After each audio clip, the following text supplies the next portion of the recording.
Doamnelor și domnilor, pentru bună desfășurare a forumului, Dear ladies and gentlemen, we are kindly asking you to switch off your phones or to put them on silent. Thank you.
Doamnelor și domnilor, cea de-a doua zi a Ladies and gentlemen, the second day of the first Economic Forum Chișinău 2022 starts right now.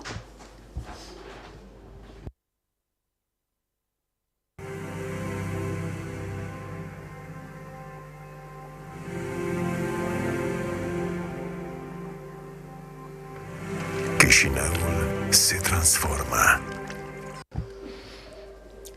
Chișinău is always under transformation.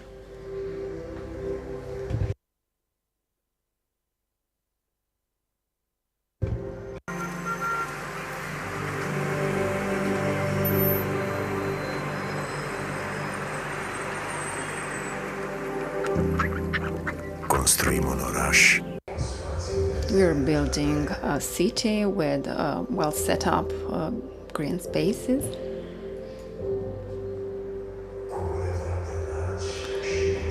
With large and modern avenues, with accessible and comfortable transportation,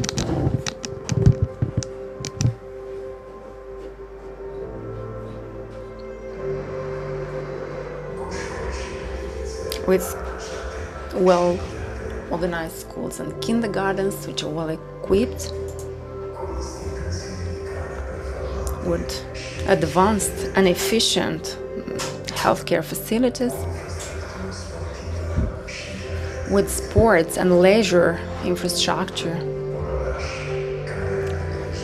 A city which takes care of its natural resources, a city which is open to business and to entrepreneurs.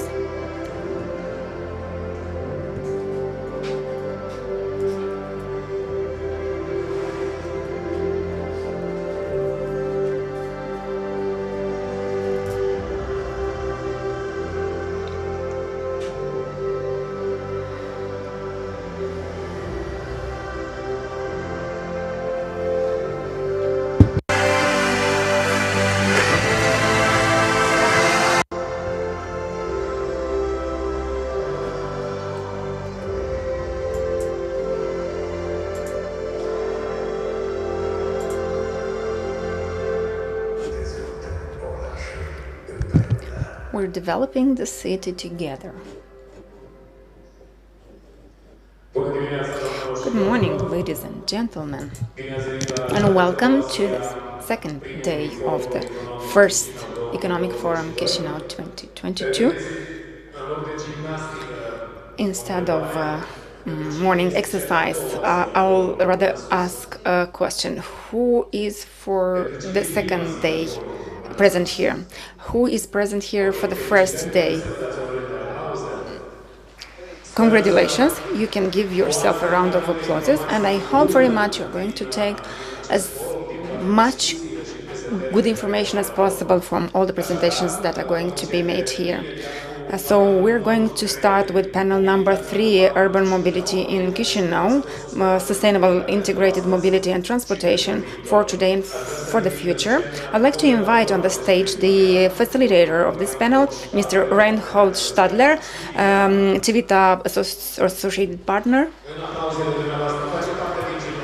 With your applauses, and the applauses will be like exercise. Also, participants in the panel: Vitaly Mihalaki, Chief General Department of Public Transport and Communication Ways; Mr. Dmitry Ceban, Deputy Chief General Department of Public Transport and Communication Ways;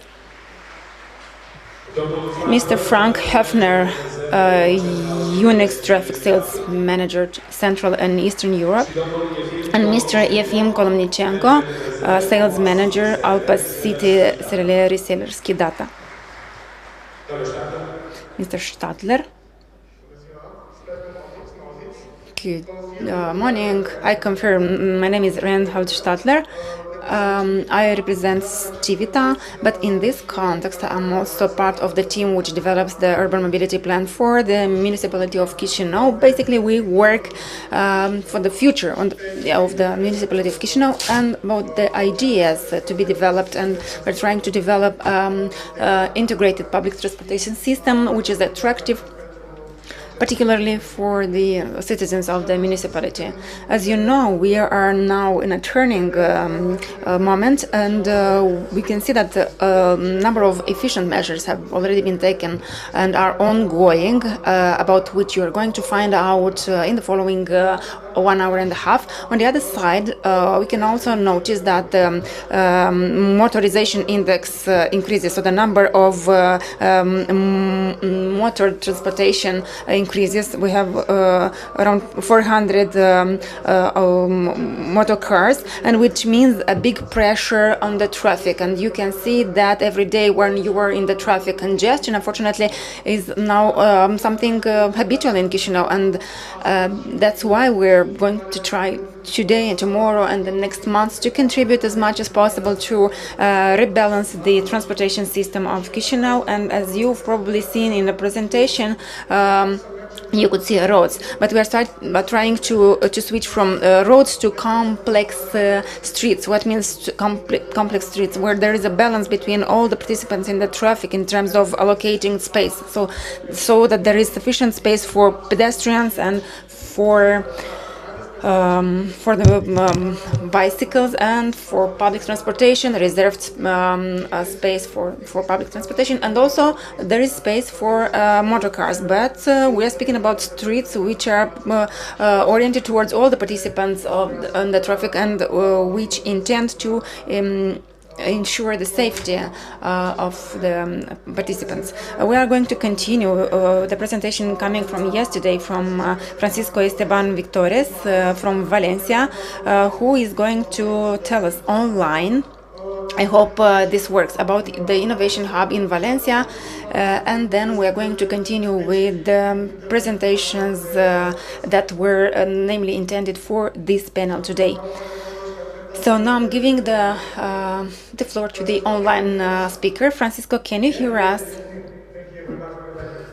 Excellent. I've been in Valencia, I think 2 months ago, so I could admire your investment in cycling infrastructure, especially the pop-up bicycle lanes you built. So congrats on that, but I'm guessing you are speaking about innovation now. Yes, we wait together visiting the city, so thank you very much for visiting us again. And first of all, I want to thank generally to the municipality of Chișinău for inviting us to take part in this amazing forum. I'm so sorry because I couldn't be there in person. I would have loved it, and I will try to be there visiting the city as soon as I can. Just to talk about what we did in Valencia, and as I have 15 minutes to talk, I'm going to address. You have my presentations, and you can say it with all the public. I'm going to explain you what we did in Valencia to work as a hub for innovators in a global view. We are a small city, not a small city, but a medium city in Spain. We are 1.2 million of inhabitants, and we are the third city of Spain. We have a huge competition with Barcelona and Madrid to promote the startups, to promote innovation, to promote the cooperation between the universities, the startups, the entrepreneurs, the innovators. So what we did, we have this opportunity to develop a study for the European Commission in which we detect that the big cities like Barcelona, Madrid, Paris, London, the big European cities, they were working in the same way. What they did, they put a lot of money on the equity of the startups and push it for growth directly. It's what we call the B2C model. So those are companies that work directly to access to the clients from an equity point of view. So what we did in Insomnia, what we did in Valencia, was the implementation of a new model. What was the model? The model was what we call B2B2C model. So imagine that we have in Valencia a lot of talent. We have huge communities of entrepreneurs, but they are small. They are small companies. When they try to compete with the big companies in not just in Spain, in Madrid and Barcelona, but also in the European arena, even at global arena, we don't have the same risk capital, we don't have the same angel investors than the big competitors we have. So, and this is one of the things that we show to the mayor on the visits that the Chișinău municipality implement with us in Valencia. What we did was, okay, let's cross and put together, let's match the community of entrepreneurs that we have at local level with local companies. I mean industrial companies, mobility companies, transport companies, industrial companies, chemical companies, energy companies, and ask them how can they cooperate. What we get in the first step was a very difficult way to understand between entrepreneurs, innovators, and traditional companies. But we insist, we train the traditional companies on the ways they could digitalize their companies using startups. And we ask the startups, okay, startup, don't focus on money. Don't focus just on fundraising. Fundraising is very important for a startup, but we believe, and that's the key model that we implement in Valencia, we believe that if we move the startups to cooperate with big companies, with medium companies at local level, we have two advantages. First one is that companies get money from invoicing that companies, from invoicing that medium and local companies in the first way. On the second way, we are digitalizing our local companies, the traditional companies we have in the region, using very low prices. And this is something that we metric. These are some KPIs that we have. The small companies digitalizing medium companies save half % of the investment that big companies do on digitalization. So that was the first conclusion of the methodology that we implement in Valencia. So that was great. Okay, now we have a model. We need to reinforce the model. We need to keep this model at local level, and we need to make growth the model. We had a huge opportunity. So we started this 7 years ago. And for the first 2 years, with local talent was enough. We had entrepreneurs, we had the universities, and with those entrepreneurs and universities connected with the traditional companies was enough. But as we have more traditional companies asking us, okay, guys from Insomnia, let's digitalize our companies using startups, using entrepreneurs, we arrived to a singular moment in which the local talent was not enough. We hadn't enough talent to digitalize all our economy. So the proposal, working together with the municipality, with the mayor, and also with the region, was okay, let's invite the rest of innovators from all over the world to visit Valencia, to establish in Valencia, and to connect with our local companies. When we planned this, the first reaction of our local startup was like a defense strategy, okay? What are you doing? Inviting international companies, international startups from Israel, United Kingdom, France, but also from the United States, from Canada, from Asia. Invite that companies to Valencia, they are going to compete us. And it was right. And competition is also right. But what we create for matching both interests was a place in which the new companies, the external companies arriving to Valencia, the first they did was a match, a contact with the local companies, and we proposed to create joint ventures between them. So what happened? What happened with this strategy? The first reaction was, as I told you, a defensive reaction in which our startups didn't want to collaborate with us to do this. But on a second phase, once they detect that cooperating with an Israeli startup very good on artificial intelligence, or with an American company really, really good on blockchain and savings on energy, Blockspot, or so we had a lot of opportunities for our local startups in cooperation with international companies. The third advantage or benefit of the strategy was that we attract investments.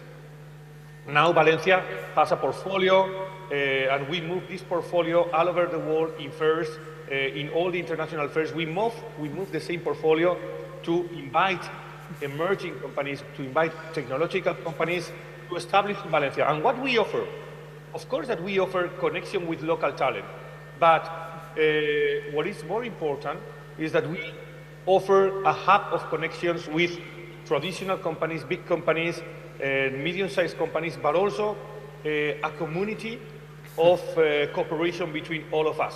Why? To strengthen all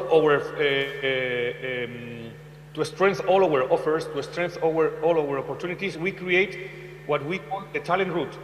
I invite you from Chișinău, I invite you hubs, accelerators, incubators, entrepreneurs, also the municipality to take part of this network. The talent route is the first and the biggest network of hubs in the world. We are hubs and accelerators from Europe, Asia, Latin America, and the United States. Now we are also going to move to Africa to strengthen cooperation with them. And how we cooperate? Okay, when a local company has a need, when a local company needs a match, needs talent, needs innovation, needs a partner to cooperate in a local market, we have this connection between us to connect the companies, okay? And in a second way, we also operate as an accelerator for our big companies. In Spain, inside the talent route, we have the main banks, the main energetic companies, the main infrastructure companies, the main mobility companies, the biggest companies in Spain that want to cooperate with the startups all over the world, ask us, not me, to the network, I mean, to the talent route, to look for partners, to look for the best technology to be implemented. And now we think that we are in a good way to strengthen cooperations also with Moldavia, with you, and to help in the way that we can help, because we are a partner that could be also not a model, but probably we can also show to you the mistakes that we also had in the past. And knowing that mistakes, I'm sure that you can go faster than us. And going faster is probably now one of the key strategies and key elements to be success in this huge market. And just to end, I repeat and I insist that I invite you to take part of this talent route network. And of course that if you want to visit us in Valencia, we would love to show the hub and what we create there. I end my presentation and my speech explaining what we are facing right now. What we have now, we don't have a problem of money. There are a lot of money in the world. We have contacts with risk capital, with hedge funds, with banks. They have a lot of money to invest. Money is not a problem. Problem to us is once again talent. Talent is something that we need to keep, we need to create, and we need to strengthen and to put in contact between them. Because with talent, when I mean talent, I mean entrepreneurs, innovators, startups, the people that are thinking on the technologies of the next years, but also the people that is working with current technologies to implement, to develop different MVPs or proof of concepts with local and big companies. So if we want to create talent, if we want to generate talent, we need to strengthen our local communities, but we need to be to do this in an open way. If we have talent and if we are connected, the rest of the challenges will be saved by the technology, because the technology will be addressed to face the problems that we have and to become more efficient and to become more happy also in the way that we develop our tasks. So thank you very much to the organization. Thank you very much to the municipality of Chișinău.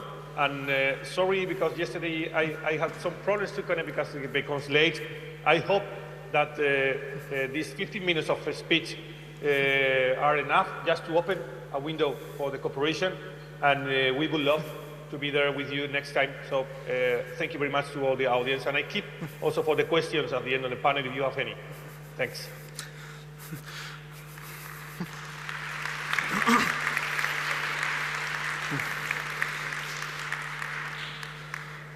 Mulțumim colegului din Valencia. Thank you very much, our colleague from Valencia. I like that he mentioned about the competition between Valencia, Barcelona and Madrid. Since I've been working for Chișinău, I've seen a competition between Chișinău, Bucharest, Iași, Cluj-Napoca, and I wish this would be visible in terms of mobility as well. And for sure, Cluj-Napoca, or no, Chișinău already has made some steps ahead the other competitors. And about that, we could hear from our colleagues from the General Department of Public Transport and Communication Ways, Mr. Mihalache and Mr. Dumitru Ceban. I'll give you the floor. Just a second. Good afternoon, dear guests. I'm Vitalia Mihalache, head of Communication Ways Department. I would like to present to you one of the most important areas which is managed today, one of the areas that ensures comfort in traveling on the territory of Chișinău.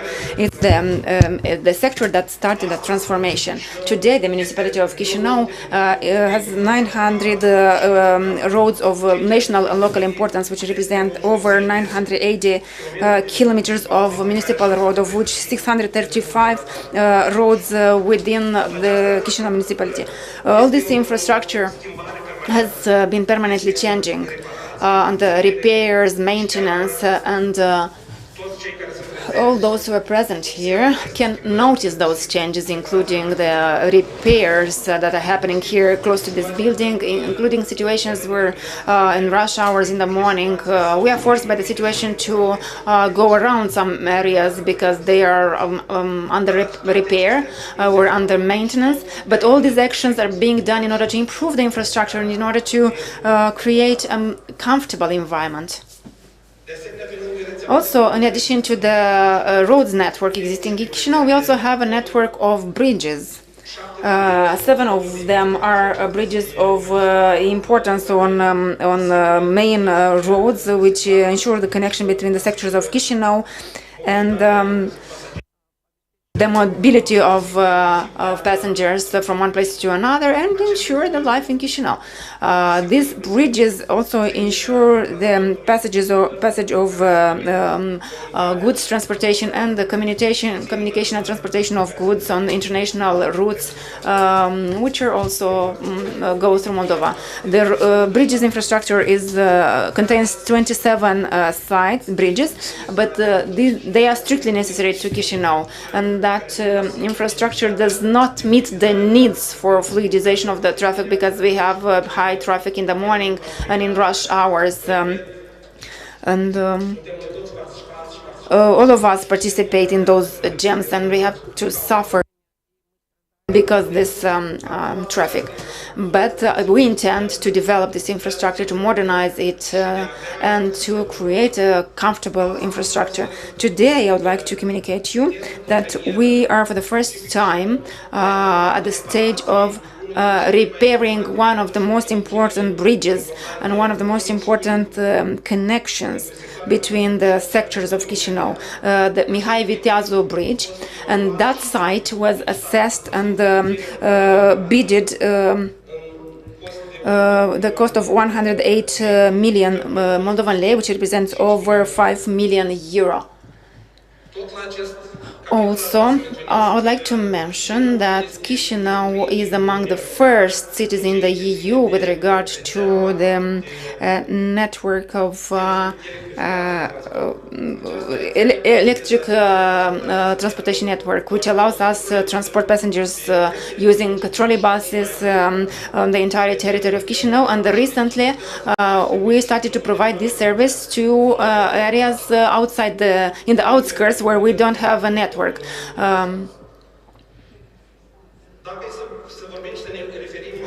Speaking about infrastructure of transportation or the fleets serving the municipal transportation system, today I could say that today in municipality on the roads of Chișinău there are 601 units of public transportation.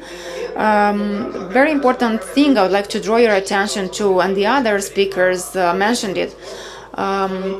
Only in the past 2 years, the Chișinău has managed to purchase 266 units of transportation for 570 million lei. And these transportation units allowed us to switch from lower quality public transportation to an improved quality of the service provided.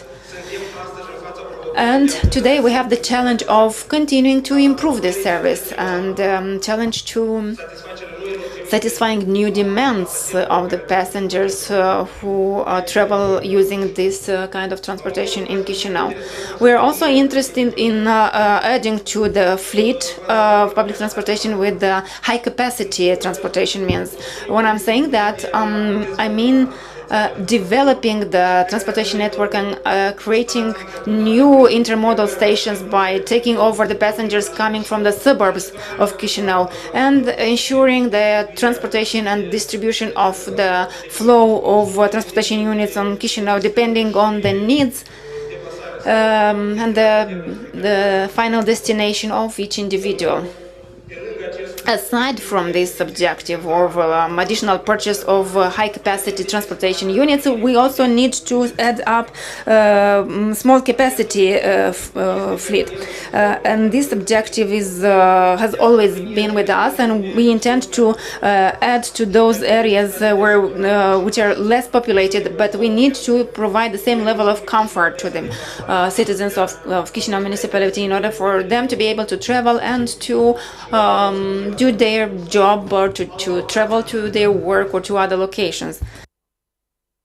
The objective for 2030 is to purchase additionally to this fleet of 201 transportation units, other 300 new transportation units, which will ensure increased quality of the transportation service provided and the possibility to provide to the citizens in Chișinău the possibility to travel in Chișinău, including through communication with the suburbs. Speaking about public transportation, we can't but speak about an element. All the people traveling in Chișinău see the Chișinău as a changing city, and we are doing this permanent change so that out of 700 waiting stations that we have now in the public transportation system, we intend to modernize them and to provide the needed comfort for the passengers to wait for the destination transportation means. Today, the municipality has a strong cooperation and partnership with economic entities which ensure the maintenance of 301 waiting stations, and this partnership leverages in these waiting stations advertising space, which allows them to return their investments and leverage the investments they have made. The mayor's office develops the other stations or other infrastructure elements, and today we have over 150 stations repaired and modernized, and in the close future they are going to be completed in order to provide to the travelers the predictability of the flow of public transportation by setting up info boards at the waiting stations.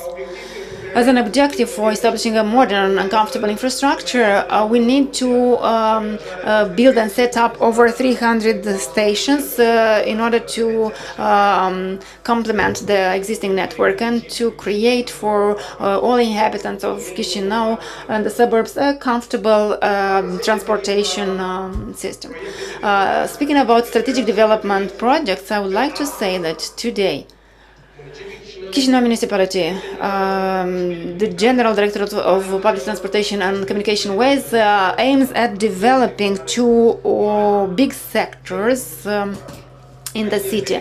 And here I mean developing some connection streets such as Mircea cel Bătrân, a site which has been assessed at 240 million lei and which is currently being assessed in and the bid for this is being finalized. And this objective is going to allow us to leverage economically and to create investment prospects for a sector of 19 hectares of land in the area of Chișinău, which is going to be developed and which is going to have provide possibilities for investments by the business people. Another element. În dezvoltarea orașului este strada Another important site is the Mesager Street, and that's very important for the municipality given the fact that it's going to allow us to leverage 600 hectares in the immediate close to the central area of Chișinău, and this site is assessed with 620 million lei and is going to create a possibility for the transportation transit in Chișinău by creating like avoiding the usage of the central part of Chișinău, historical part for the transiting. Another important objective which is on the project stage is the industrial street, and we want it to be established in order to build a small belt for Chișinău. And we are sure that this is going to anticipate the big belt that was announced by the government. And I would like to mention that this site is an important and a valuable one and has been assessed to 680 million lei. And the implementation of it is going to allow for creating an industrial zone with an area over around 300 hectares. This site is going to allow the development of the economic entities that are operating in this area and establishing all the preconditions for development of new businesses and new sectors that are interested in developing in Chișinău.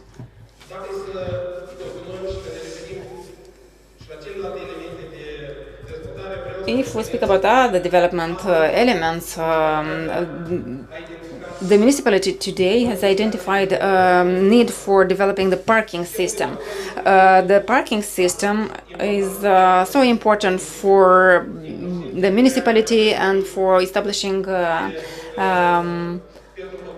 infrastructure for inhabitants and for those who are using that system. And this parking system is done in parallel with the rehabilitation of the road infrastructure. Currently, Chișinău has conducted a study by MTD company, which has presented a vision for the future. What should we aim for? And today, that company said we should arrange, aside from the number of parking stations that we have, another 74,000 parking places. And this volume of parking places is going to satisfy the needs of the inhabitants of Chișinău when we speak about residential parkings or for those who travel in Chișinău aside from the residential, outside the residential area, at their job, with the possibility to set up it in 322 parking stations in the historical center of Chișinău, and achieving the objective sites like park and rides, which are very necessary today. And this is now ongoing project. So these objectives of interest, I'd like to mention that the 6,322 parking places are going to be implemented in a program which is assessed to 135 million lei, and the project is going to start by the end of the tender procedure, which is now undergoing assessment. And these works are going to create opportunities for regulated usage of parkings, and only in specially set up spaces, which is going to fluidize the traffic, the historical area of Chișinău. And we are going to multiply this kind of parkings in the other sectors that we have in the municipality and which require this kind of modernization. Aside from this type of parking, we also are in process of developing other parkings of park and ride type. We have started one of them in Buican sector, but we have 3 others that are now being designed, and we are going to announce the tender for those for the construction of those parking sites. And I would like to ask kindly for your participation in the implementation of these sites by bidding in the tender that we announced. Within the design works that we are conducting now, one of the main criteria to which we are paying attention is to create a comfortable infrastructure, including for the pedestrians and for the disfavored people and for all those who use this infrastructure. And we are aware of the existing regulations and try to build the infrastructure for people with disabilities, for aged people, for mothers with children, in order to make it comfortable and friendly for the users of the pedestrian sites, but also the traffic side. With regard to the conduct of maintenance works of the road infrastructure in Chișinău, I would like to say that today we are working on repairs and maintenance works,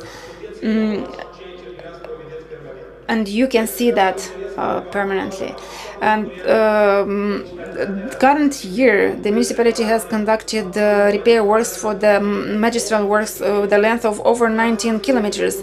For the secondary roads, we are conducting works on 9 secondary urban roads in all sectors of Chișinău with a length of over 26 kilometers. And access roads, we have 20 of those with a length of about 30 kilometers. We have coefficient of involvement of over 220 kilometers of sidewalks in the past 3 years, and we are showing our intention of making the change and creating the infrastructure which is open for all participants in the traffic. It's very important to create a comfortable and friendly environment for pedestrians, for those who use alternative transportation means, but also for the municipal public transportation, and also for private transportation units. So all these objectives are assessed in the past 2 years within the tenders announced, and we have around 128 tenders organized, and these tenders are estimated to up to over 1 billion Moldovan lei, and we are organizing them openly on the governmental platforms for the purpose of creating a free competition and an open system for all those who wish to use it. And I kindly invite you to participate in the tenders and together with us and with those who benefit from that infrastructure in Chișinău, let's leverage all the positive elements that we have and make good changes. And I'd like to tell you that I love my city and I want to continue living in this city.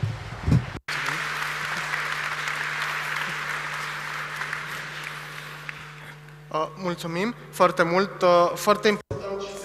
Thank you very much. It is very important to appreciate the fact that Chișinău does not invest only in the comfort of the public transport system, but also makes this transport competitive. Projects which actually in Romania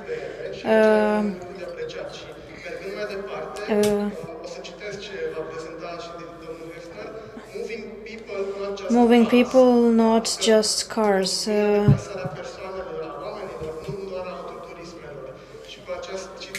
But also with this quote from Frank Hefner, I give the word to Mr. Hefner from UNEX to tell about the when we can use with the to support the sustainable development mobility.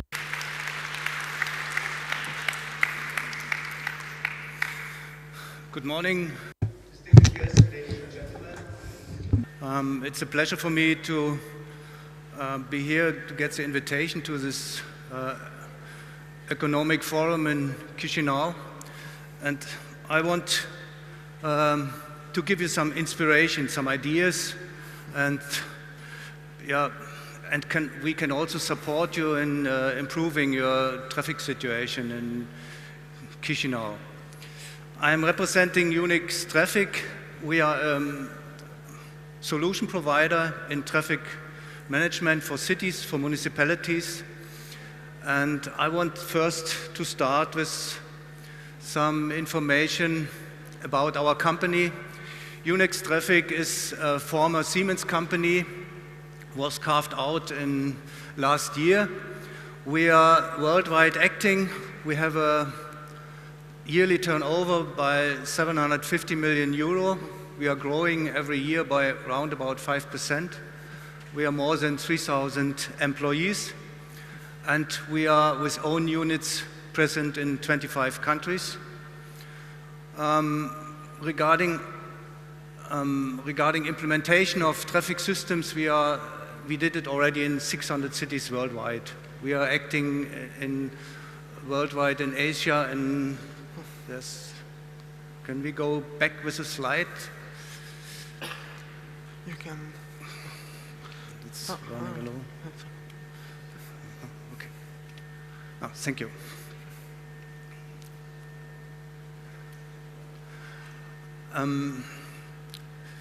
Some milestones of our company. We have almost 100 years history in our business.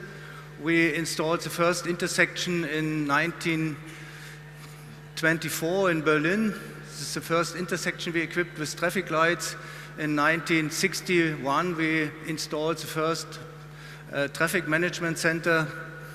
And one big milestone we had in 2016, that was the implementation of a virtual UTC based on as a cloud-based solution, where all municipalities which are small and cannot afford the UTC can use the functionality of a UTC, but virtually.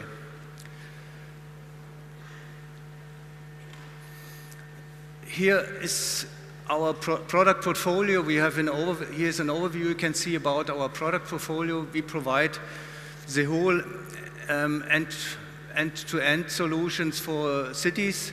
We are delivering the field equipment, that means traffic controller, detectors, signal heads, and of course the UTC. UTC is standing for Urban Traffic Control Unit. That is the brain of the central system where we collect and control the whole traffic in the city, and all intersections are connected to that.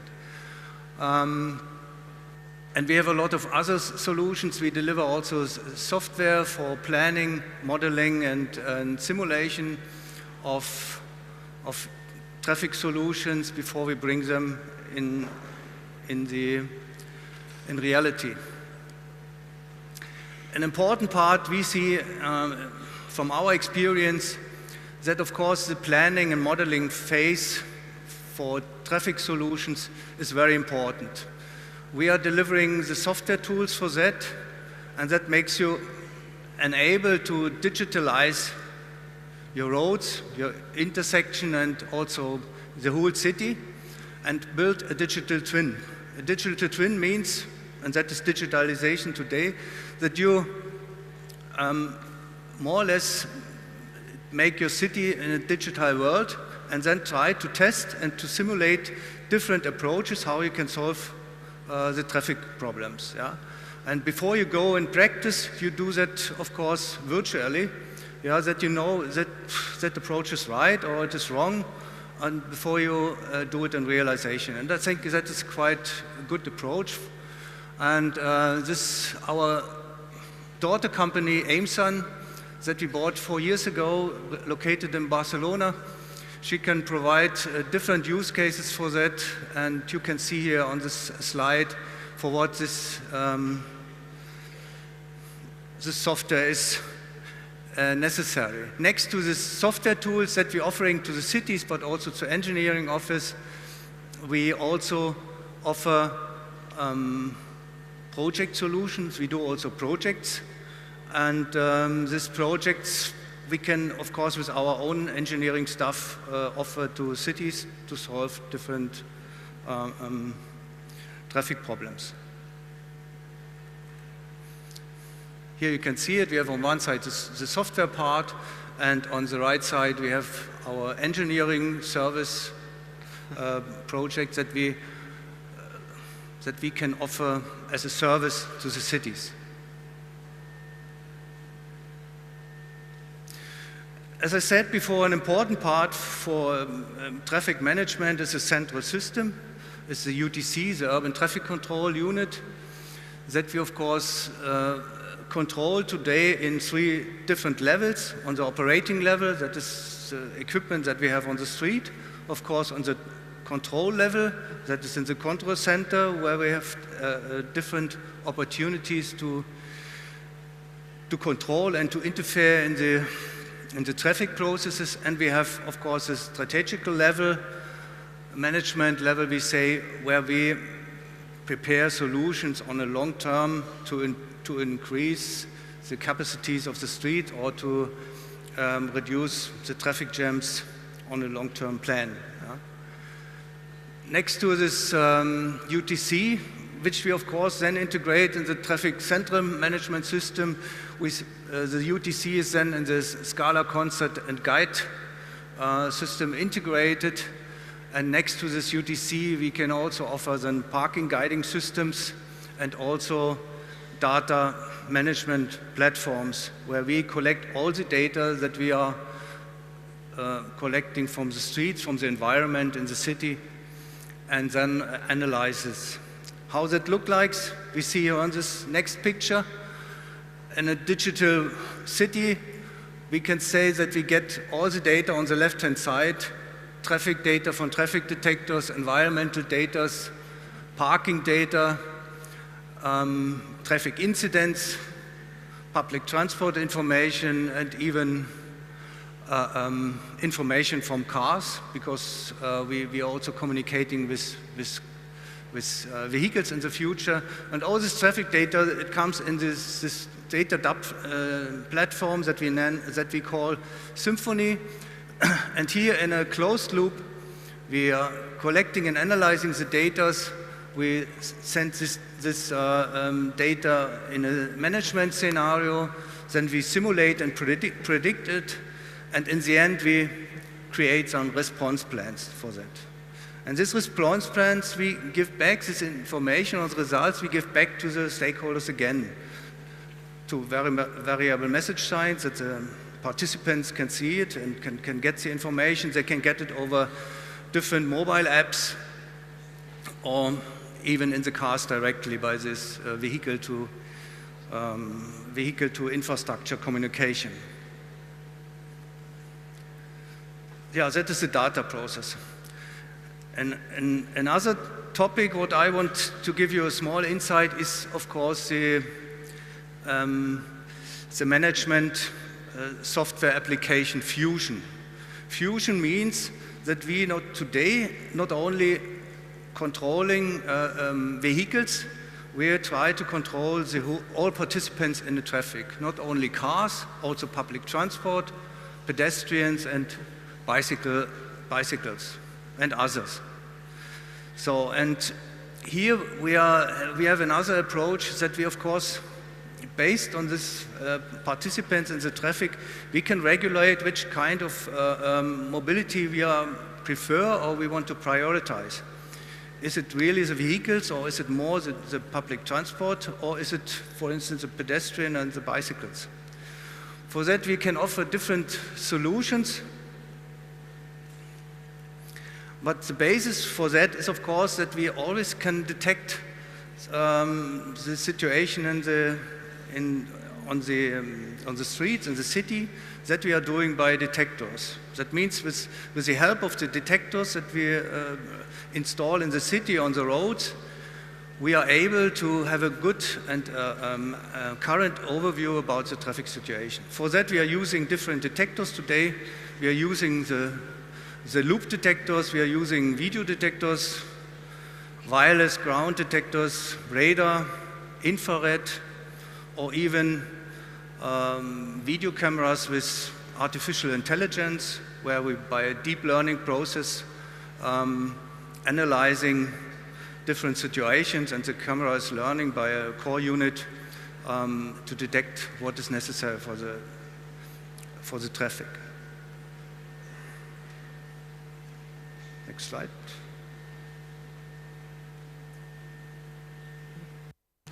Okay. Another topic is regarding this detection, that we find a way how we can more or less contactless create green times for pedestrians, but also for bicycles. That means they don't need to push a button, or they don't need to wait until it's green. That means we detect in front of an intersection already the participants, and then gives them green if it is necessary, if you want to do that, yeah. And that, of course, increase on one side that you have no jam at the intersection, that on the other side contactless is in the COVID-19 period quite important. And it is real-time detection, and increase also the using for instance, bicycles or other mobility forms.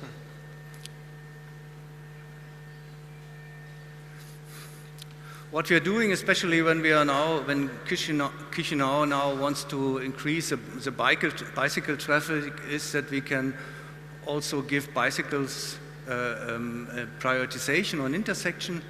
That we are doing by an app, which everybody download on their mobile phone. Then they are tracked all the time on the way through the city, and on intersection with virtual trigger points, we can detect the bicycles, and then we can, over a central system, we can then give them a green time, or extend the green time that they can pass the intersection. A very important part we see when we speak today about green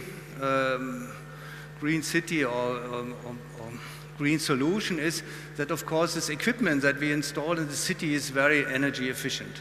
So, because that is running the whole day, 24 hours per day, the whole week, all the time. So that means here we are also focusing on solutions that are very, from the energy consumption, very low. And that's called with 1 watt technology based on that our signal heads have an electrical consumption from 1 to 2 watt maximum. So, and that is of course important because you reduce enormously your energy consumption. On the other side, all our equipment is certified with a security integrity level 3. That means it is has a very high security level, and of course that is good that all the equipment is running well and even reliable.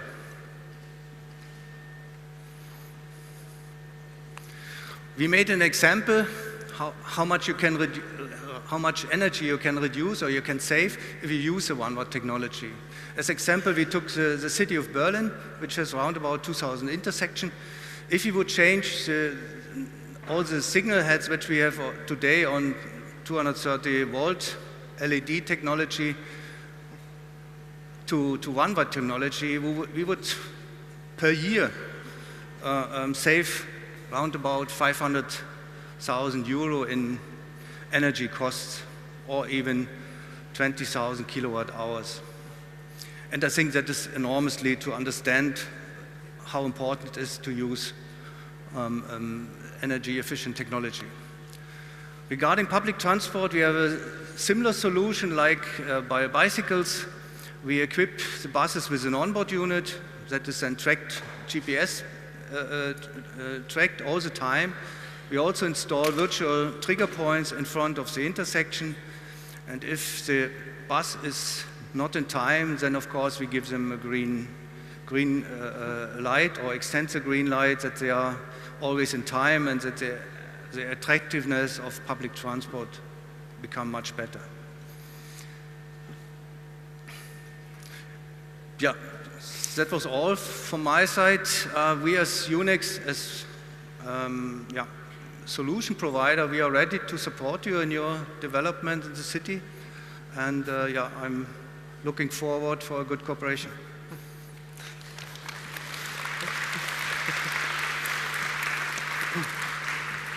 Yeah, thank you, Frank, for this presentation. He will have to run to catch the airport, to catch his airplane. Trec pe limba română. Very important, the management system of traffic in the development of a city. It can have an essential contribution, especially in the case when we orient towards the direction which we should head to. The development of public transport, which Mr. Frank has spoken about, and commodities for bicycles, especially in the Netherlands. In the Netherlands, especially when you travel by bicycle, especially when it is raining, the traffic lights are turning green, so the bicycles can cross, and especially so such a measure can rebalance the public transport system, because even if we manage to reduce the congestion through a traffic system through an adaptive means, this uncongestion measure will attract even more traffic. But we should take care how do we prioritize. I give the floor to Efim Kolichenko, represents Vera Kuchikova, and which will speak about City Card, a very interesting project.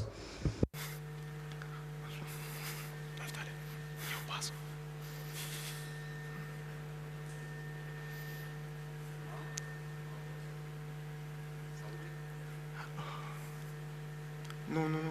Trebuie să-i dea cineva glas, domnului.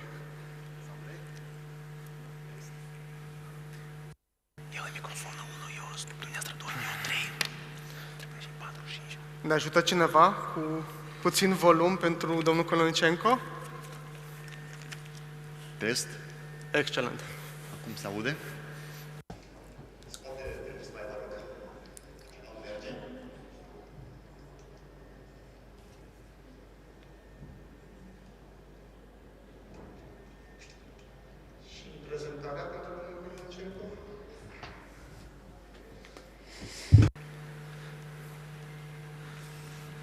Excelent a apărut. Excelent, mersi mult.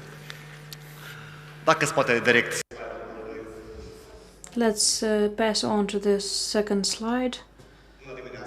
Good morning, everyone. Today yesterday and today there was a lot of talk about urban transport and electronic ticketing. Today I would like to present you another product that brings added value to these solutions. It refers to City Card. Vienna, Brussels, Tallinn, Amsterdam, 29 cities in 16 countries where City Card offers a great value to the community. City Card is a modern way of seeing what's the best in a city, what's the most beautiful in a city, offering the users a great advantage.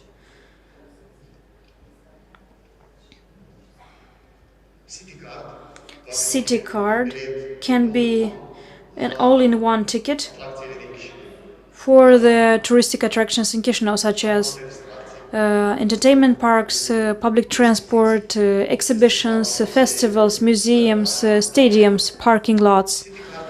City Card is not just a ticket.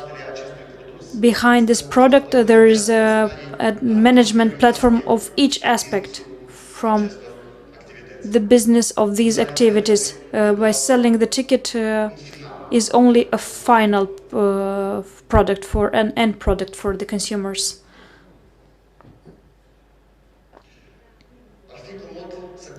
It would be very comfortable to buy in any day of the month on 5, 15, 22 subscription for the public transportation in Chișinău, and if this subscription would offer a key access to the zoo, for example, to the zoo or to the museum or to a concert or to a festival, or to enter a park, to have access to a park, what would you say about that possibility?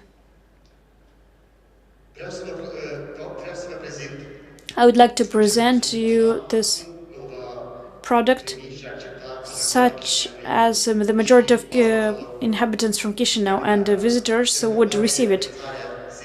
It is about selling the City Card ticket, City Card, through the means of vending Lasky Data terminal. It's a very compact device with huge functionality, which receives the payment via card, via Google Pay or Samsung Pay, and so on and so forth. The main menu of this kiosk light vending offers you the next opportunities, the following opportunities. It allows for selling tickets on RFID new card, selling tickets on RFID card already issued, getting the tickets which were purchased online, and paying for residential parking.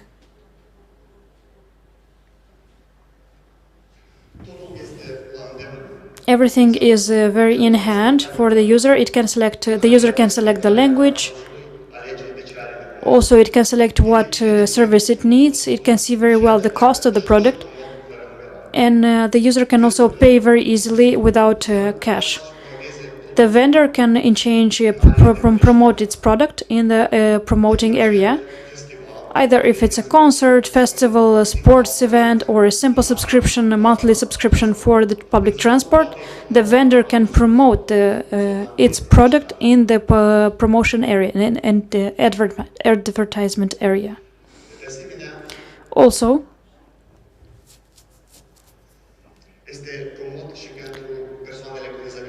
it is very comfortable for people with special needs, with only one interface, the system gets down to the level of the user, and it's very comfortable to use. For maximum efficient visualization, 18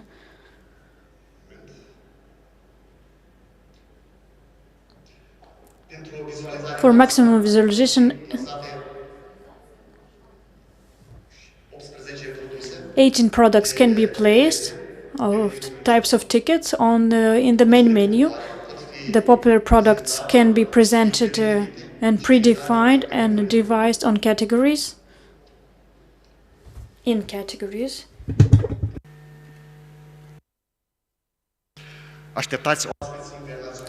Either if you are expecting international guests, Kiosk Lite speaks in their language. There are 3 languages on the screen. Either optionally you can select the desired language. The language can be modified at any stage of usage.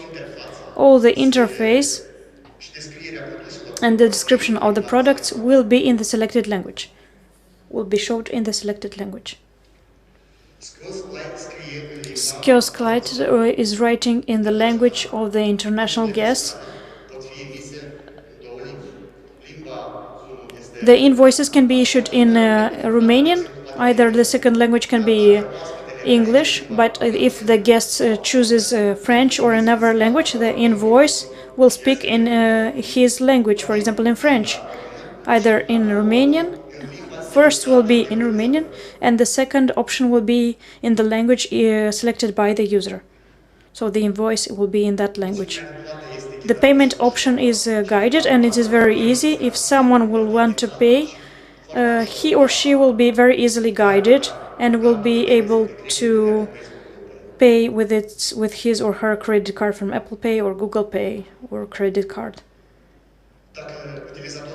If the user wants some details about the product on the screen, it can press the information button and receives directly on the screen the detailed description of the product. 512 description can be used to describe in the language selected by the user to describe the product. Aside from the fact that the ticket is coded, printing it will be up to date. If you buy a subscription for the next month, then the old information is optically erased, and the most recent one is printed at the time of printing. It is very easy for the controllers, without for them having a special devices. They can check the validity of the subscription, for example, for public transport. City Pass can also be checked if it's operational.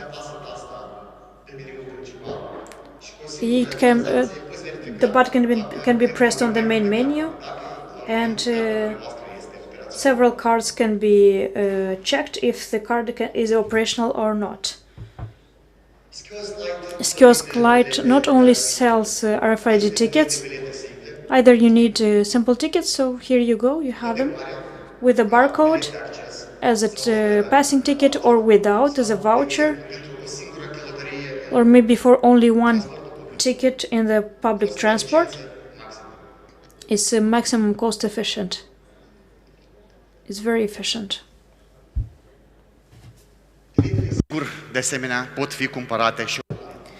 Definitely the tickets can also be bought online, and the user receives a QR code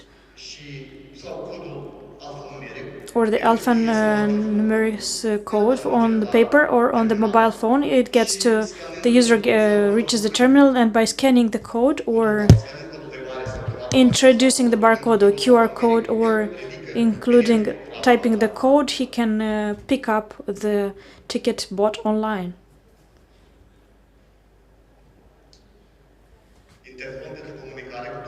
Interphone for communicating with the clients. If a client has problems, if someone got lost in Chișinău, he or she can call and find a solution with any user can be helped directly from this Kiosk Lite device. But what happens when the network falls? It works or not? It doesn't work. Yes, it works. The system continues to sell new tickets and already uploads the bought tickets. Această soluție. This solution is expensive or not? It's not expensive at all. We propose for the municipality to implement city card at the orientative costs which it has for distribution of their subscriptions for the public transport.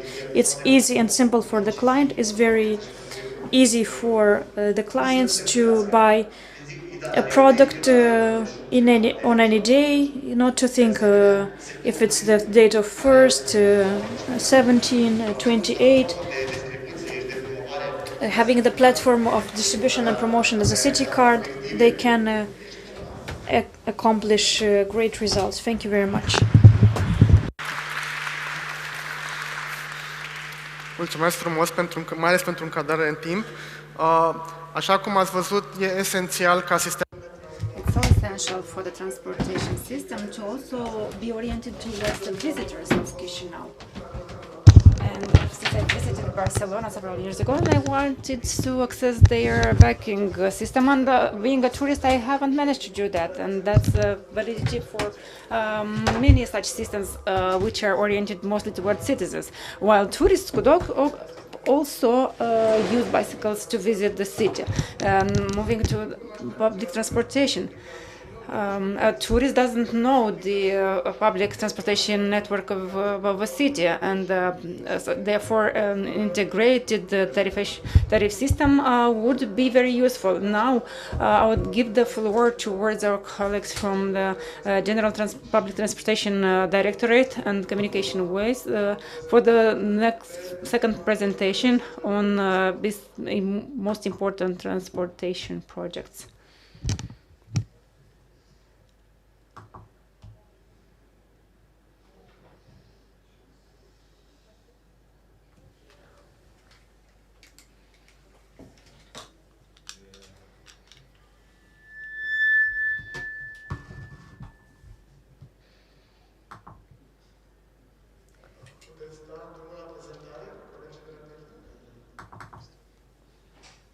The technicians, could you please launch the presentation?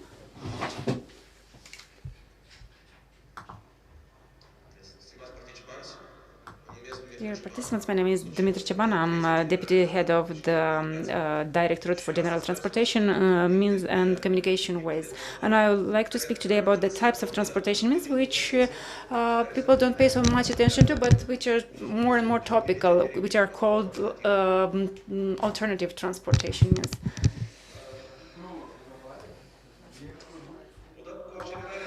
With the acceleration of Chișinău development, we have noted the agglomeration of over 1 million people who are coming to study, for shopping, for traveling, and medical services, but just maybe in visit.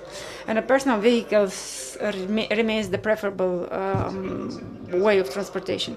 Have you noticed how the city changes when it rains or it snows? Our vision is to provide the inhabitants of Chișinău the infrastructure and the conditions which are necessary for using alternative means of transportation, thus contributing to the decreasing the pollution level, but also reducing the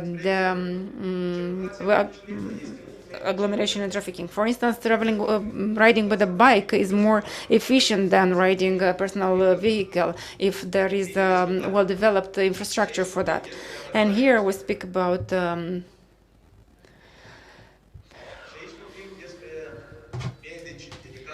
dedicated lanes for public transportation, about separate lanes, parkings for bicycles, including secured parkings at the destination, and useful equipment like maintenance stations for the bicycles. So for the following years, we set a list of goals which are adapting the infrastructure and expanding the existing network of bicycles 5 times, connecting the parks and green spaces with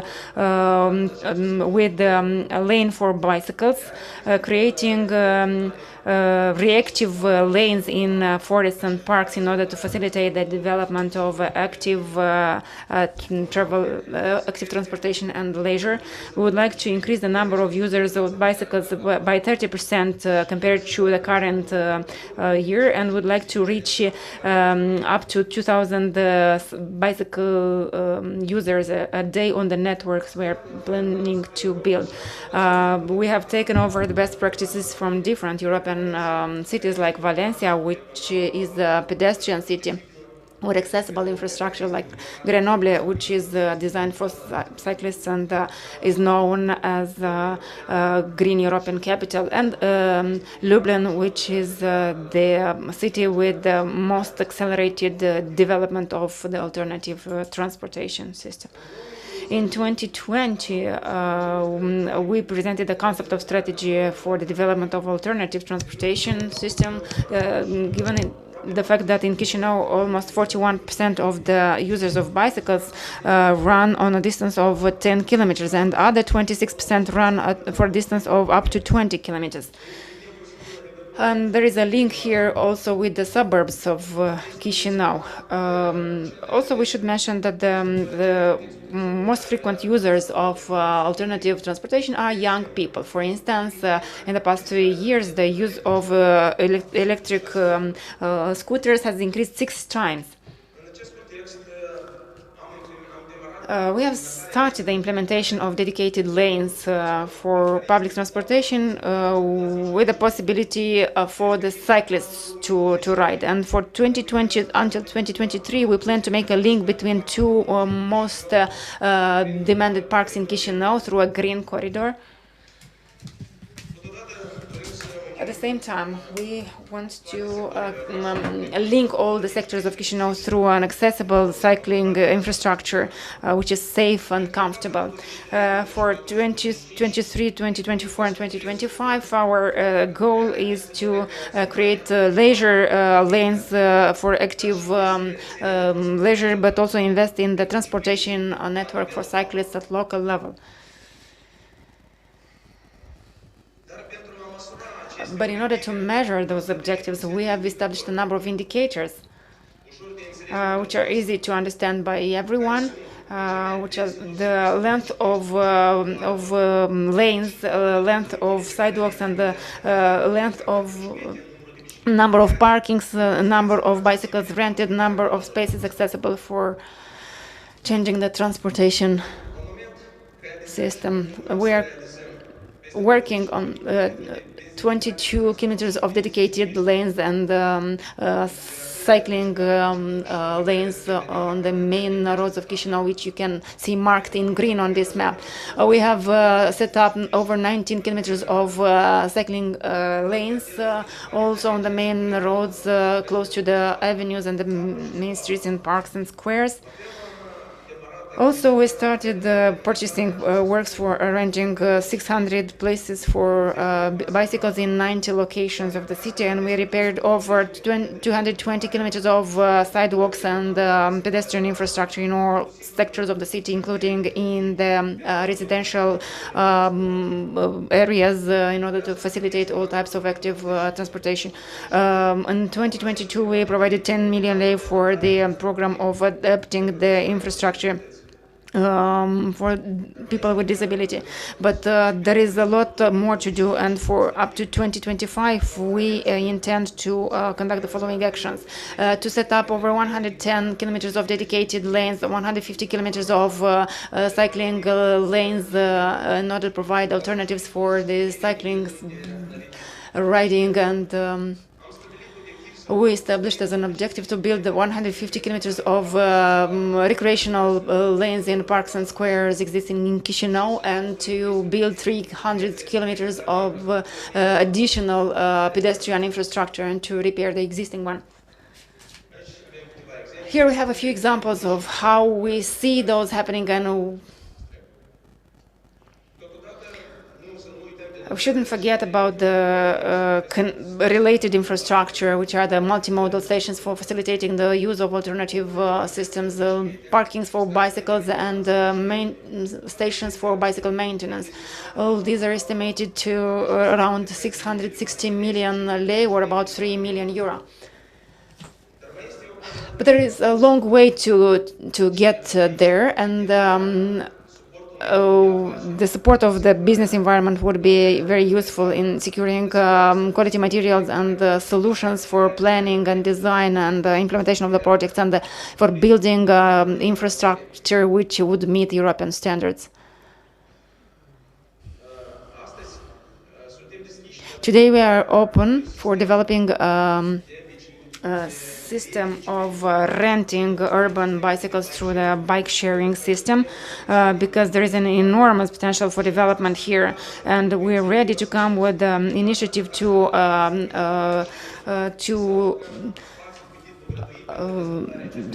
provide no taxation for those who would develop that service. Where the bicycle traffic intensifies, that increases the demand for the local services and shops, thus supporting the local economy.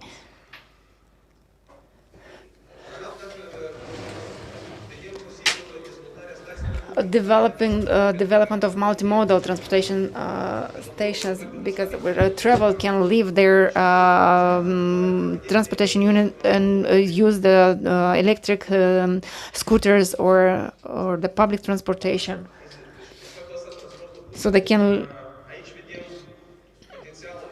And there is an enormous potential for providing a greener and more efficient environment, and a potential for investment development.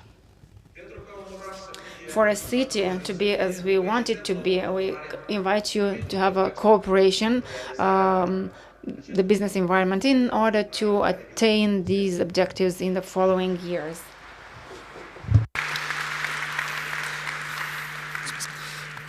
Mulțumim frumos.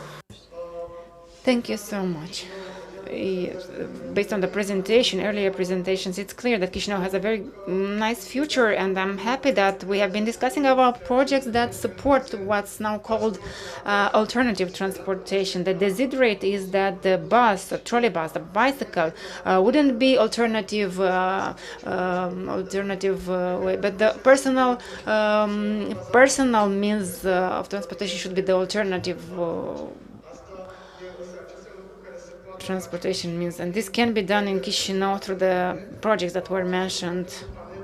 Because the panel is formed of two groups, I would like you to give a round of applause to the presenters in the first group. Thank you very much for your presentations and ideas. And now, as in football, we are going to make a switch of the teams and inviting the second round of presenters. I will deal with that, so that it could rest. Thank you very much, the participants in the first panel. Give them please another round of applause. And now I would like to invite on the stage Mr. Octavian Lungu, project manager, Move It Like Lublin. Mr. Marius Sagan, head of the strategy and entrepreneurship, the department of Lublin city. Mr. Sorin Chiriac, founder and CEO Bolt. And Mr. Stanislav Grishkin, founder and CEO of Amigo.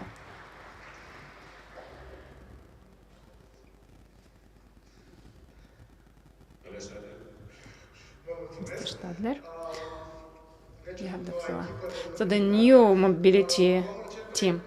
We are going to start with a very important project for Chișinău municipality. I'm not sure you have heard about it.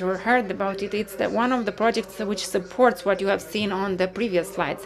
It's the Move It Like Clean project, which aims at experience exchange, but it's not just experience exchange, but also exchange of ideas and good practices, which we already have seen being transferred quite well, and which is going to continue in the following years as well. And I would like to invite Mr. Lungu to tell us about Move It Like Lublin.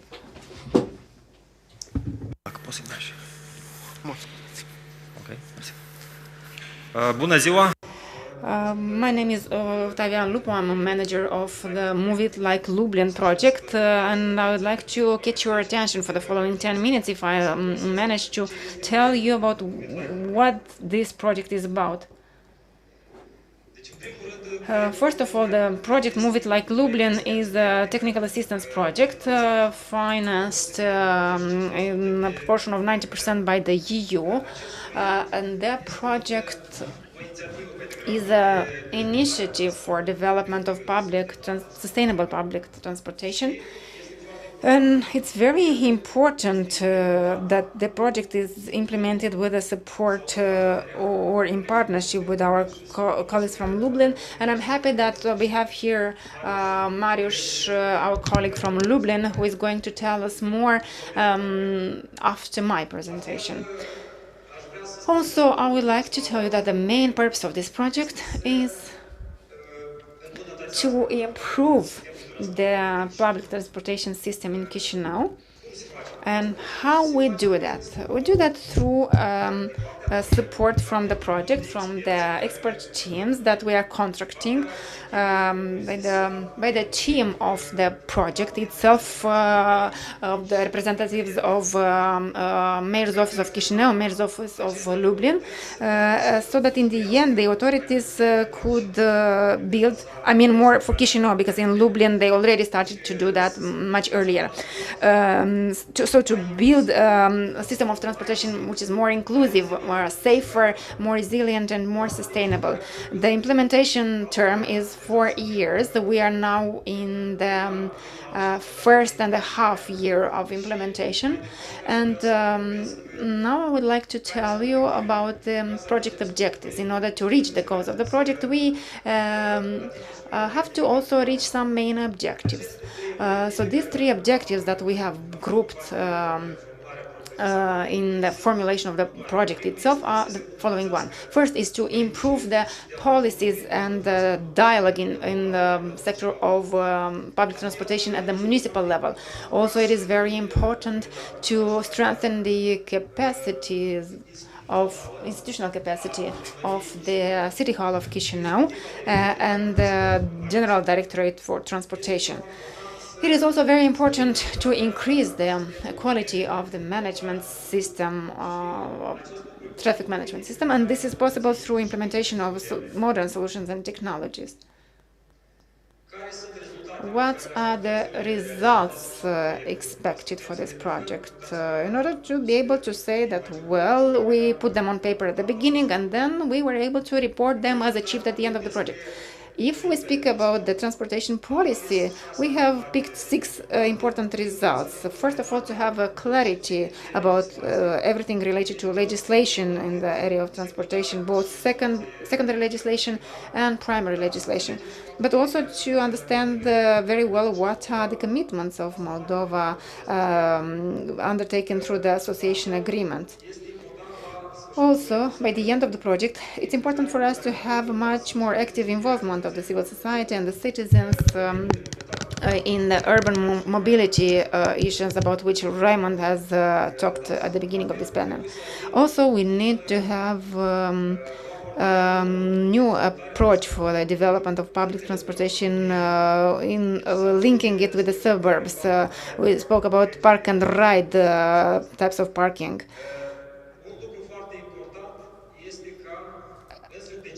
What's important is that the decisions at the municipal level would be made in a competent and professional way, and a General Directorate for Transportation should have the necessary competences in order to implement those decisions.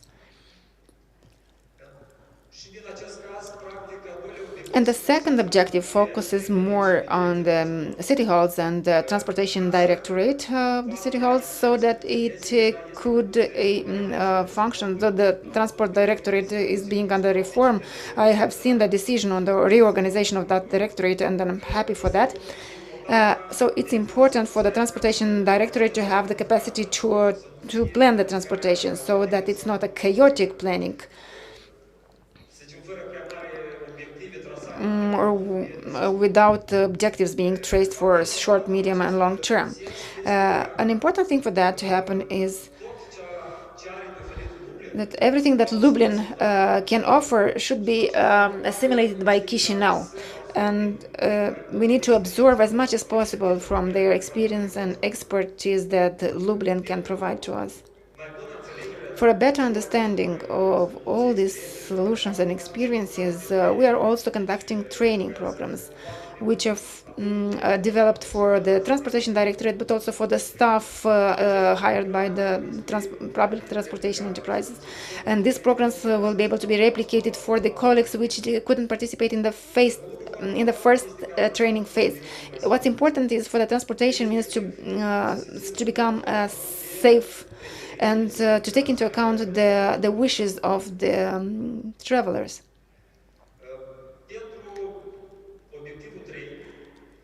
For the third objective, we plan to have trafficking in Chișinău, which is better monitored and managed, and also to have better knowledge, or the information should be available for the public about all the actions to be taken by the City Hall. And as my colleague mentioned earlier, it's important for the technologies to be used largely, and for that we'll have an information campaign to promote some solutions that could be used for the public transportation. And as I also mentioned earlier, this project should be a visible one and should be understandable for the citizens, so that we could also have their support. Speaking about the implementation team, its members are the implementation unit representatives. That unit which deals on a daily basis with this project. In total, I think we are around 30 people. But these 30 people, only 6 people deal with it on a daily basis. All the others work in the city halls in Lublin and Chișinău, and they make interventions when their involvement is needed in different processes. But we also have some representative structures, units, and these units are the administrative council of the project, and also oversight committee, which oversees that the activities are done appropriately, and also a working group for public transportation. And all these bodies or representative bodies include representatives from the city halls of Lublin and Chișinău, but also from the municipal council, because it's very good for the municipal councils to understand, to know what are the processes ongoing and what are the results expected. Also, it's very important to have representation by for the European Union, which is the main funder, and we have a few people within the EU who are constantly working with us. Representatives from the civil society, since we're organizing public meetings, they come with proposals, suggestions of solutions in order to make all these processes more efficient. Speaking about the activities of the project, I will tell them in short. I think we have around 100 activities which we need to be able to implement during 4 years. I will start with the activities that have already been finalized or which are on the way of being finalized. First of all, we conducted a screening or analysis of the national legislation and the international one with regard to the public transportation and urban mobility. Also, since we started the project when we had the pandemic,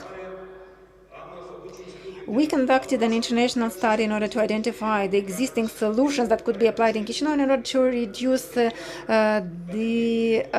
spread of COVID. And we succeeded not only to identify solutions, but also to implement them. And probably most of you have seen in the trolley buses and autobuses, we have seen the bactericides substances which are installed in order to clean the air in closed spaces. Another important thing, this year we organized the first European Week of Mobility, which is organized in European cities for more than 12 years. In Lublin it was organized last year as well, but this year was the first time when Chișinău hosted the European Week.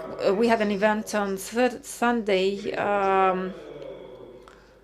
and we had our colleagues participating there, where alternative means of transportation were promoted, like scooters, bicycles, walking. An important aspect related to the reform of the public transportation is the fact that we managed to conduct a study together with international experts about the opportunities and the risks related to the merger of two transportation enterprises. So we proved all the advantages and disadvantages for this situation, for the merger, and that study is a public one, and it can be consulted by all the people who want to look at it. Also, we managed to prepare the first training plan, and the representatives of the Transportation Directorate have made a visit to Lublin and received the first training that was planned. The ongoing activities, I will speak just about a few of them.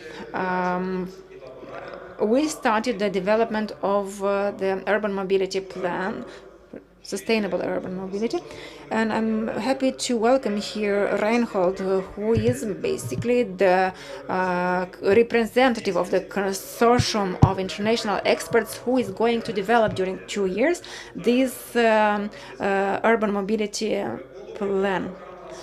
What's important also is the fact that we launched the development of the Center for Trafficking Monitoring in order to be able to take over the solutions that were presented by our 4 speakers, the modern and efficient solutions for monitoring, which would be able to solve partly the traffic congestion problems and jams in the rush hours.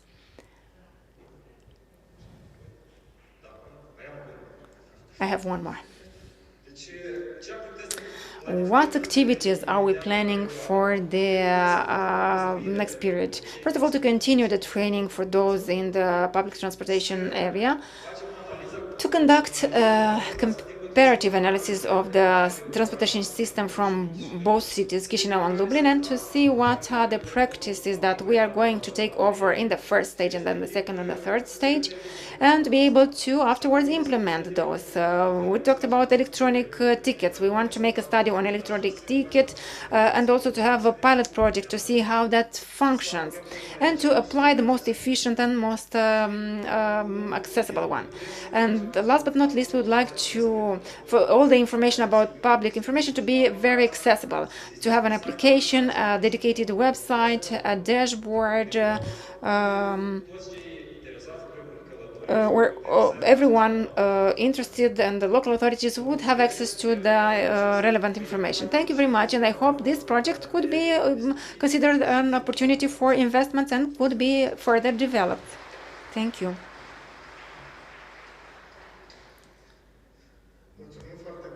Thank you so much. And since we're discussing about the cooperation project and about the exchange of ideas, we are going to continue with Mr. Marius Sagan from Lublin, who is going to inspire us and bring us additional ideas in order to develop towards what we call sustainable urban mobility. Mr. Sagan, you have the floor.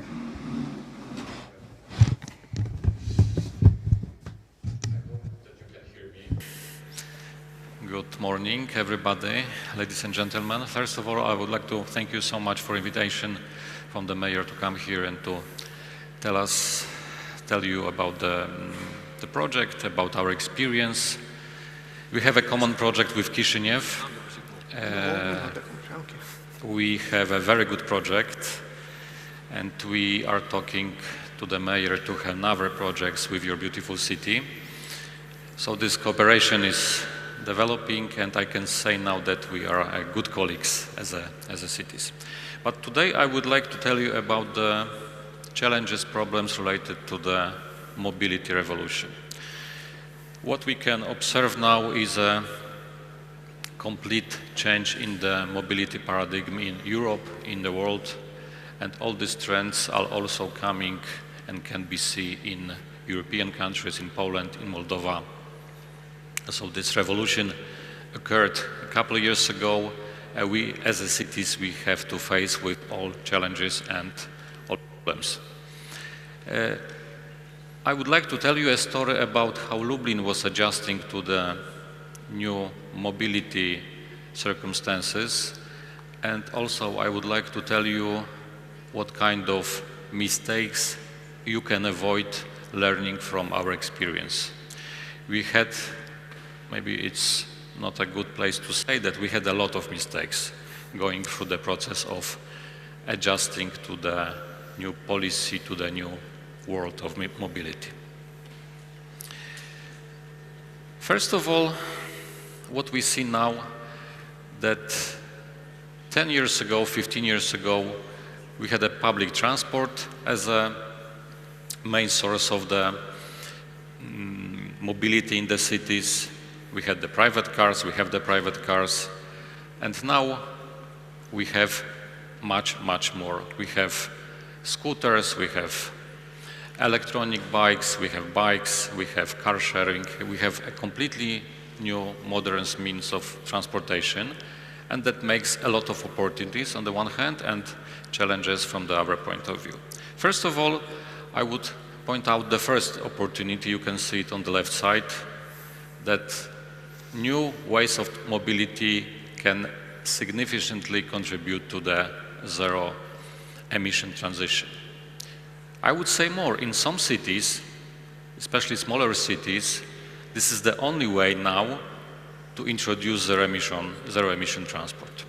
Because some cities, they have buses, mostly driven by diesel, and they cannot afford to buy electric or hydrogen buses. So this is the important element of starting the transition. Challenges. I don't have time to describe all kinds of opportunities and challenges, but what is the challenge? I think the main challenge is that new means of transportation, new mobility tools can significantly affect the public transport in the cities. So, in other words, the public transport is becoming less competitive. In some ways, it's becoming unnecessary. And the question is, should we invest or shall we invest in a public transport or rather support private operators providing new mobility services? So from my perspective, this is the crucial dilemma and crucial challenge. And at this slide, you can see what we have now. We have the public transport, we have buses, trolley buses, trams, light rail. We have private trips that we would like to reduce. We have cars, motor cars, and we have completely new services for mobility. And the challenge is to integrate all these tools, to run the system and coordinate the system from the city perspective, from the top. It is very, very difficult.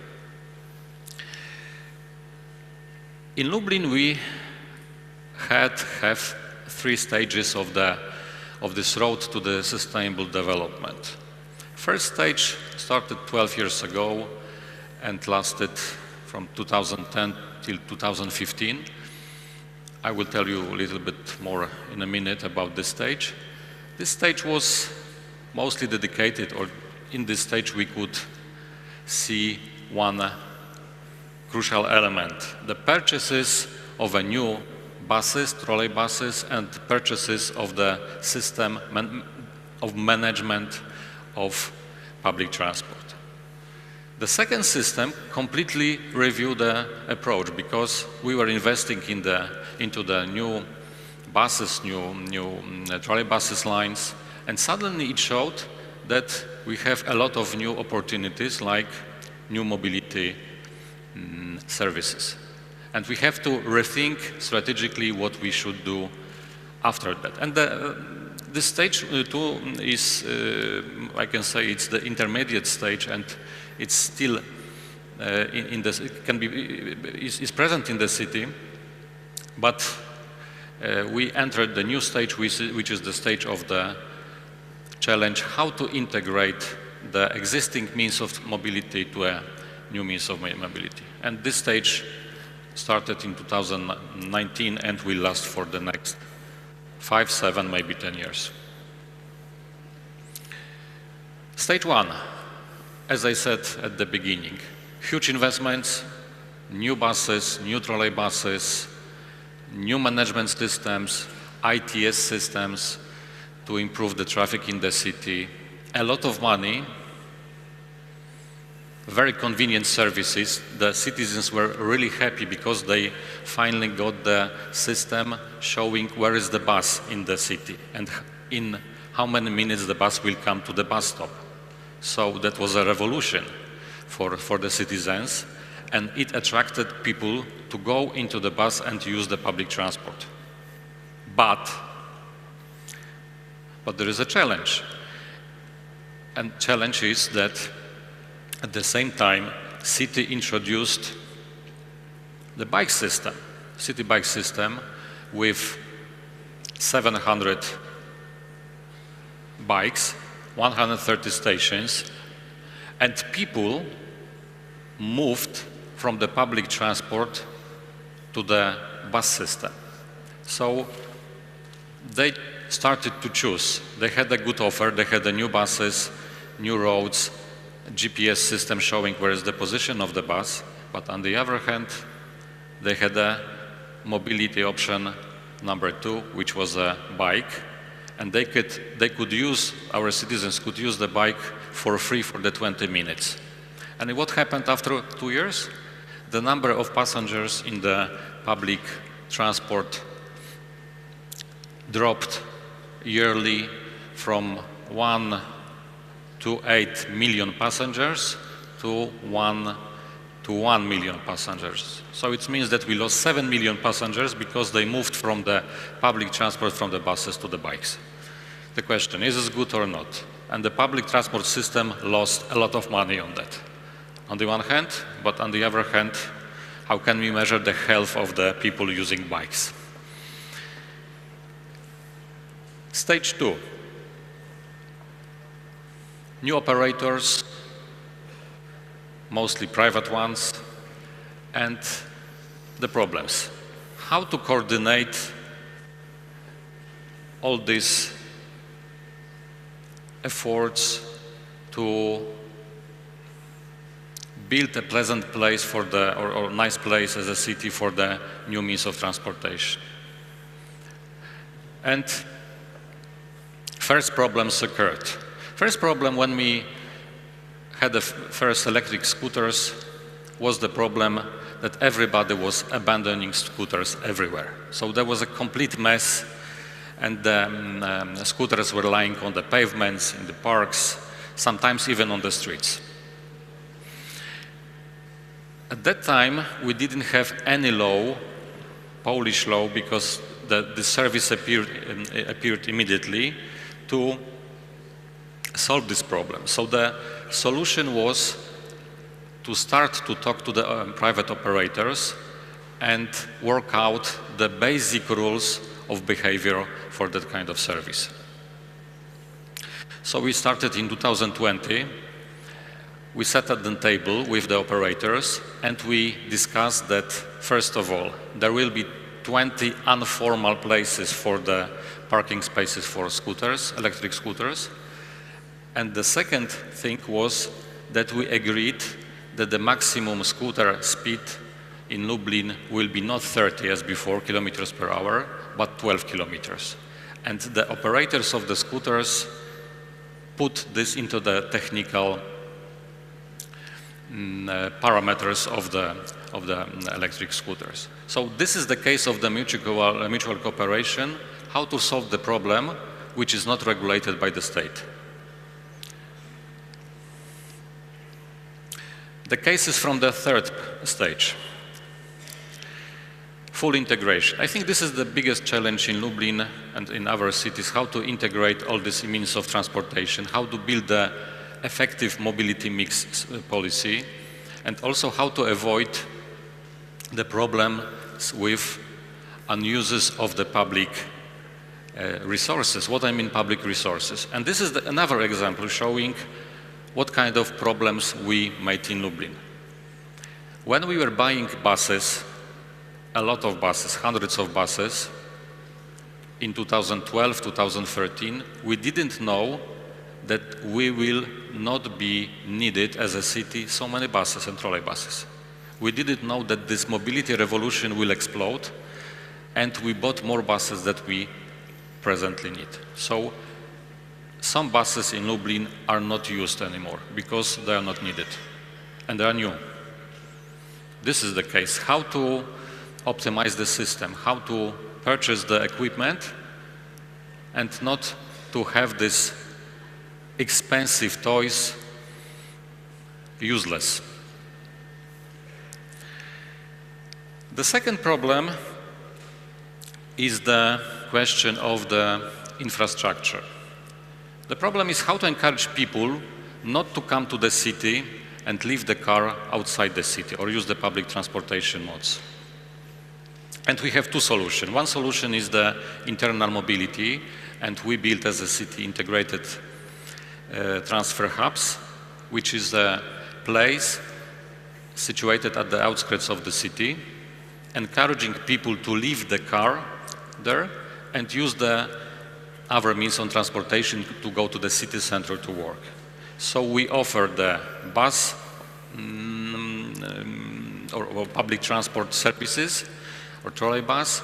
We also the system of kiss and ride, and also we offer the bike system that we have at such transfer hubs. People are coming to Lublin, they are leaving cars at the outskirts in these places, and they are moving to the bikes, or they are moving to the public transport. And at the beginning, the system was completely unpopular. Nobody wanted to use it. And step by step, because of the promotional campaigns, some fiscal encourages, we were able to encourage people to use that kind of mobility system. And external multi-mobility, this is just the case of the big investment, one of the biggest in Lublin now, worth about 60 million euro. This is the new integrated international metropolitan railway station, integrating all kinds of transports or mobility. Railway, buses, long-distance buses, and all kinds of new mobility services.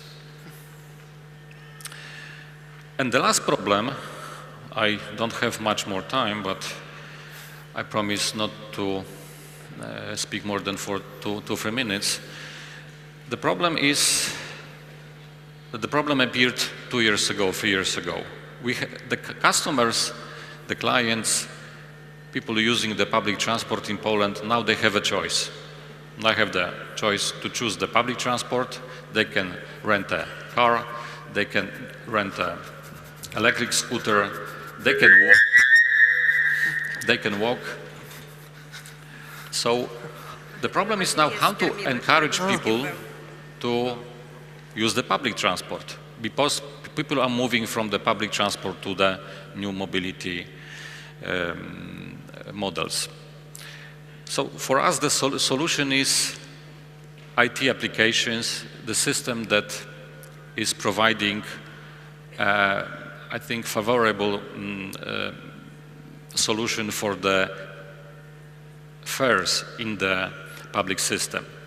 And we call this system Lubika.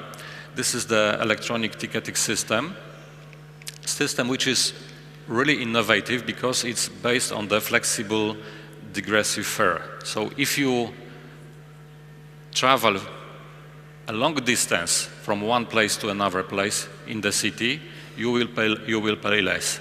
If you travel short distance, you will pay more. And The system is also dedicated as an open platform, which allows to integrate with other elements like our city services. Why the system is good, and I would strongly recommend you to use this solution. You have everything in your mobile. So we don't need any card for the system.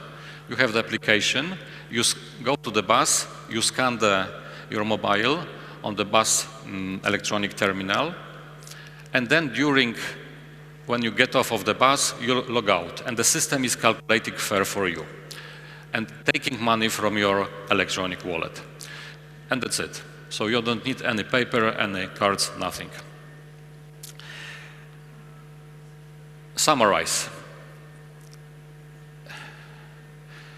What we have, you can see, what I would like to point out that Lublin has one of the most zero-emission systems in Poland. 40% is zero-emission now.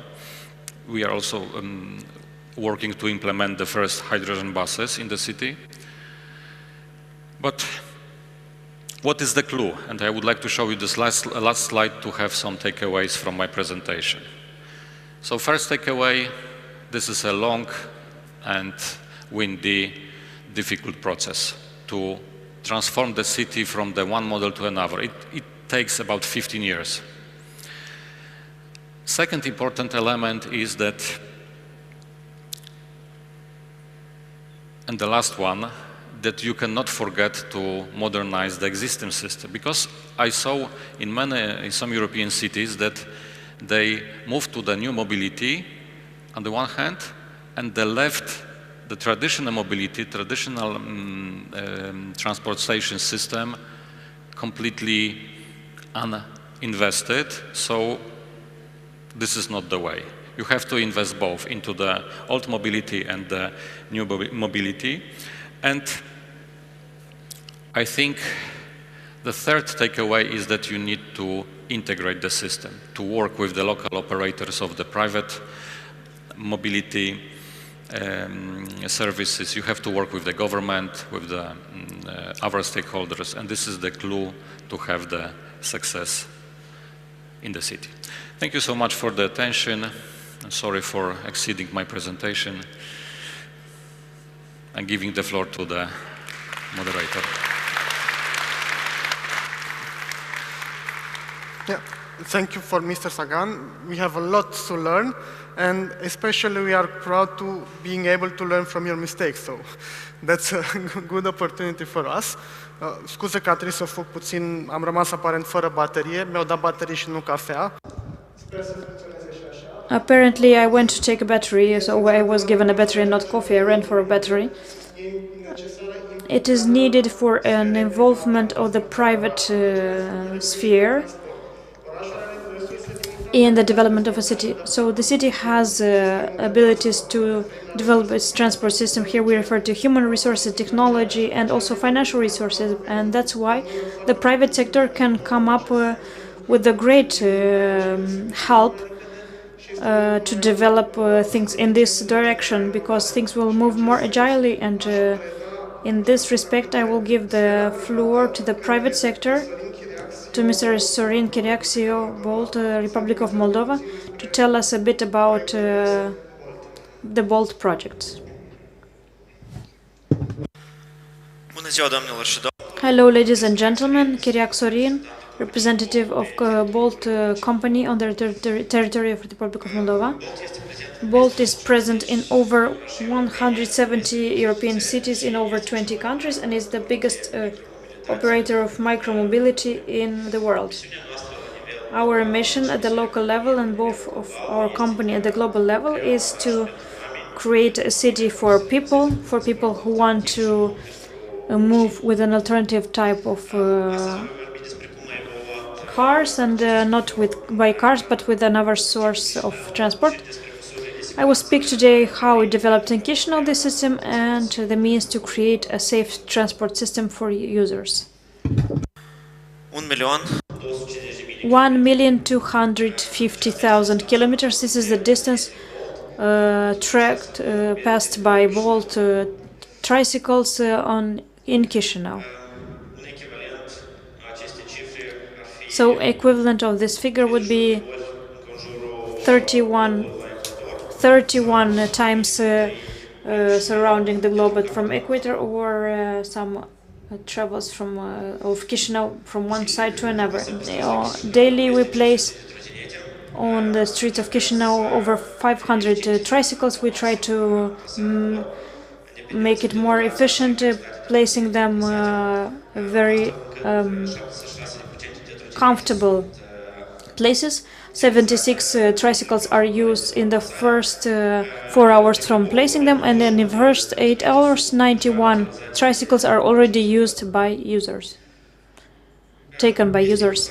It is important to mention the fact that the tricycles are already not a way of entertainment as they were before. They become a means of transportation for people.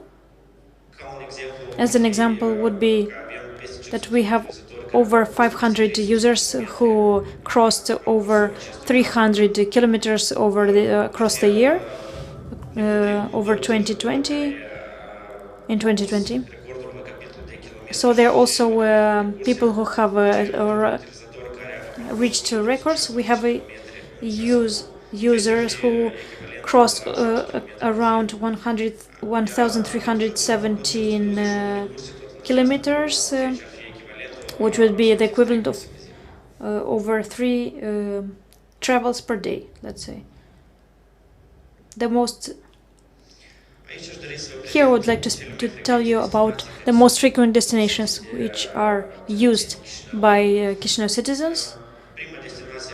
The first destination was a surprise for us, and I think it's a surprise also for you. It's the La Izvor Park, which was recently renovated. After renovation, from our statistics, we can see that it became a kind of hub or place of concentration for inhabitants from that sector, and not only. In the La Izvor Park, we had 10,500 travels which were finalized, and 8 in Parcul Ștefan cel Mare Park. And in Valea Marilor Park, we had 9,000 travels started, and 6,700 were finalized.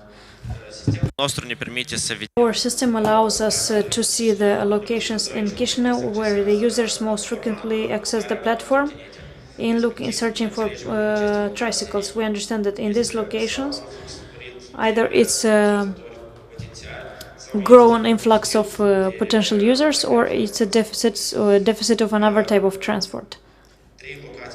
3 locations which are most popular are the Unic shop area, the commercial shop, Ștefan cel Mare Park, 52,000 tricycles, and Moldova shopping, where there were 62,000 tricycles.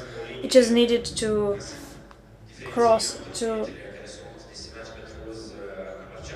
make a distinction between the trottinets for tricycles for commercial use and for personal use. The main factor which differentiates it is the speed limit. Bolt tricycles have 25 kilometers per hour speed limit, and together with the police we have agreed to reduce the speed up to 15 kilometers per hour to prevent some accidents.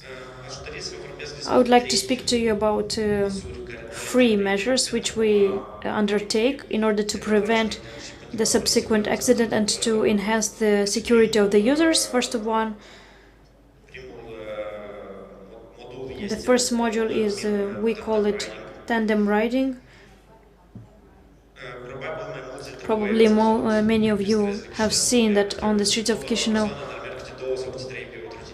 are 2 or 3 people on one tricycle. This is the problem that we face the most, and also it is a problem for the police also, because when there are more than 2 people on a tricycle, it becomes unstable, it stops harder, and the risk of an accident is greater, because the weight for the tricycle becomes bigger. and it cannot be stable. So this leads to an accident or to the fact that the tricycle may break into parts.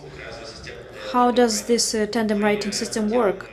We can, due to the electronic equipment which is in the tricycle, we can detect the change in weight on the tricycle.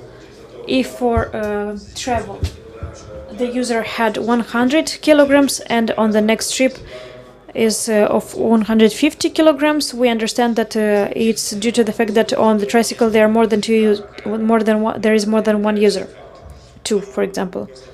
So we realize the fact that many users do not know that this is not allowed for more than one person to be on the tricycle. That's why we are trying to bring this information to their knowledge in order to prevent such cases. Another function which is implemented is the prevention system on deviating, on stopping the tricycle. So that's why we are trying to stop the aggressive riding of the tricycle and drifting elements to prevent this. And this is dangerous for all the people, for all the participants in traffic, both for pedestrians and for other participants, because the tricycle is not the safest one. It has an excessive speed limit, and when it stops suddenly.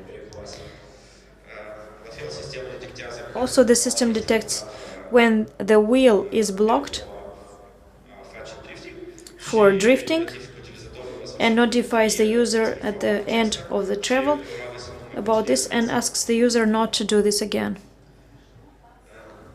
The third tool that we have is the test of cognitive reaction, and it is conceived for prevention of the cases when people can use a tricycle being drunk. So the test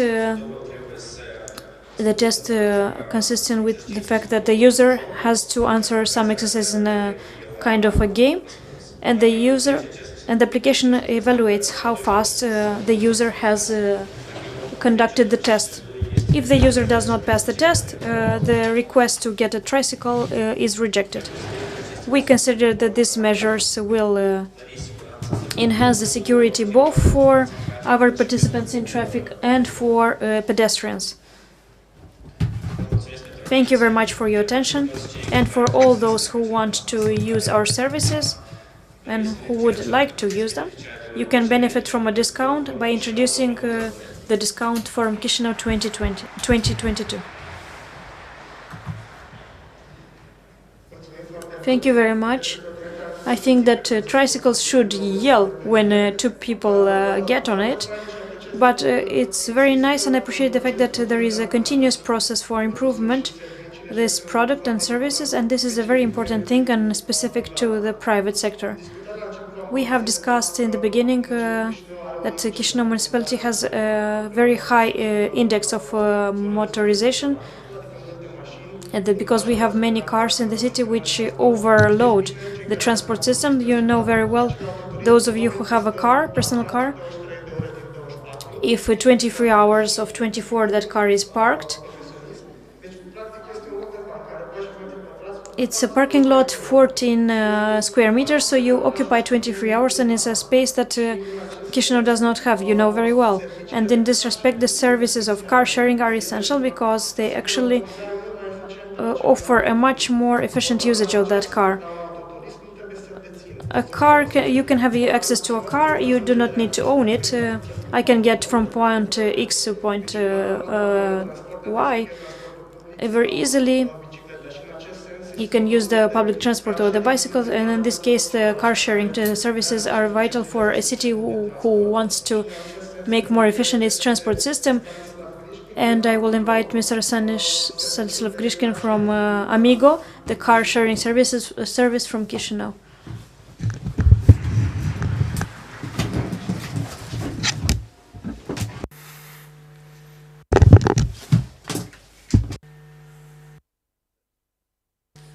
Всем доброго дня. Good morning, everyone. Today, I would wish to tell you a little bit about company and what our company could do for our city. A small video to start with.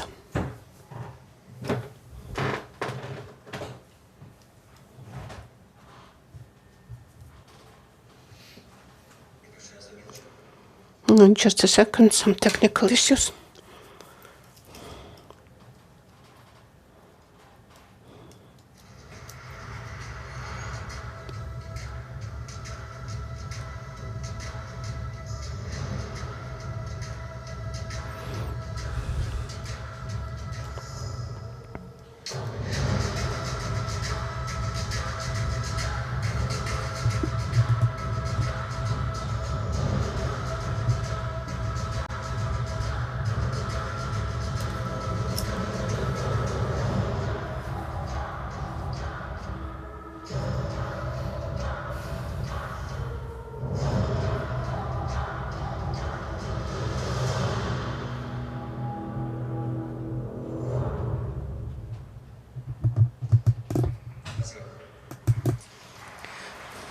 Thank you.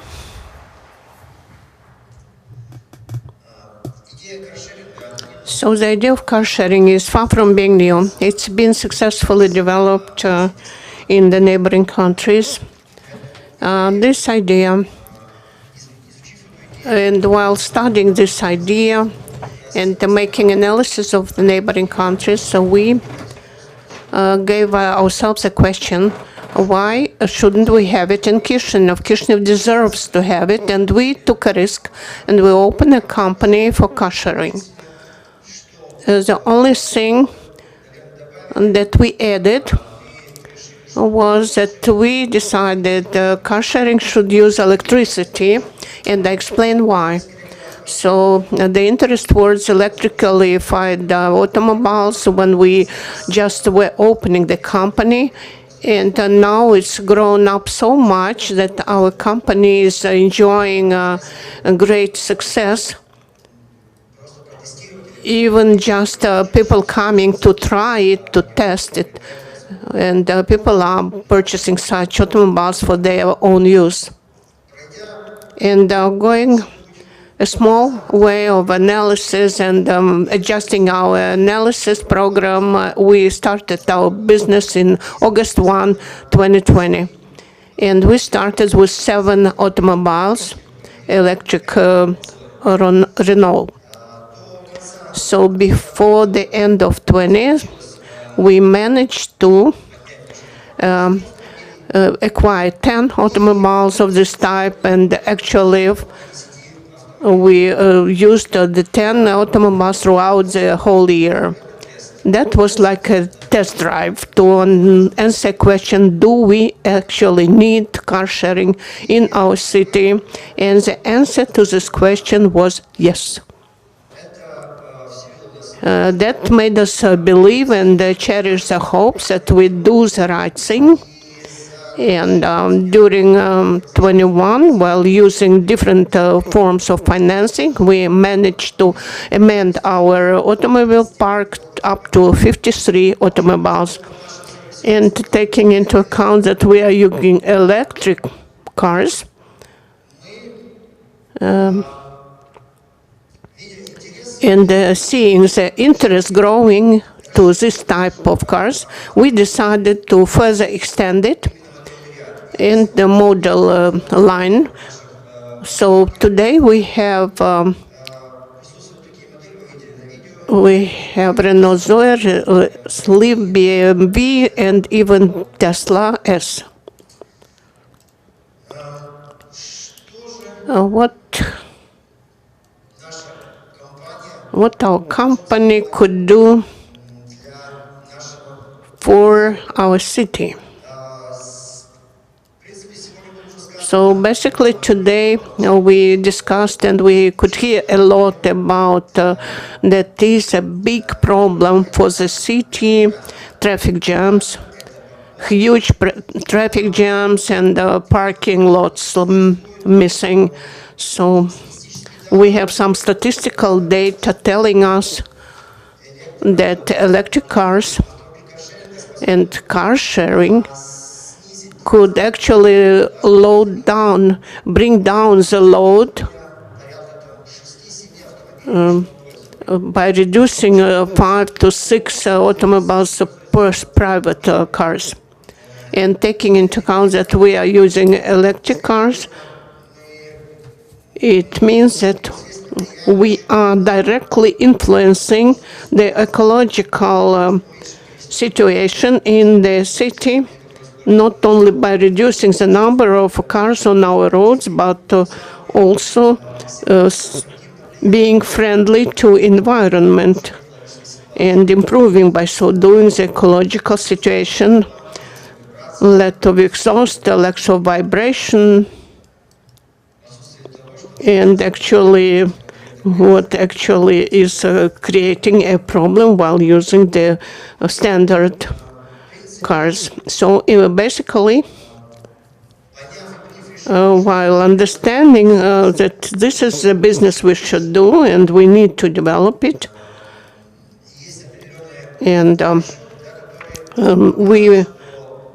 we have some estimates showing that the market for car sharing in Chișinău is not less than 500 cars. And also taking into account that our estimates we have a clearly stated scope and objective to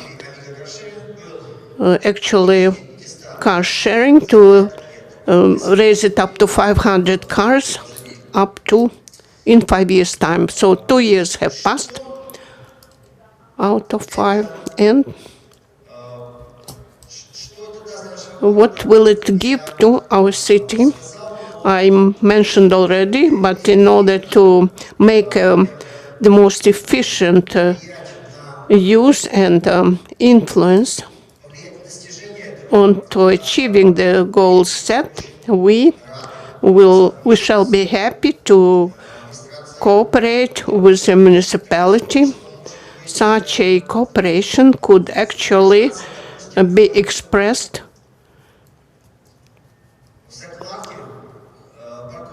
in providing for parking lots for our electric car sharing cars within the city infrastructure.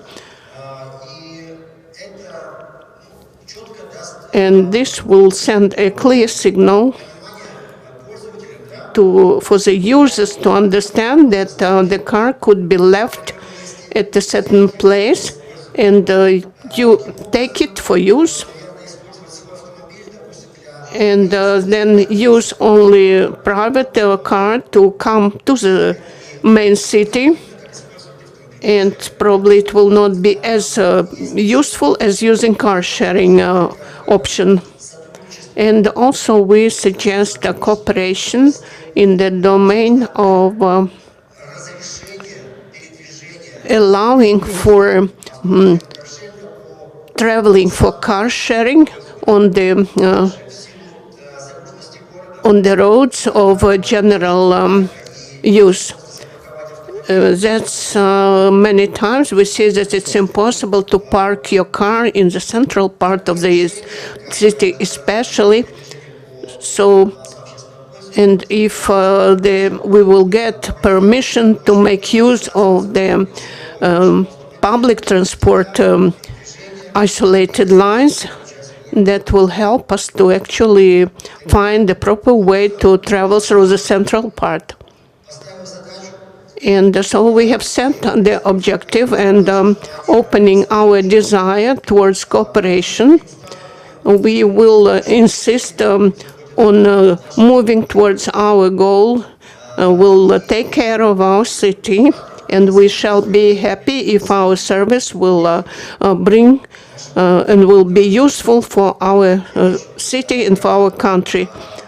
I was happy to make presentation of our company, and thank you very much.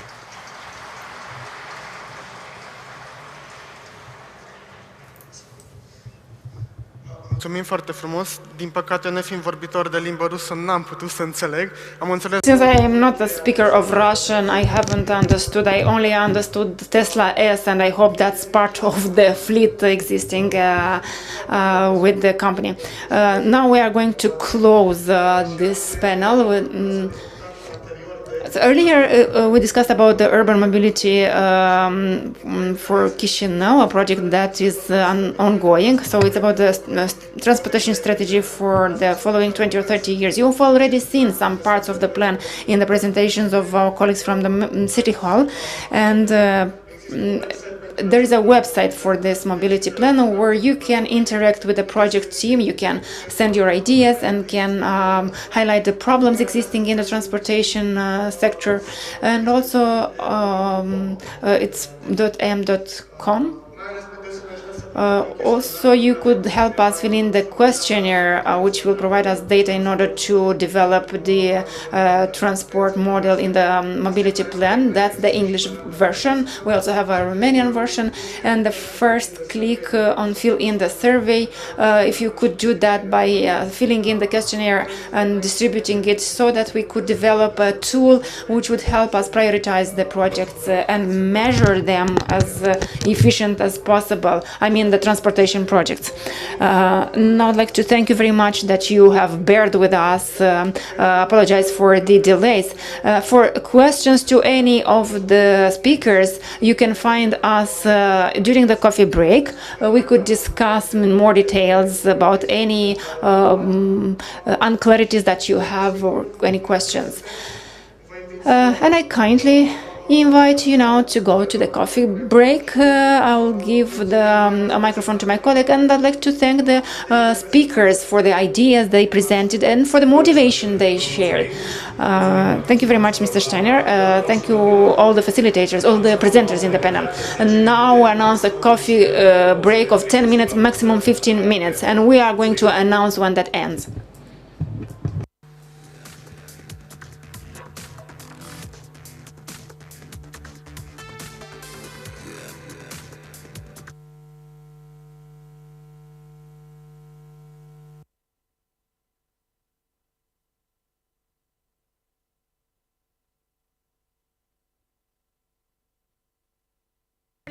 Vieții lor. Vin în toată sâmbătă și duminică și miercurea și joia. 4 zile pe săptămână aici merg dansurile. Sâmbătă trecută a venit așa o ploaie, s-a pornit, dar nu se duce nimeni. Ploaia a trecut și am ieșit din nou.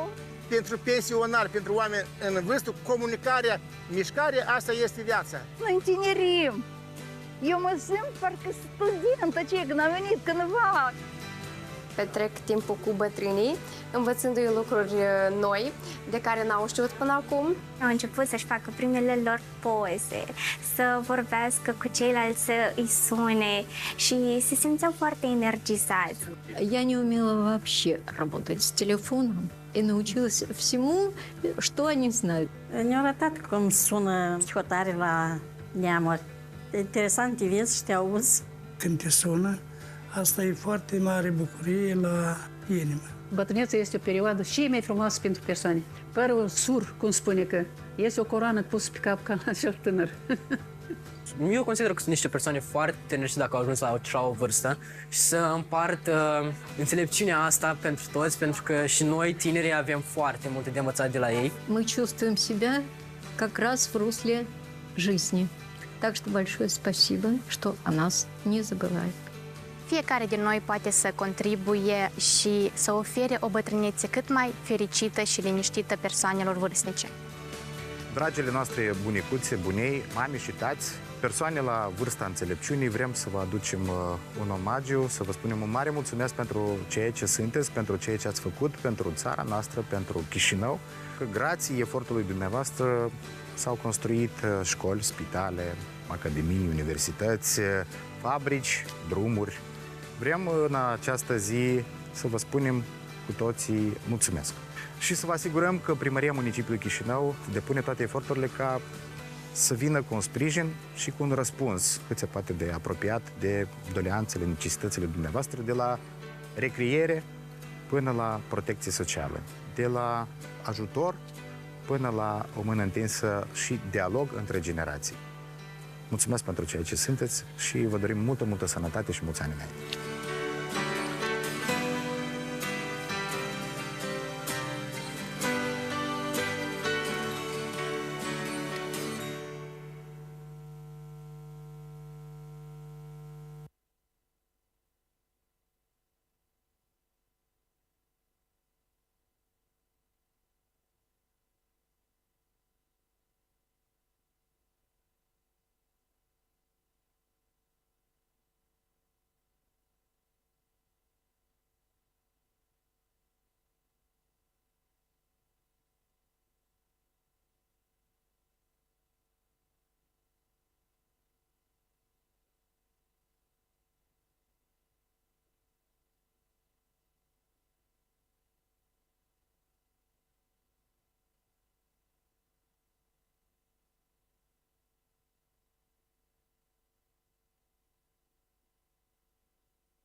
Primul SMS expediat, Molțel a început calea lansării serviciilor și tehnologiilor inovatoare pentru sectorul telecomunicațiilor din Republica Moldova.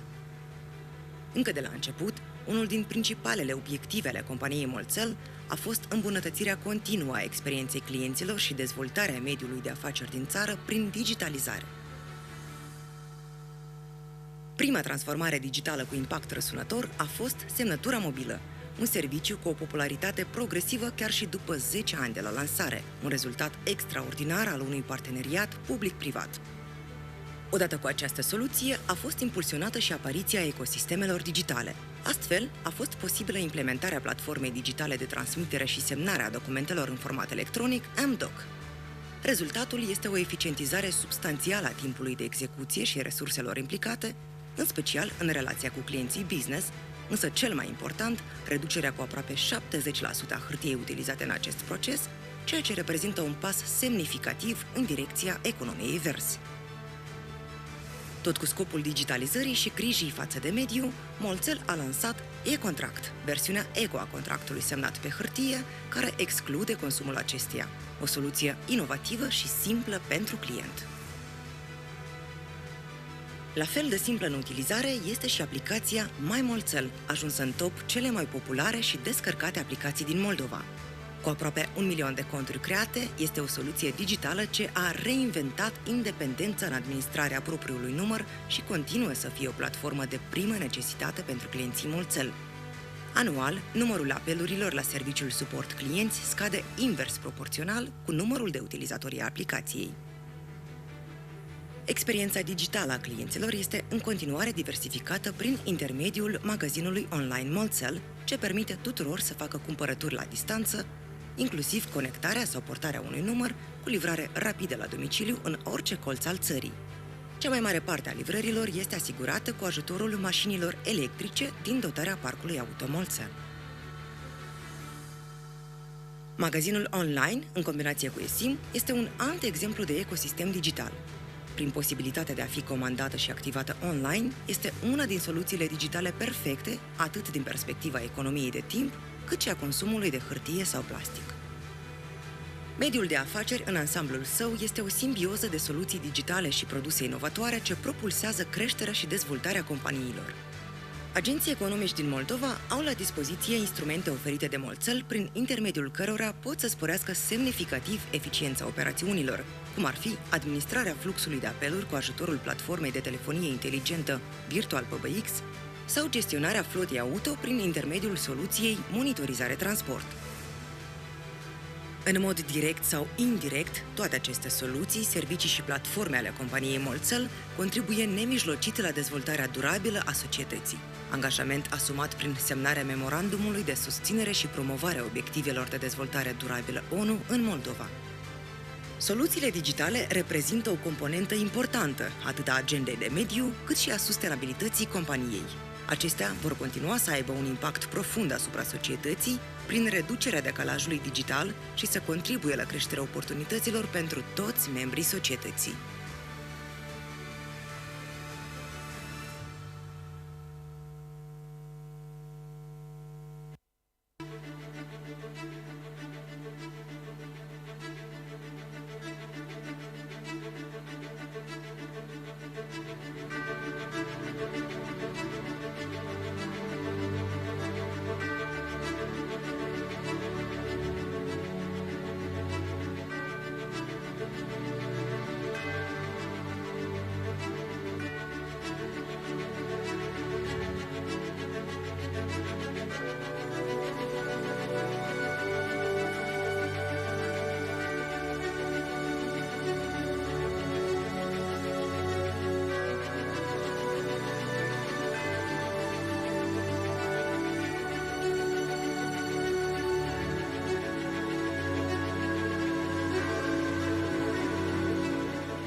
尊敬的杨切班市长、严文斌大使、女士们、先生们、朋友们，大家好！很高兴同各位朋友云端相聚。首先，我谨代表基辛诺乌的友好城市中国青岛市，向基辛诺乌首届经济论坛的顺利召开表示热烈祝贺，向出席论坛的各位嘉宾表示诚挚的问候，并致以美好的祝愿。基辛诺乌历史悠久，风景迷人，充满生机活力。青岛是中国沿海重要的中心城市，滨海度假旅游。 Doamnelor și domnilor, vă rugăm să vă ocupați locurile în sală. Rămâne valabilă invitația să deconectați telefoanele mobile sau să le treceți pe un ton silențios. Vă mulțumim. 两市交往日益增多，摩尔多瓦驻华大使多次访问青岛，让更多青岛人走进了美丽的基辛诺乌，而且品尝到了来自葡萄酒王国的香醇美酒。今年是中摩建交30周年，让我们携手同行，共创美好未来，不断增进两国人民之间的深情厚谊，持续深化青岛与基辛诺乌两市之间的务实合作。预祝本届论坛圆满成功，祝各位身体健康，万事如意。谢谢大家。Hello, Chișinău. I'm Eric Piolle, the mayor of Grenoble, and I'm delighted to be part of this initiative and to promote the image of the capital of the Republic of Moldova this year.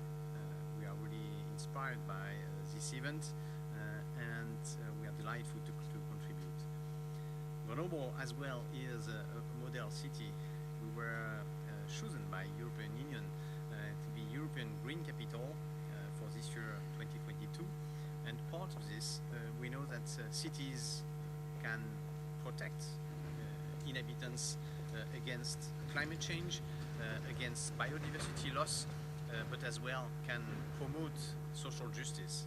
And this is not only a purpose, a goal, but as well a mean to fight against climate change. We are as well a unique city, and we are sure that promoting human rights for women, for LGBTs, for migrants is as well part of what is required to fight against climate change and part as well of our responsibility. In this year, 2022, we see inspiring movements as Chișinău to promote economic action and to protect its inhabitants. We are really supportive of that, and we are hopefully sure that you will continue to have this momentum to share with other cities. So thank you, and yeah, best wish and kind regards. Witaj, miło Cię widzieć. Chociaż znamy się nie od dziś, myślę, że jeszcze wiele o mnie nie wiesz. Znajduję się w centrum Europy, więc szybko do mnie dotrzesz. Za granicą jest o mnie coraz głośniej. Ostatnio mówią o mnie, że jestem smart. Jestem pewien, że znajdziemy wspólną przestrzeń, taką, w której będziesz mógł się rozwijać. Nie czekaj, przyszłość zaczyna się tu, w Lublinie.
Dear Mayor of Chișinău, Mr. Chaban, honorable guests, friends. It's a pleasure to greet you at the first Chișinău Economic Forum. In the modern age, most of the economic activity, employment, talent and creativity are concentrated within cities. So cities are turning into major players in the international arena. We are facing serious political and economic challenges. Only by joining our forces can we defend our interests and find common solutions. Chișinău, together with all of Moldova, has shown great courage, selflessness and true humanity this year by helping and welcoming Ukrainian refugees. Thank you for your standing with Ukraine at a time when Ukrainians are giving their lives for the freedom of a democracy.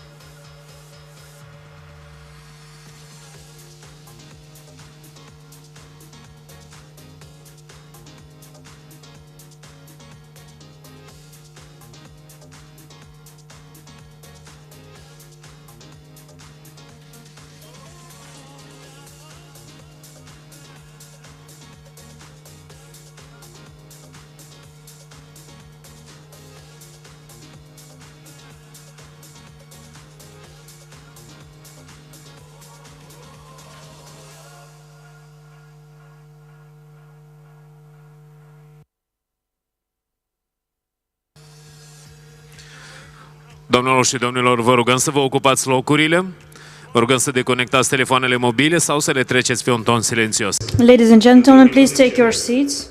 In 1 minute we are starting.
Așadar, doamnelor și domnilor, bine ați revenit în sală. Ladies and gentlemen, welcome in the room. Welcome to the session. Please let us start the next panel. We would like to ask all those behind to come up forward.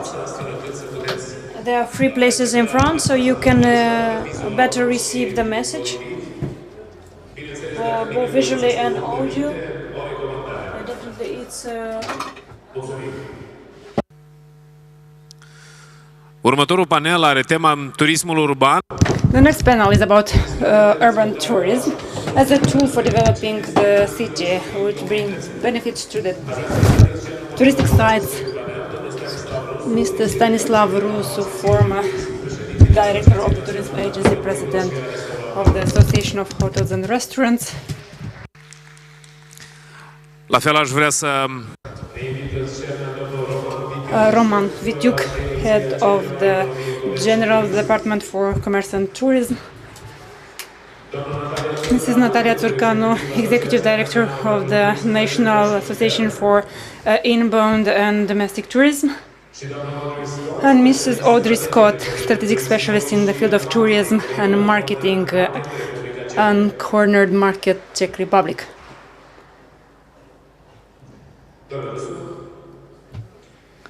Mr. Russo. Good afternoon, everyone. I hope the coffee was tasty and the pies as well. You're going to feel now more relaxed. Now we have a panel which is quite interesting, and we have insisted to have a panel with a lot of emotional charge to see how Chișinău can be attractive not only for its inhabitants, not only for the citizens of Moldova, but also for its guests, the guests from abroad. And our Moldovan hospitality is very much promoted. And we wish that the guests coming to our houses and to whom we are showing the best things we have in our house and courtyard. Indeed, Chișinău is our home, and we wish to have as many visitors and tourists as possible. And this is an objective of the touristic industry. And what are the objectives of the city hall, the administration,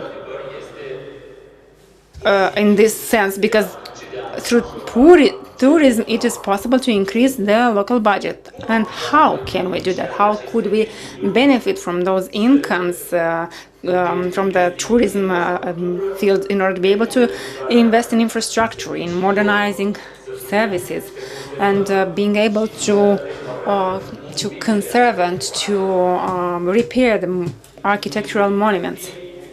So tourism comes with solutions. In that sense, we have two very important messages for this event from two world leaders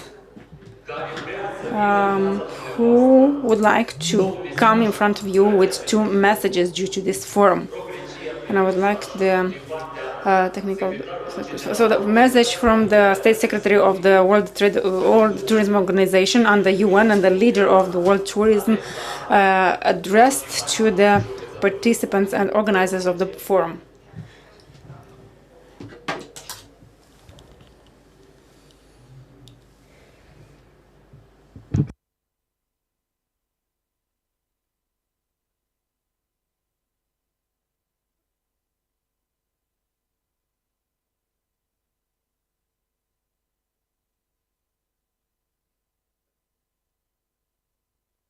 Mică pauză tehnică. Sperăm rapid să o recuperăm.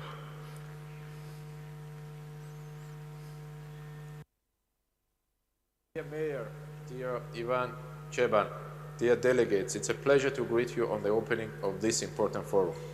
I would like to congratulate City Hall and the Mayor of the important work.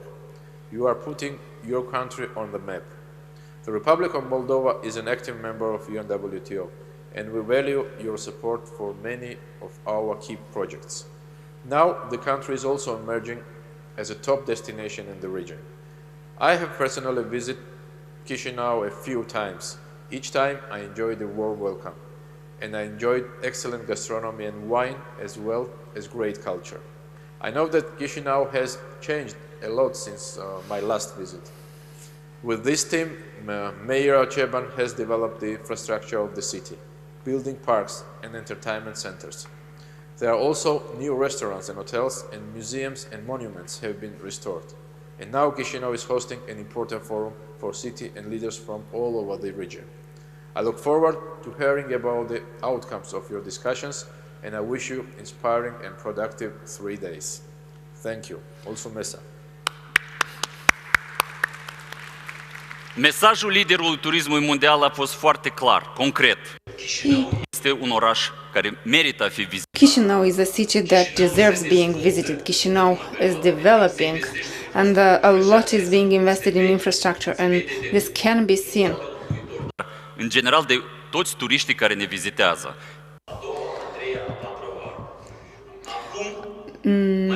Now we have another message as an information for all the participants coming from the tourism industry, the associations, the economic entities which provide touristic services. Yesterday took place very important actions for the tourism industry in Moldova. A few weeks ago, Chișinău city has become a member, full-fledged member of the World Federation of Touristic Cities with office in Beijing. And what could that give to us? Specialists in this field know a lot about that. So the city is becoming a destination must visit on the touristic map. That's a very strong message, which is acknowledged at the international level. Now I would like the technicians to show us the message of the Secretary of the Organization of Touristic Cities, which was additional to the yesterday event when the memorandum was signed between the City Hall of Chișinău and the World Federation of Touristic Cities. And we hope the actions are going to be taken in order to draw additional investments and continuous development. So, Yang Shou, General Secretary. Distinguished guests, ladies and gentlemen, greetings to you all. I'm delighted to join you all the Chișinău Economic Forum 2022 online. On behalf of the World Tourism Cities Federation, I'd like to extend warm congratulations warm greetings to all the distinguished guests. Since its inception in 2012, WTCF's core vision of the better city life through tourism, actively advocating the globalization of the world tourism, continuously promoting the cooperation and exchanges among world tourism cities. At present, WTCF has 237 member cities and institutions from 83 countries and regions around the world.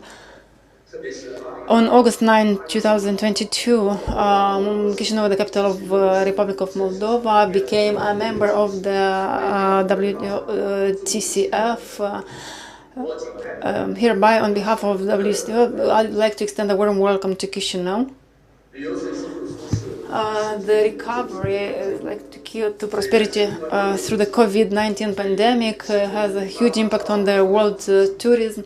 We should keep in mind that rainbows often appear after storms, and opportunities always come with challenges. Both the huge potential of the tourism market and the main development trends of this sector have been changed. Beijing, where the headquarters of WTCF is located, has attached great importance to the recovery and economic and social development. For example, it has the opportunities through about the events such as games and tourism resources. A number of new cultural tourism landmarks such as the Universal launch. I can't manage reading. 向世界提供了北京经验。在此，我提出以下3点倡议：一是秉持协调发展理念，统筹抓好疫情防控和旅游发展。旅游城市应该把游客的生命安全和身体健康放在首位，将疫情防控措施融入旅游各环节和领域，营造舒适、便捷、整洁、安全的旅游环境。同时，应实施更加积极有效的扶持政策，加大对旅行社、饭店等市场主体的帮扶力度，加强对旅游从业者的培训和劳动者权益的保护。二是秉持高质量发展理念，推动城市旅游业迭代更新。受新冠肺炎疫情影响，短距离、个性化、低密度、高品质、自助式的旅游模式成为了新的需求。旅游城市应适应新的发展趋势，注重产品创新，加快旅游与文化、科技等要素的融合发展，全力推进旅游业态升级，为游客提供更加优质丰富的旅游服务。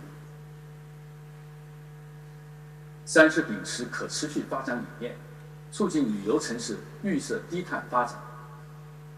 旅游城市应将生态文明的理念贯穿旅游经济发展全过程，坚持生态优先，大力发展生态旅游，不断开发资源节约型、环境友好型的生态旅游产品，努力推动碳达峰、碳中和目标的如期实现，促进旅游城市可持续发展。女士们、先生们，我们坚信，在不久的将来，世界旅游业将逐步从疫后复苏转向革新变革，实现更大的繁荣发展。今天，联合会与基辛讷乌市将共同携手，就确立双方在2023年摩尔多瓦共和国城市旅游年庆祝活动中的战略伙伴关系，在本次论坛中签署谅解备忘录，共同推动城市旅游复苏发展。最后，祝本次大会圆满成功，祝2023年摩尔多瓦共和国城市旅游年在城市旅游领域取得辉煌成绩。谢谢大家。Rog multe aplauze. A round of applause. So I think not me and not only me, but everyone who has listened to a message in Chinese. In Chișinău we have hotels, restaurants, cultural patrimony underground. We have travel agencies, we have travel guides, we have travel relatives. It's an enormous industry.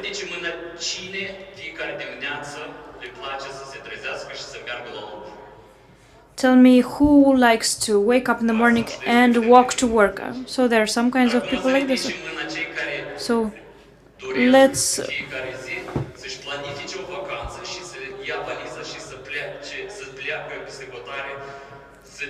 please raise your hands, those who like to wake up in the morning and plan a vacation and go to travel somewhere. Now municipality has a concept, has a strategy, how Chișinău can become a touristic destination. And with this on this occasion, I would like to invite Mr.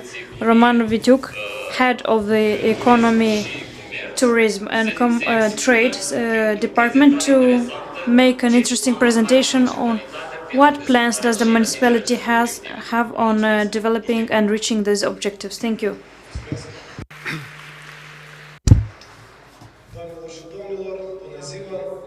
Ladies and gentlemen,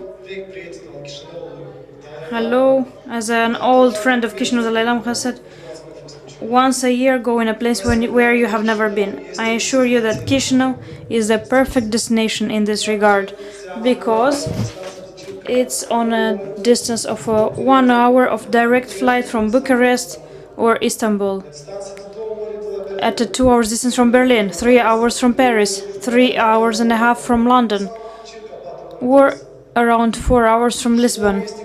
Chișinău is considered one of the greenest cities in Europe, and at the same time it occupies 47th place on one of the biggest cities in Europe, the 3rd place in the world according to the coefficient of the population rate with access to internet, with a speed to internet of 1 gigabit. Having into consideration all these pluses, we have developed a development strategy for Chișinău and tourism in Chișinău for promoting this destination, which we call Chișinău Touristic Capital. This strategy is based on 3 development pillars: sustainability, on long term of investment in tourism, protection and development, coherent protection and development of capital in all the areas of touristic development potential, and implementing partnerships.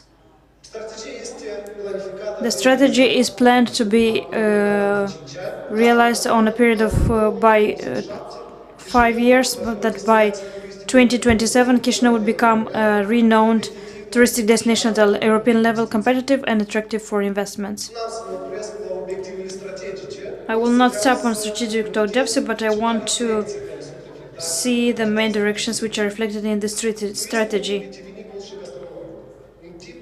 The gastronomic and wine tourism. It's popular among those people who plan a vacation for a short term, or for a long term, or a weekend vacation. Did you know the best wine, Fautor Negre from 2017, is considered, according to the Brussels contest 2022, the best one?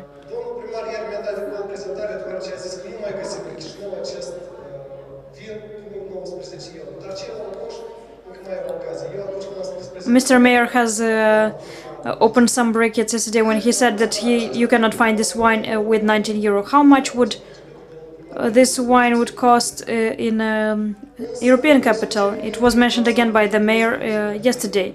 But we are all proud of our wine producers. In Chișinău and in Moldova you will find the best wine for the best quality and price. The famous underground wine cities, they are both in Guinness World Record Book.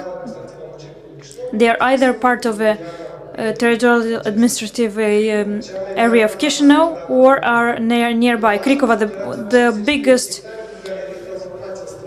wine cellar with 53 underground galleries for 120 kilometers. Melistimic, the biggest wine collection in the world with 1.5 million bottles of wine.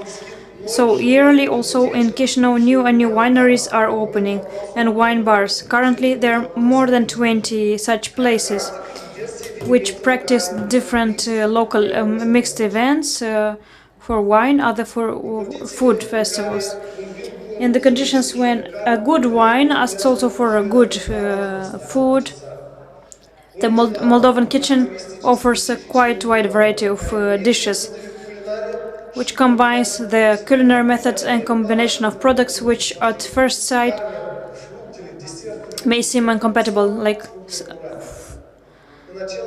pickled fruits, meat with fruits, such products as kushmalugutsa or baba negra. So within the forum also we have the Eco Fair. There you can find the tastiest products in this respect, and yesterday we had the chance to taste the black pudding. In Chișinău you can find over 20 restaurants to try different other cuisines, either Albanian, Georgian cuisine, or Greece or Bulgarian. Chișinău is a perfect destination also for mice tourism. Over 7,000 places available for mice, either organized in museums, exhibition areas, hotels or hubs, which are in Chișinău. The Palace of the Republic, where we are today, can host over 1,700 people during one event.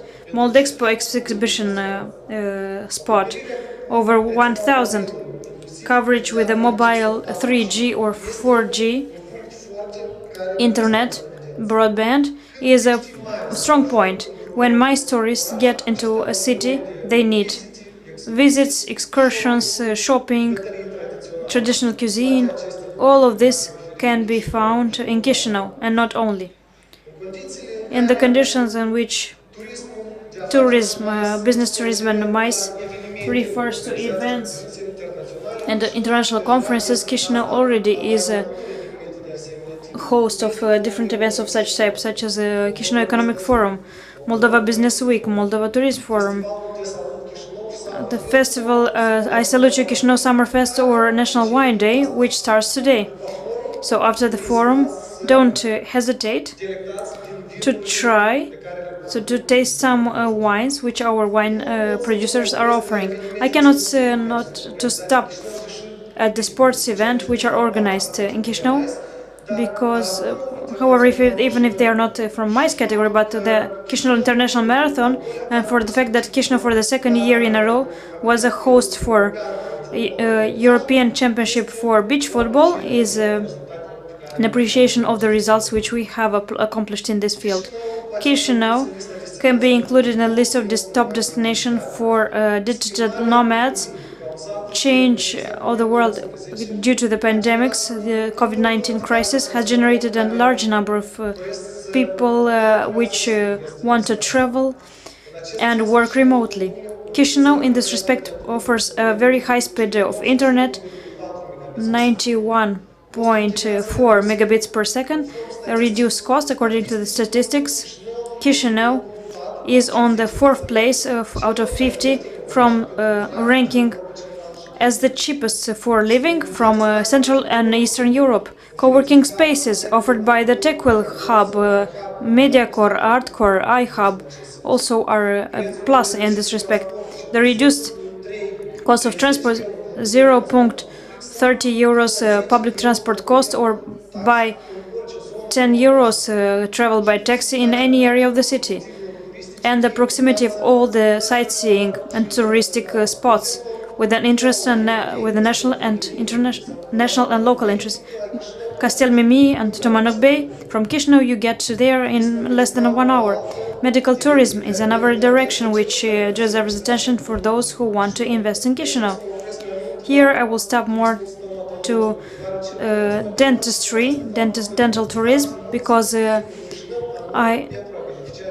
I've noticed that many people come to Chișinău to benefit from these services because they are offered at a very good price in conditions when the specialists which work in Chișinău have a very high qualification and the equipment is a very modern one. But I will not stop very much here at this point because my colleagues in their presentations will speak in detail about this. The importance of the Chișinău municipality for the tourism industry from Moldova is a vital one. Chișinău represents 60% from the companies anchored in tourism, 68% from the number of people who are working or the employees are in Chișinău. 82% of the tourism share is generated by Chișinău out of the entire of Moldova. So the aggregated sales from tourism industry in the last period have reached to 10.9 billion lei with a yearly growth of 10.8%.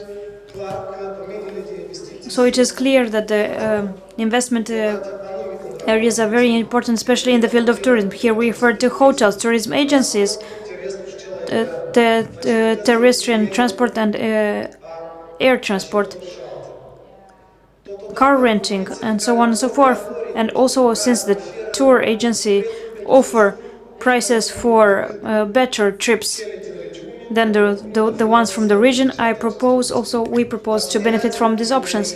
Partnerships with the wineries and local sellers are also on the top of preferences of foreign investors. We are trying to create new pedestrian areas.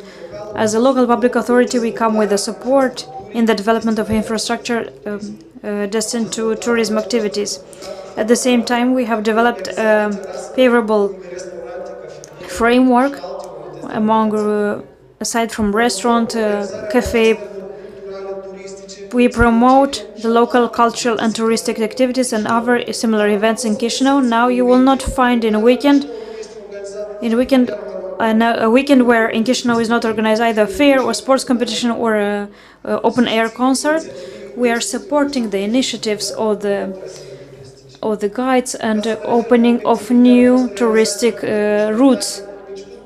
Starting from 2020, since the Department of Economy, Commerce and Tourism was organized, so art crafts fairs have been organized. Starting that from 2021, Chișinău has a unique calendar of events which take place around Chișinău, and also the project touristic trolley bus Chișinău sightseeing, which we are very proud of.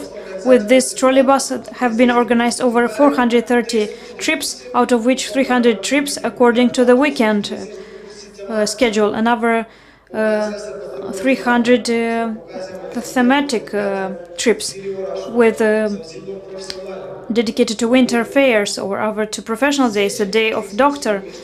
10,000 travelers have benefited from the services of the sightseeing trolley bus. Developing the industrial tourism, or the one that can be practiced during some abandoned objects, or those who have to be valued in another form, also represent a priority for us. And light adventure tourism, also we aim to explore the underground galleries of Chișinău through 3 means of bringing tourists, either through a pedestrian trip, a mixed trip, or either by having the possibility to explore these mines with the help of kayaking. The information on the touristic objectives and the activities recommended and the events planned in Chișinău is accessible on the informational resource visit.chisinau.md, as well as on the pages from Telegram, Instagram, which are managed by the local public authority. And if there you cannot find the information which you're interested in, I'm sure that the colleagues from the Center of Information for Tourism will offer you some other data. So Natalia will have much more details, many more details.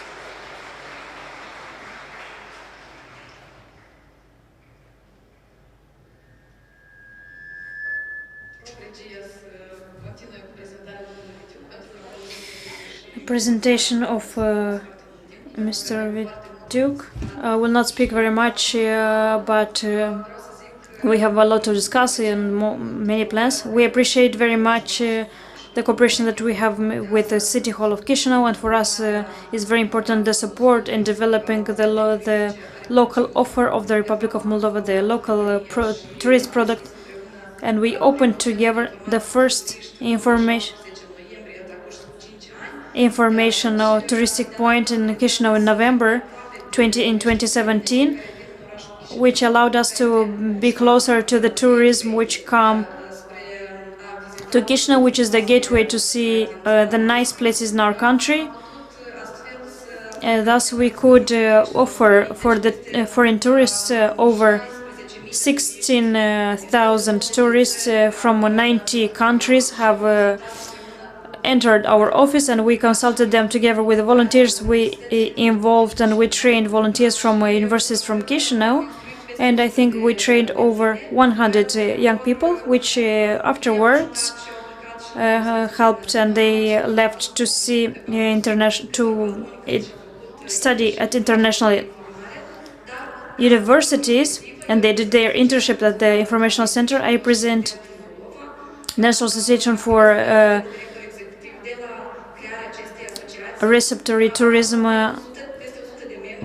Now we have over 100 members, tour operators, which work in Chișinău, but also some guest houses, wine cellars, which come to bring international interesting offers for tourism. In those 8 years of activity, we managed to open the first center for touristic information. We organized very many press tours. If you managed to see articles about Wizz Air on the board newspaper, and from August and September, you've managed to see that we promoted the National Wine Day, and all the passengers from all the routes operated by this company, aircraft. And this makes Moldova more visible, especially Chișinău, where all those coming through Chișinău International Airport can see the Republic of Moldova. And also we have organized very many promotion campaigns, national ones, and every time Chișinău is included in the touristic offer, and we try to encourage the tourists to offer them much more information through the Center for Information for Tourists. You have seen the mention Zoru Poludukashvili mentioned he visited us in 2018 in the Republic of Moldova, Moldova being the host and Chișinău being the host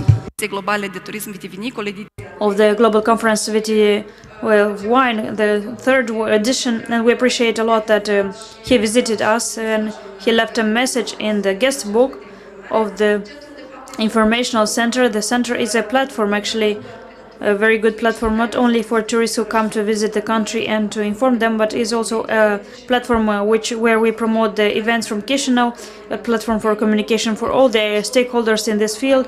We organize the workshop, we promote the campaigns for tourism, we offer informational services, and it's also the place where the young specialists, the students, can come and do their practice.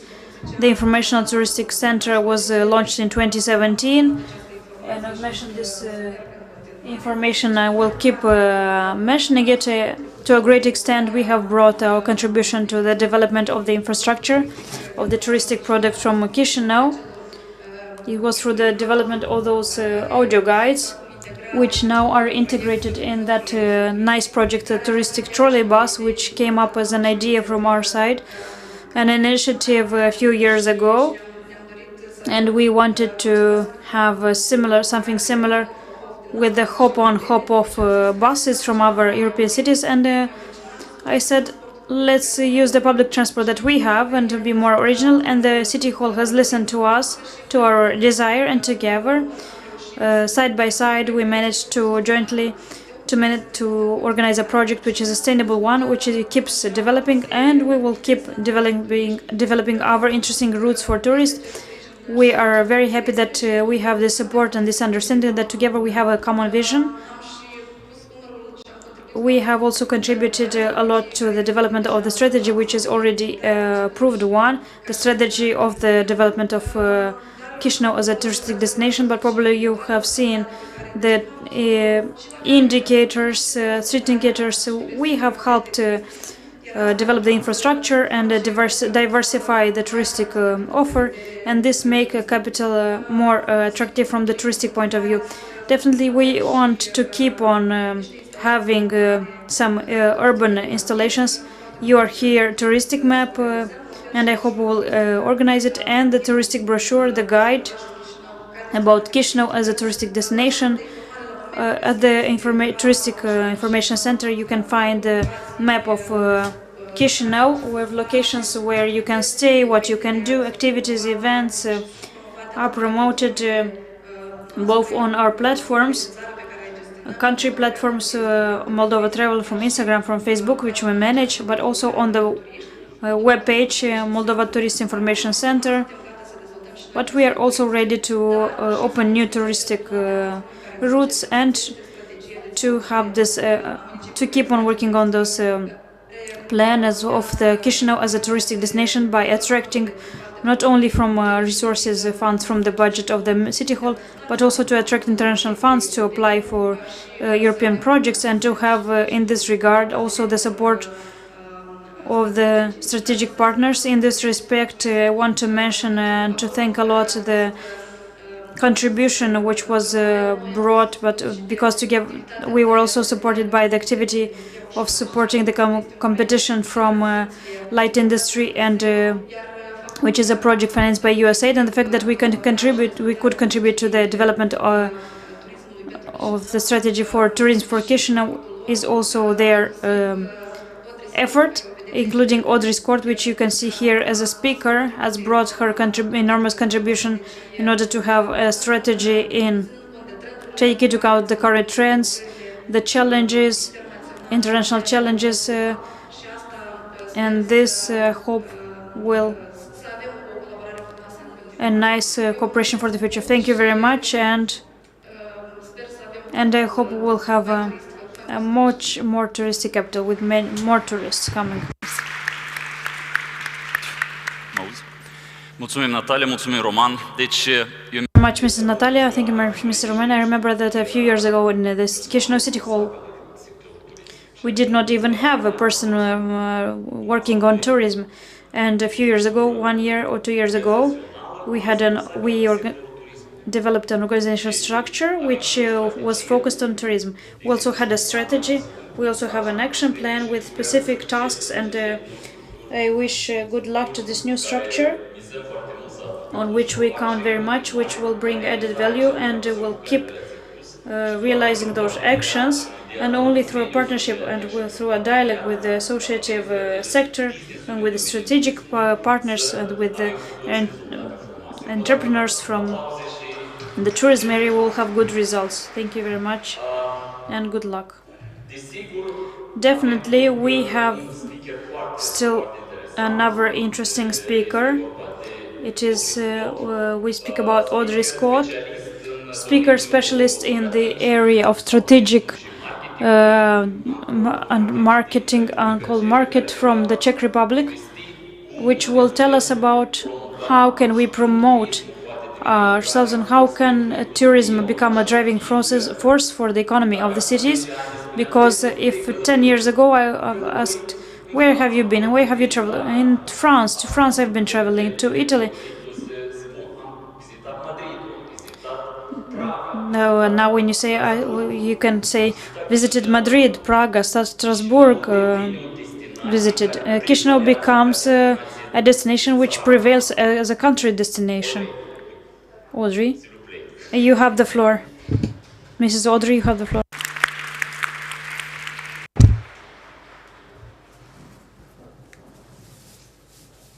So, thank you very much for inviting me to speak with you today. Tourism is a topic that I'm passionate about personally. It's also, I'm very fortunate to have been working in it and for the last 15 years. My name is Audrey Scott. As mentioned, I'm a tourism and marketing advisor. And for the last 15 months, I've been working with Natalia and Antrim as a marketing and tourism advisor for the USAID EDGE buy-in Moldova Competitiveness Transition Activity. It's a long name for a project, but in the last 15 months, we've done a lot of exciting things, including working a little bit with the City Hall on the strategy. I was fortunate to be involved at the beginning with some of the advice and looking at it and trying to put my experience. I've actually traveled to over 100 countries. I've lived in about 4 different countries, so trying to put all my professional and personal experience, because I do believe that Chișinău is an exciting city. As you might guess from my accent, for those of you who are listening in English, I'm originally from the United States. I currently live in Berlin, Germany, and I used to live in Prague in the Czech Republic for 5 years, many years ago. So I bring a lot of different experiences and perspectives to this. So talking about urban tourism, a driving force for city development, I first want to talk about this idea of sustainability. It's a term, sustainable tourism, we use it a lot, and it gets to the point where sometimes we don't really know what it means. So the official definition from the UN WTO, World Tourism Organization, is that it's tourism that takes full account of its current and future economic, social, and environmental impacts. And I mention this because often when we think about sustainability, the focus is very much on environmental, especially right now with the climate crisis. But really, if we look at sustainability as a whole, it's really important that all 3 aspects are there: the economic, the social, and the environmental. It also addresses the needs of visitors, travelers coming to your beautiful city, the industry, tourism businesses, different stakeholders, the environment, you're a green city, so making sure that stays protected, and the host communities, which means all of you here in Chișinău, the residents, the people who live here that call it home. So when I think about taking this to the next level in terms of urban tourism, what does sustainable urban tourism really mean in action? And to me, it means to make a city a better place for local people to live and grow. So it's not just thinking about the present, but it's also thinking about the future. And to make it a better place for people to visit. And again, not just now, but also for future generations. So in the next, let's say, few minutes, I'm going to be talking a little bit about how urban tourism and this exciting Chișinău city strategy that's been developed can work towards that. And I've been fortunate to have visited Chișinău 3 times. This is my 3rd visit. I was here last November, so I saw it in winter when it was a bit chilly. I was here in the summertime when it was beautiful and sunny. I'm here right now, and to be honest, I was expecting kind of cold fall weather, but the sun came out for the wine days and for your forum, so it's an incredible time to be here. And my first time here, I remember I got off the airplane, I went to my hotel, it was dark, it was November, and I threw everything down and I said, okay, I'm just gonna go into the city and see what there is. And I went through the parks, and even though it was cold, people were outside, they were drinking tea, actually, even there was some dancing in the square, and there's an energy about this city. And I think the goal here with this tourism strategy is to bring that energy to the surface and to help travelers explore it even more. So when we think about urban tourism, let's talk first about the potential positive impacts. And again, I'm looking at this in terms of the 3 pillars of sustainability. So socioeconomic, which means the increase in quality tourism jobs and the increase in income. Economic opportunities for marginalized areas and communities. I've worked a lot with social enterprises in different parts of the world, and there are a lot of opportunities in tourism to bring together communities who might not have access to business skills or to work with travelers. So there is an opportunity there as well. And I think as mentioned in the introduction, of course, tax income, which is very important, to a city, from tourism to be able to invest back into city development, in infrastructure, in transport, in all these different ways. Now for cultural, I think as mentioned in the previous presentation, I think there's an event going on every weekend right now. I think there's 5, maybe 7 different events. Chișinău is a very rich cultural city. So urban tourism can support that cultural heritage, and it also can protect historic areas, meaning buildings and even neighborhoods that perhaps wouldn't have the funds before to be renovated, to be preserved, because we understand that that's a real asset for travelers. They're looking for this cultural heritage. It also can mean more cultural events, and not cultural events that are just put on for tourists, but these are cultural events that locals can enjoy. And tourists love this because they love engaging and meeting local people. Moldova is very much known for its hospitality, so these cultural events is also an opportunity for people to engage. And also this international feeling of pride and this international feeling of the city. When I've shared photos about Moldova and from Chișinău, many of my friends back home are like, wow, I never thought of Chișinău or Moldova that way. And likewise, I've also had Moldovans come to me and say, wow, I never thought of my city or my country that way. So there's also this kind of civic pride that comes from it.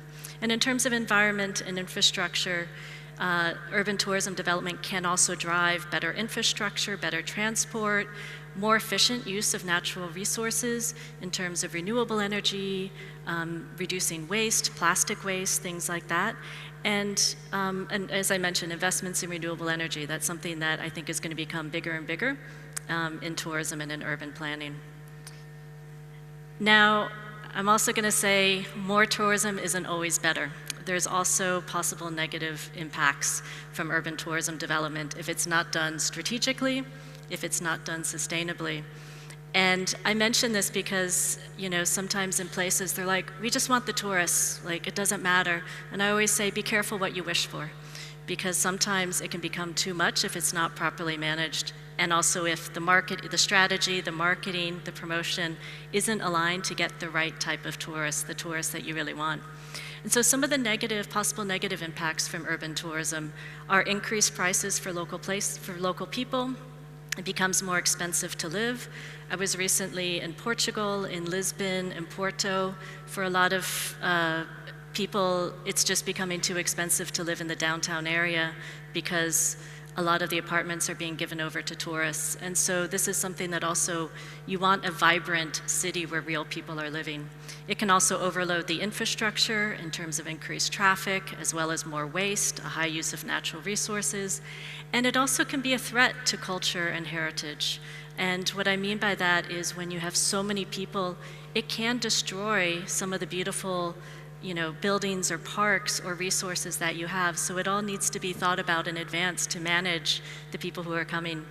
And it also can create greater inequality and lack of access for local people, where it's seen that only certain things are for tourists and local people can't, maybe they can't afford it or can't access it. So we've seen with over-tourism before the pandemic in many cities that were famous, Barcelona, Venice, Rome.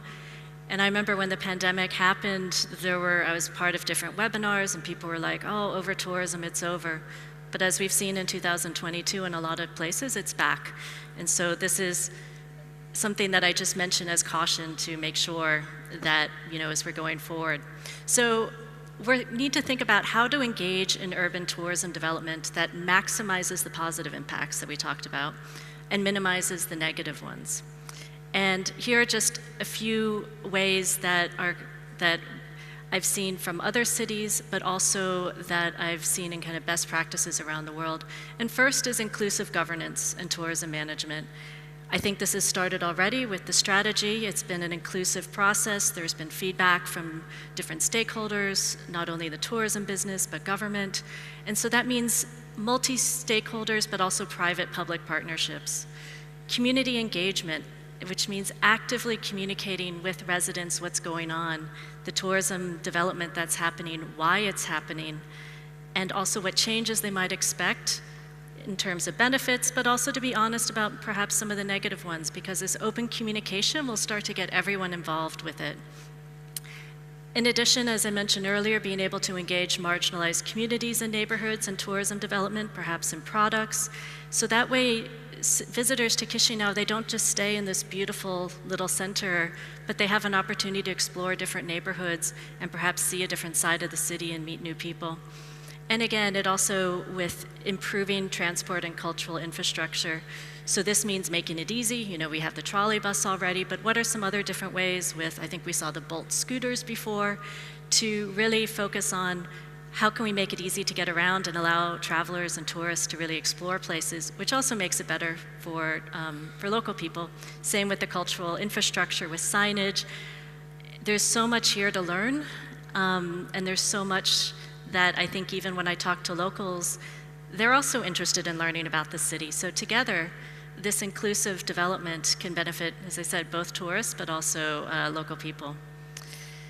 And in terms of product development, this is really core for urban tourism development because you want travelers, you want tourists to really be engaged in the city. You don't just want them going from the hotel, taking a photo, going back to the hotel, drinking a glass of wine. You want them to be engaged, you want them to explore. You also want businesses to have opportunities to sell tours, for guides to have the opportunity to, you know, have that storytelling. So this also involves a strategic product development process that highlights these core cultural and urban strengths. And I mention urban strengths because Chișinău I see it as a very dynamic urban place, and I see how that type of tourism complements the tourism in the countryside at the rural guest houses, which is more focused on tradition. And I think these two things with the product development can go very well together. This also means going beyond just traditional tourism businesses. Yesterday there was yesterday and the day before, there was the Moldova Tourism Forum, and we had speakers from the creative industry talking about how can we engage the creative industry, how can we engage the art communities, how can we engage tech and fashion to be part of the tourism experience, to maybe offer different products, but also just help people understand this is a dynamic city that has all of these opportunities. And this photo here is actually from Berlin. It's street art. And I put it here because I've lived in Berlin for about 10 years. And there's an area that used to not be very nice. Like you wouldn't want to walk down there at night. You might be approached in different ways. And about 5-6 years ago, the city invested in developing street art there, and they actually developed a street art museum. And so now it's actually a really dynamic and beautiful place to visit as a local, but also a traveler, and there's new restaurants that's opened up. So really by combining this cooperation with the art community and tourism, it's kind of revived this community and made it more engaging for everyone. And also another good practice is, of course, engaging local communities to develop new products. This has to be from the ground up because it's local people in these communities that know these stories, that know the special secrets, because that's what travelers that want. They don't want Disneyland. They want something that's unique. And again, that's also focusing on developing experiences that actually promotes engagement between local people and visitors. You don't just want the tourists staying over here and the residents and local people staying here. You want ways that they can engage and support each other. So when we think about uniquely Chișinău, kind of in terms of city branding, positioning, authentic, this is something that's used a lot in the promotion of Moldova. You know, Moldova is an authentic travel destination.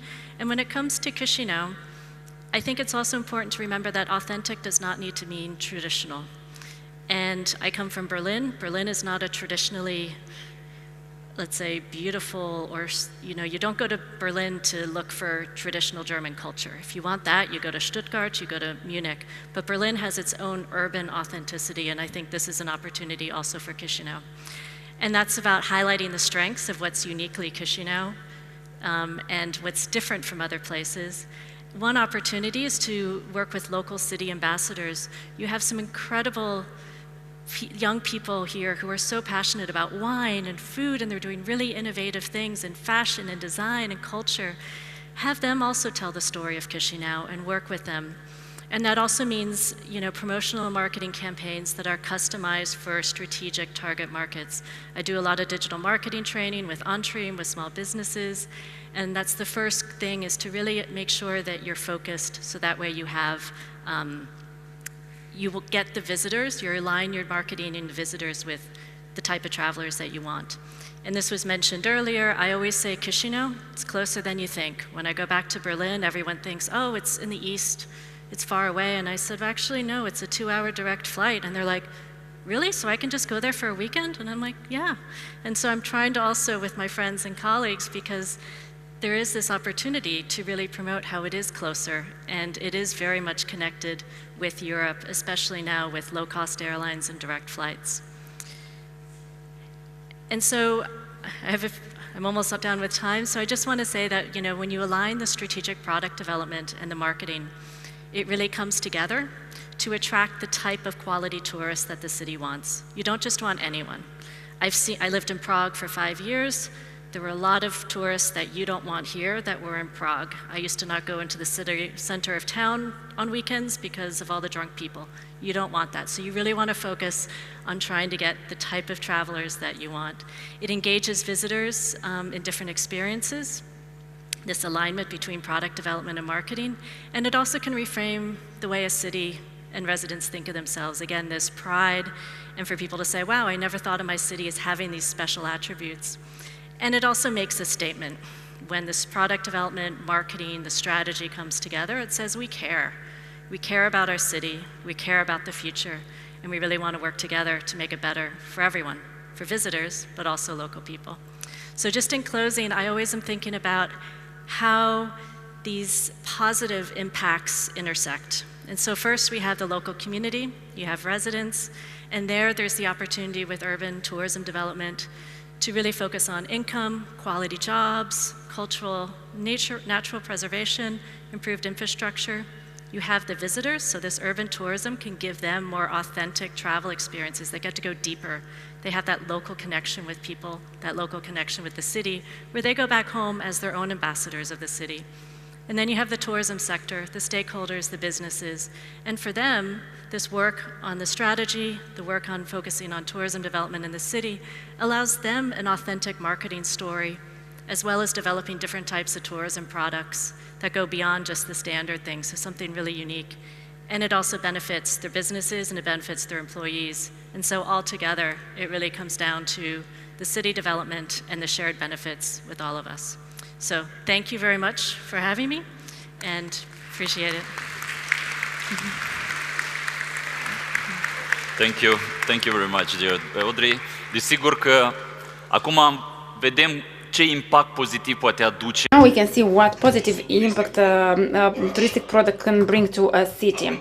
A few years ago, researchers have reached the conclusion that a foreign visitor, when he visits a touristic site, Chișinău, for instance, lives from 100 to 200 euro per day in that city, and these are direct benefits which are brought to the local taxes, the incomes to the touristic service providers, restaurants, hotels, and so on. So the touristic product from the city has an extraordinary impact on establishing jobs. It all depends on the will of the stakeholders at the country level, at local level, to make things moving, and only through partnership between the local public authorities, between the providers of tourist services, the business, the associations, such results could be reached. Sergio, now we have a new panel of speakers, and I'd like to introduce them. Thank you, dear participants in this panel. Please take your seats in the room.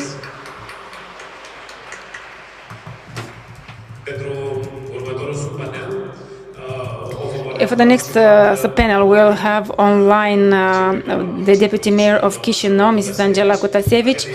Also, we are kindly inviting here the head of the General Department for Medical and Social Assistance, Mr. Boris Gâlcă, Yolanda Berdomo, the Madrid Tourism Director, Ivan Kiseev, Director for Development of the Marriott Hotel Network, and Ion Ștefăniță, expert in heritage management and sustainable development. Thank you, Mr. Rusu. A few years ago, when I was conducting economic surveys about what's the purpose of the visitors visiting Chișinău, aside from wines, and aside from gastronomy, sports events, and many other events, there was a boom in terms of the interest of the visitors for medical tourism, and everything started through the activity of our diaspora in Italy, Portugal, UK. When they were coming to Moldova, they discovered qualitative services, medical services, which are affordable in terms of price, but the problem was how to reach Chișinău. There were no direct routes because a ill person needs accessibility to the healthcare facilities, and due to the low-cost airlines, a lot of success has been reached in the recent years. We are now having a new panel, medical tourism as an opportunity for developing urban tourism. Now I'm giving the floor online to the Deputy Mayor of Chișinău Municipality, Mrs. Angela Kutasevici. Mrs. Kutasevici, you have the floor. Good afternoon, everyone. Welcome to this extremely important event for Chișinău, for the development of Chișinău. And as you mentioned, when we speak about tourism industry, we either speak about global tourism or local tourism. We can't omit the health tourism, which is a niche that has been increasing rapidly in the recent years. As I was saying, health tourism is one of the markets that has been increasing hugely in the past 2 decades, particularly, and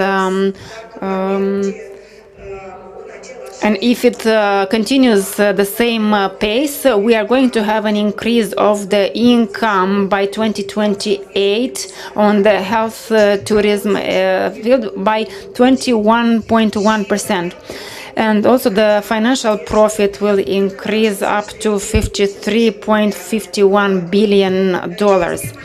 An important thing what's important for tourists when they choose a destination is the high quality of services, competitive price,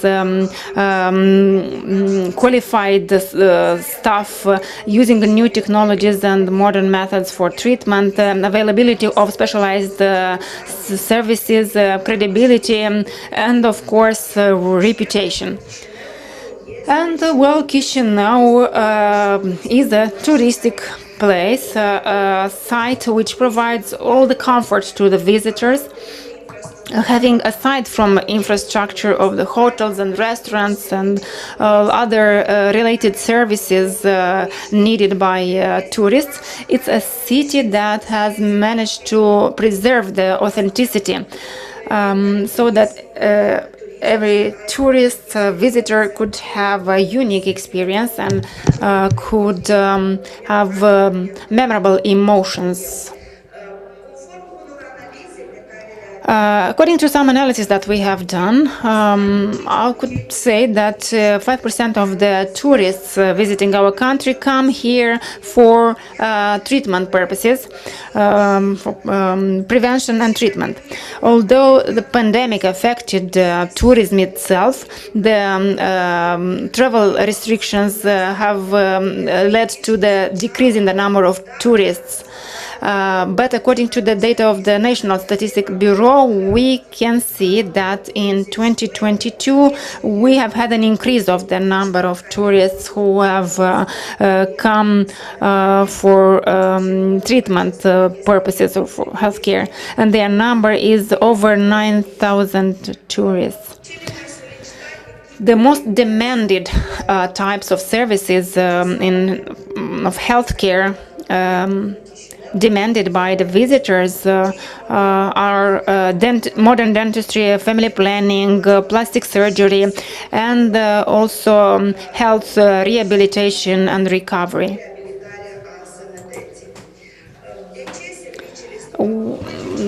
why dentistry services? Because in that field of healthcare, the patients can benefit in Chișinău of dentistry services at more attractive conditions than the country where they come from can provide. So tourists opt for stomatologic tours in order to save money and in order to also travel, visit places and benefit from high quality dental services.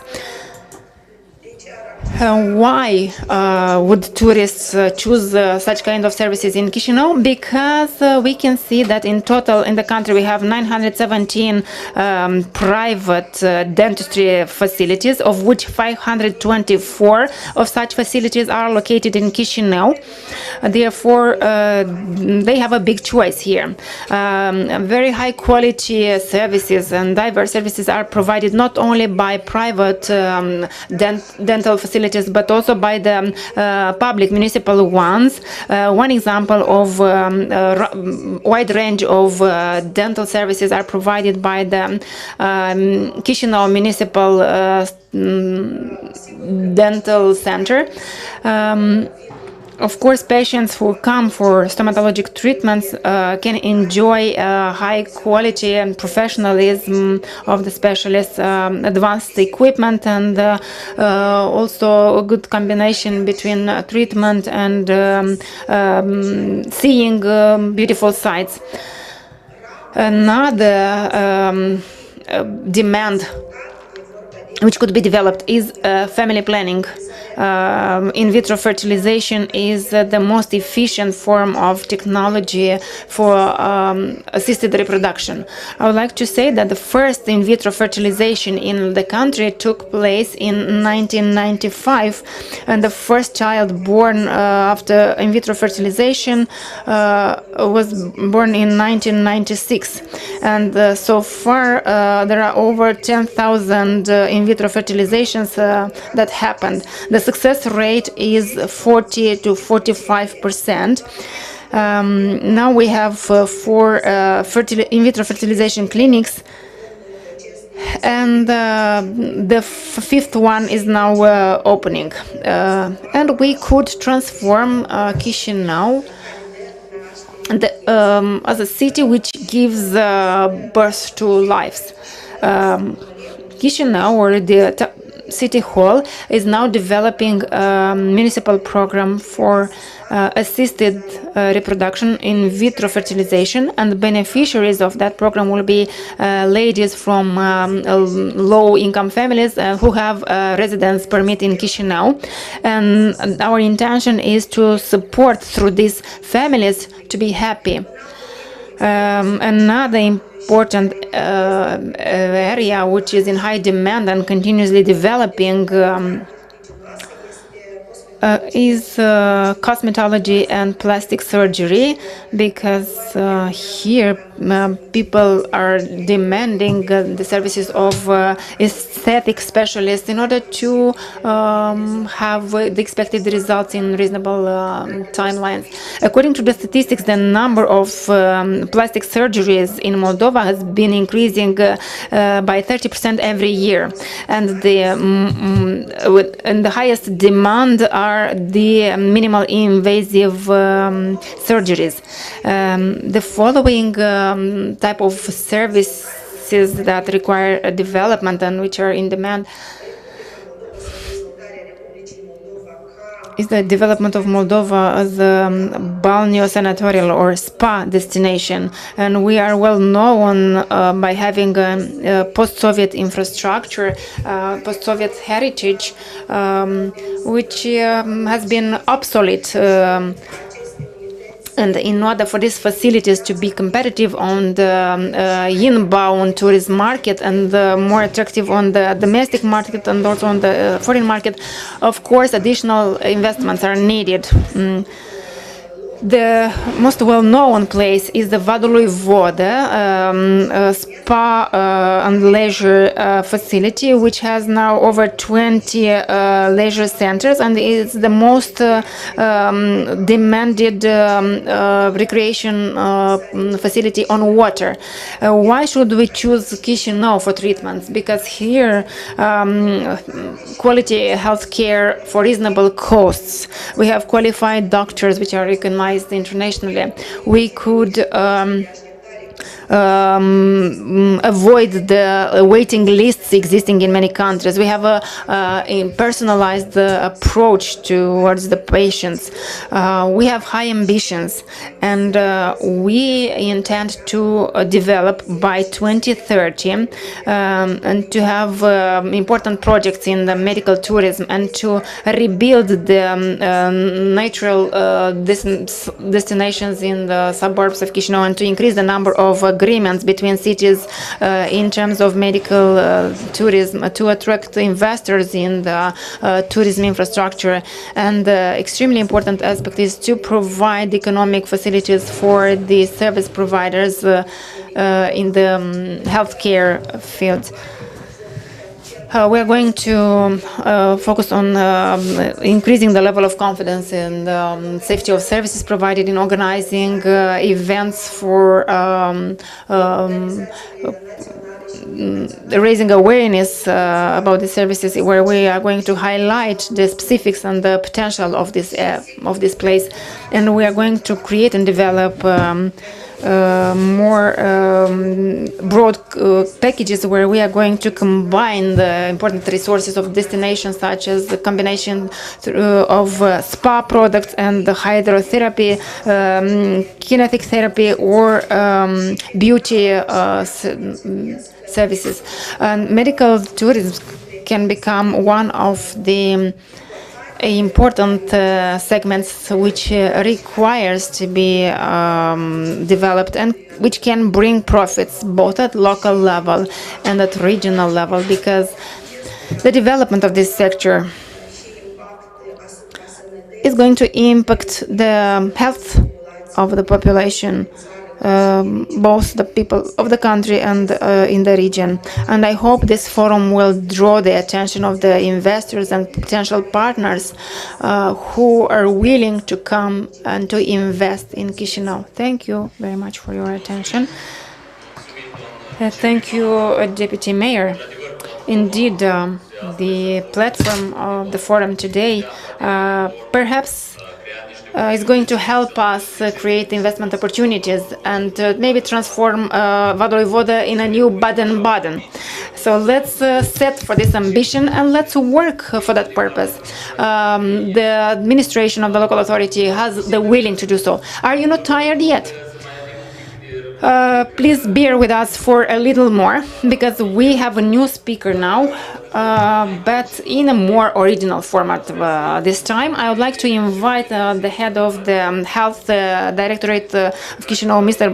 Boris Gâlcă, who is going to tell us about the development of medical tourism in Moldova.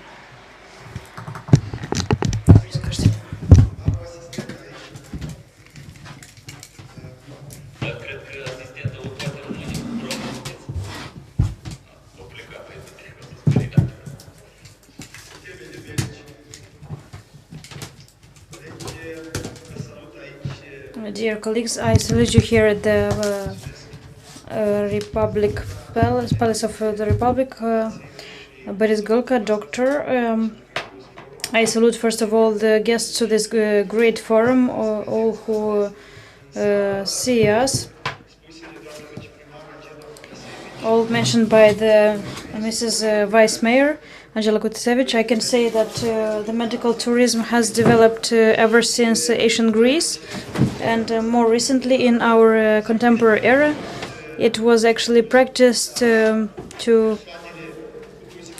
for the people with financial possibilities to travel from the poor countries to the developing countries to developed countries for medical treatment. So now the situation has changed, and now we see that from from the developed countries in medical purposes for health. So many people, citizens, are traveling in the developing countries, and Republic of Moldova is not an exception in this case. Why? Because the medical education from the Republic of Moldova is worldly renowned, internationally renowned. Why?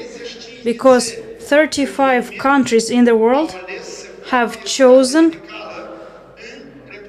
to be educated medically in the Republic of Moldova. So students from 35 countries in the world have chosen to do their medical studies as future doctors, specifically at the Medical Institute of Pharmaceutics, Nicolae Testimițeanu from Chișinău, from the Republic of Moldova. I have my distinguished colleagues in the room, and I have the honor to invite Mr. Rector, Mr. University Professor, which of the Medical University Nicolae Testimițeanu, and Mr. Emil Ceban, which will tell us why it's so attractive, the medical education in the Republic of Moldova. Mr. Rector.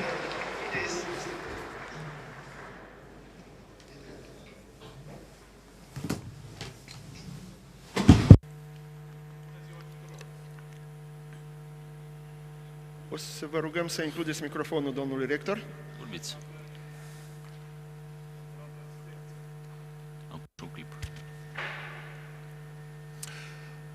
În primul rând, vreau să mulțumesc primarului general, excelență domnul primar, pentru posibilitatea. First of all, I would like to thank the General Mayor to participate in this important forum. Dear guests, honorary guests, I present the State University of Pharmaceutics, Medical University, Nicolae Testimițeanu, with a history of 77 years, which during this time has prepared 47,000 medics and doctors and specialists for Moldova, and also for over 35 countries in the world. It has 3 departments, 72 didactic teaching cathedrals, 19 scientific laboratories, which teach at this university the best 1,200 teaching staff, scientific teaching staff, and scientific, including PhD doctors, professors, professors, academics of the Academy of Sciences from Moldova. The process in our university is made according to the following specialties: superior studies, 4 years, public health, medical assistant, optometrics, radiology technology, chemotherapy. These specializations are from international projects: optometrics with Norway, superior medical assistance together with the USA, with California, radiology technology with Brașov, Romania. So integrated superior studies, integrated dentistry, medical studies, and also pharmaceutics. We have also a university center of simulating medical studies, which is built in the from the EU funds, and in the East Europe is one of the most important. We also have the clinics for primary health care. The clinic, the university clinic, 2 ones actually, where the students and the international ones, and more than that, the students from the USA can learn stomatologics in the Republic of Moldova. We have the only drugstore university in the Eastern Europe, Vasile Prokopishin, and also a scientific center to cultivate medical plants, where medical plants are grown and they are studied, and all the plants who grow in the Republic of Moldova are studied, are researched. A scientific center for rehabilitologists for this new specialty, balneokinetotherapy, also It's an university patrimony with classes, aulas, centers, with sports room, alleys, and social-cultural rooms. The university is accredited and authorized nationally at all the programs, study programs. Aside from that, we have accreditation of the programs which exist, international accreditation of the study programs. The university holds the symbol of quality, and specifically it holds the quality of ISO 2015-2001. Aside from that, it is accredited with crystal of quality and promoting the quality. The university has international accreditation, and aside from that, 15 September it was accredited by the International Agency of Upper Studies of Higher Education for Medics, Dentistry and Pharmaceutics. Our pride is accreditation by the California Board of the Dentistry Faculty, and this accreditation allows us to prepare students at the international level. So at the university they are studying over 294 students from the USA. Aside from studies and the science and the research is also accredited through national accreditations and international ones. The university is an international one with over 90 cooperation agreements with different international organizations and institutions, prestigious ones. So we won the first place from the rating of 24 universities from the country, from the Republic of Moldova, and the university holds the Glory of Labor, the Order of the Republic, and the ISO quality. And the most important, the university prepares quality doctors for the healthcare, for the national healthcare, state healthcare, and the private healthcare.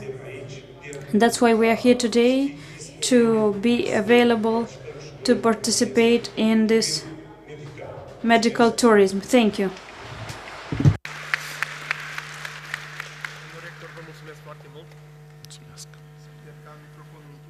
Vă rog, regia, mulțumim tare mult. Mulțumim în Thank you very much to Mr. Rector. I have remembered about the international certification of medical education in the Republic of Moldova. So I remembered those 35 countries that decided to instruct their future doctors in the Republic of Moldova, and something else, that if you want to be a doctor, a dentist, especially in the United States, you have to come to study in the Republic of Moldova at Nicolae Timițeanu University of Medical Studies in Chișinău. And this is something true. I am proud that I am a graduate of this university, together with my distinguished colleagues. So because this university is preparing very good specialists for Moldovan healthcare and also for the world healthcare, which work in their countries.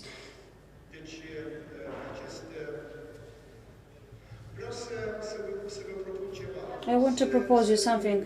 To smile. To smile. Why? Because the smile makes a person happy. And I even propose you to do this. To be smiling the way that we can.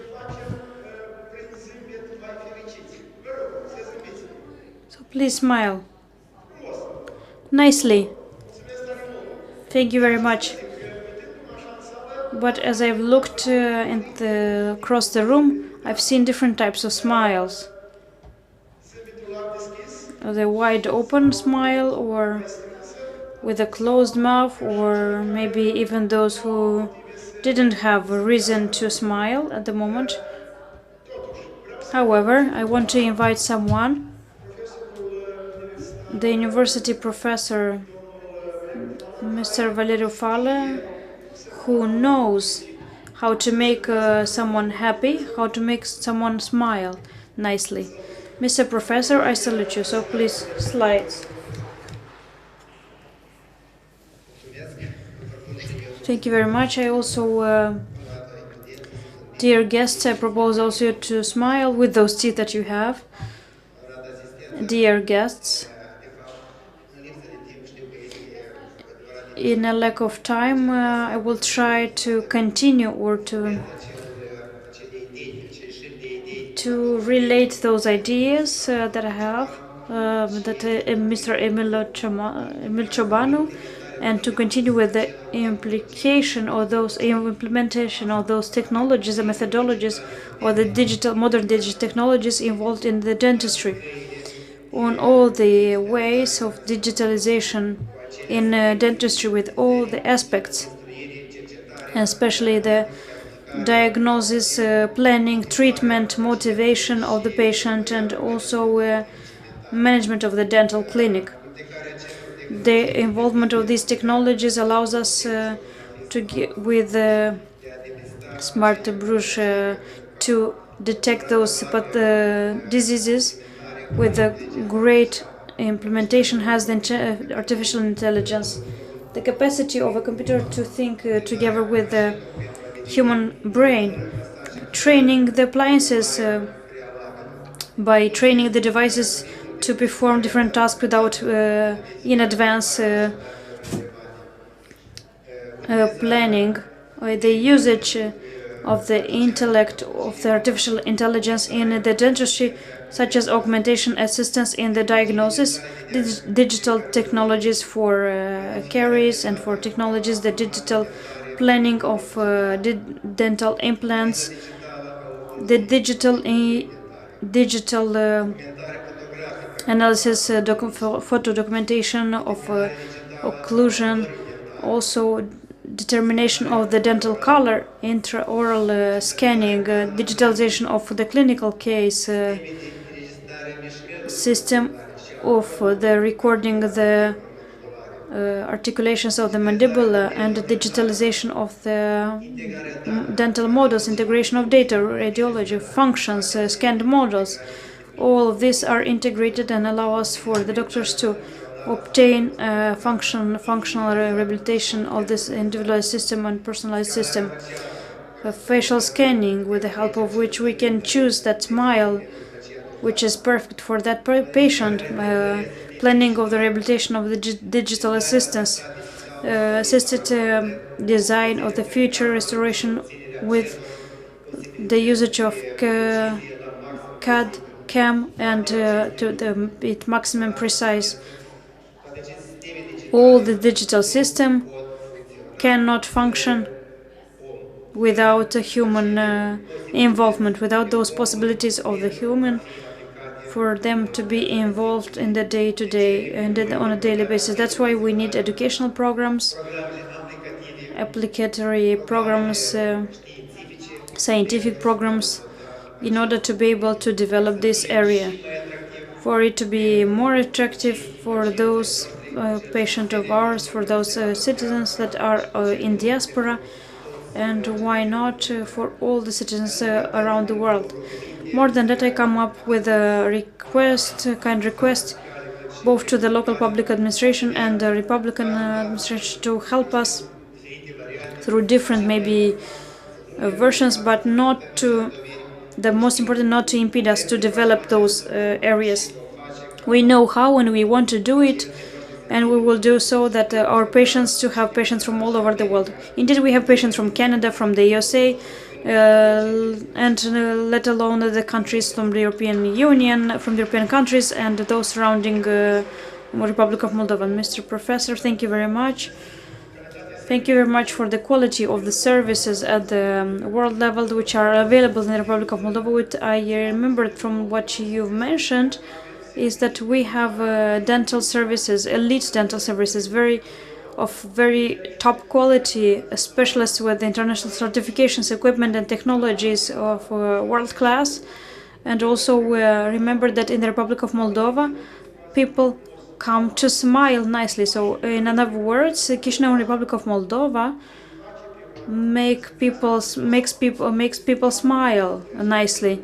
We've discussed with Mr. Professor before the session, and aside from it, and aside from the patients of this region, aside from the patients from all over the Europe. Also for our dental services, very complicated dental services, come patients from Israel to treat their teeth from the USA and also even from Australia. It's such a pride for us that we are holding top lead in such a service and on very affordable and for very affordable prices for those who come to treat their teeth and to smile nicely in the Republic of Moldova. By the way, to smile nicely, this is not enough. A person has also to be fulfilled or accomplished or happy. How do you think, what makes a person become fully accomplished or happy? The family, yes, nicely. Children, very nice, correct. I think that we have a specialist in the room, Mr. University Professor Mr. Vyacheslav Moshin, who actually knows how to make a complete family, how to make a family with children, with healthy and nice, beautiful children. Hello everyone. I have the honor to speak here after many years.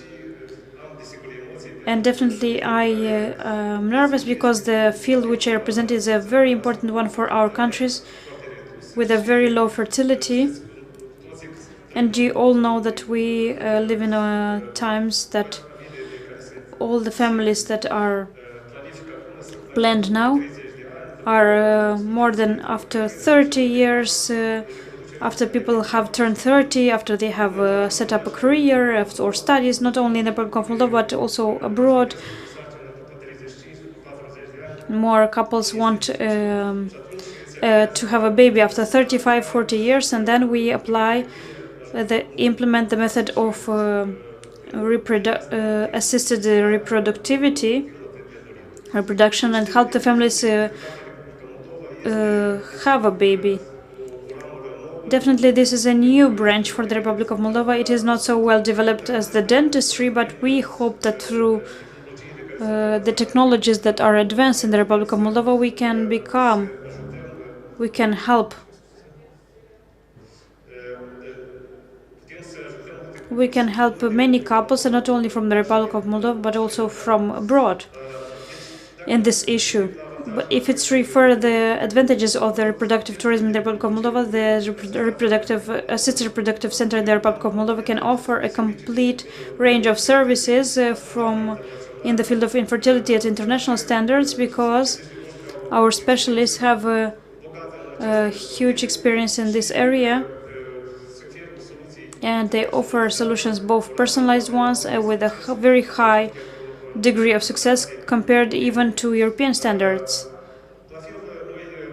Also, we think of that it would be good for these medical services that we can offer in the field of reproduction would be much more attractive if we would combine them with dental tourism or other medical tourism or visiting with other types of medical units, which would be popular in the Republic of Moldova. Same as colleagues have spoken about urban tourism in the Republic of Moldova. If it's to speak about services offered by us, we can say that we have an experience of several years of offering complex diagnosis of infertility, modern protocols of ovarian stimulation, laboratory of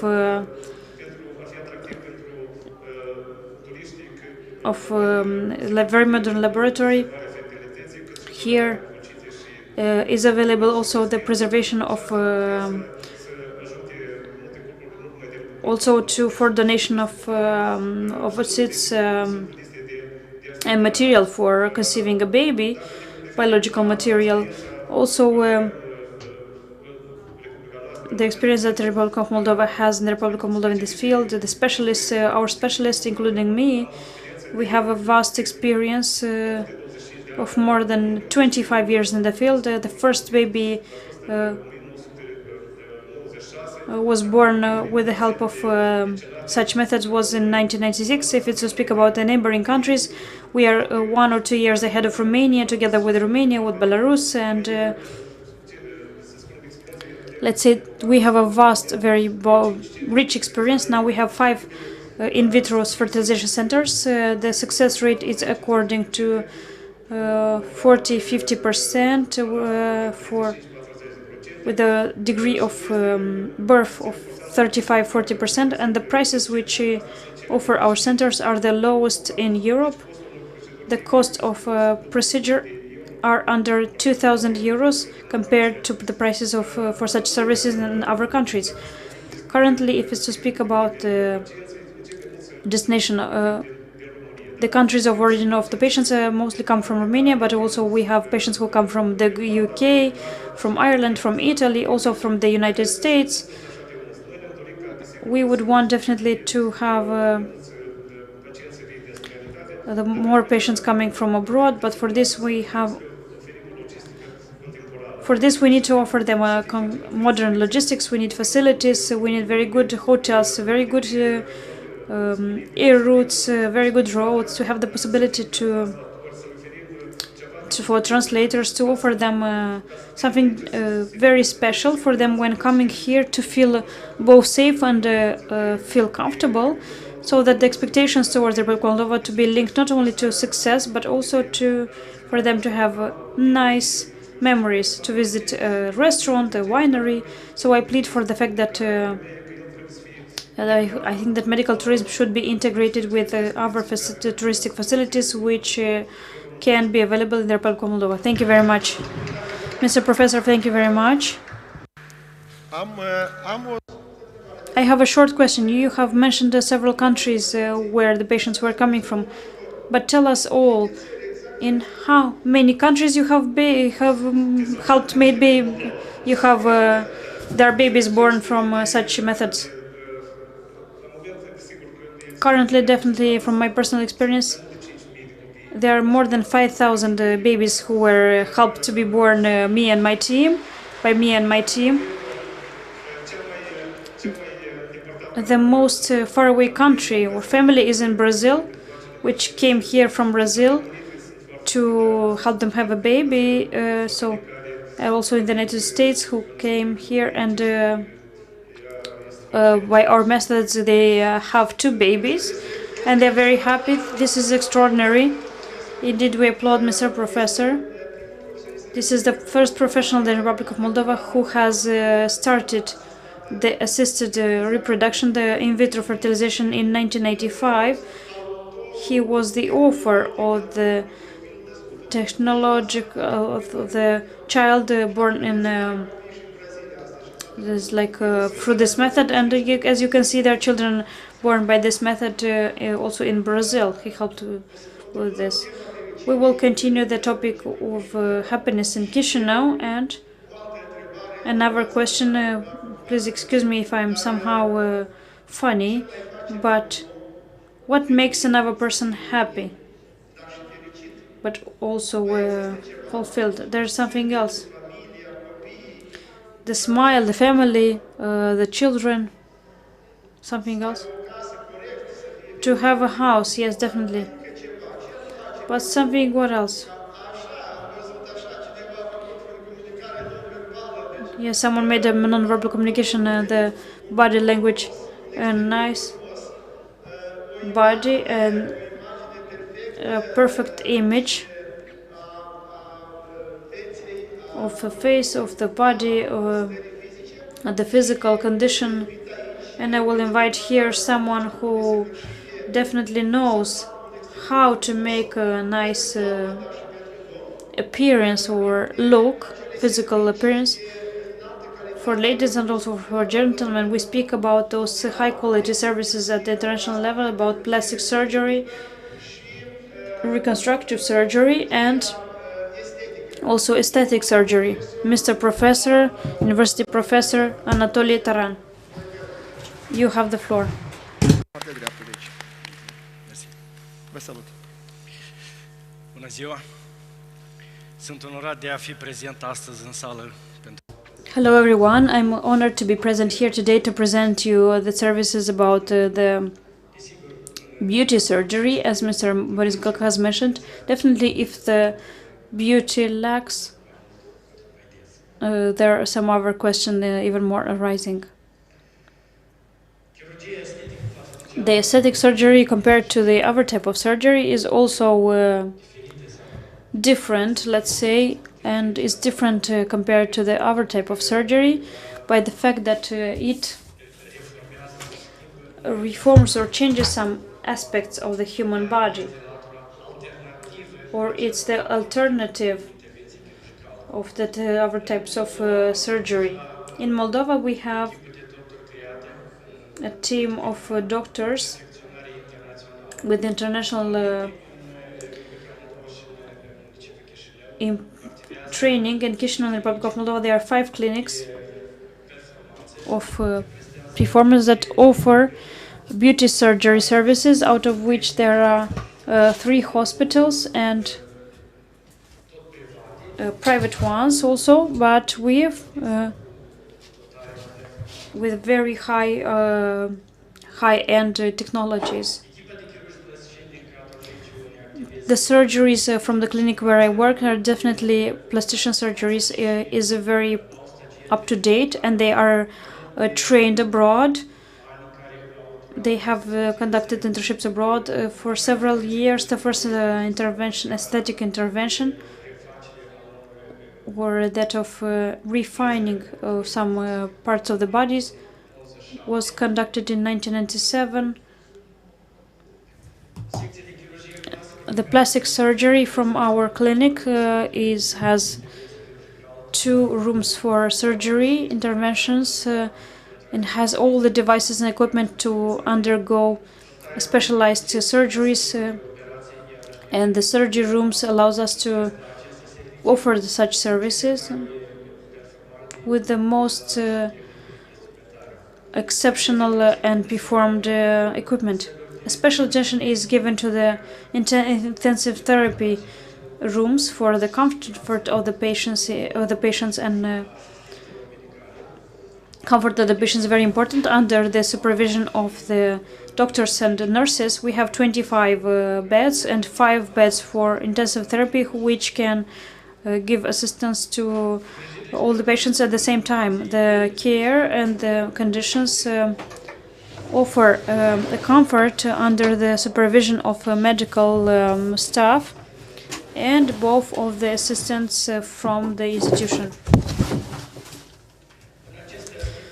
During this time, since 1997 up until now, the aesthetic surgery in Chișinău has offered the following surgeries: abdominoplasty, or the excess of fat which is in the lower part of the lipoaspiration, or lipocorrection, the total one, starting from the face, and the correction of calves when vulgovarus changes. All those imperfections can be corrected with the help of lipoaspiration and lipofilling, or filling those parts where there are imperfections created by the nature. The correction of the butt to introduce some parts of fats, brachioplasty, where some patients have been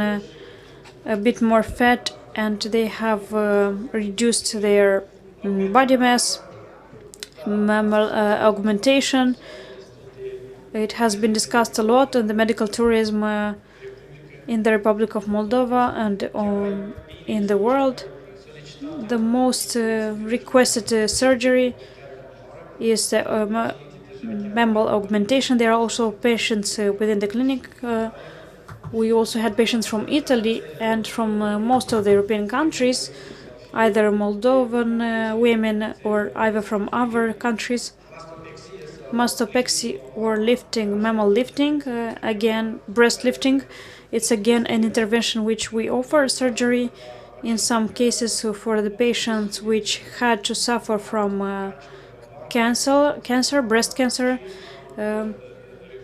And that's why we have conducted such surgeries with changes of the mammal gland and reduction and breast reconstruction, again in this category.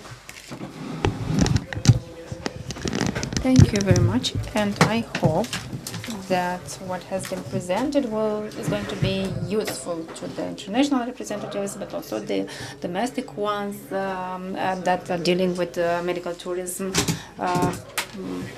And we invite them to use our services when needed.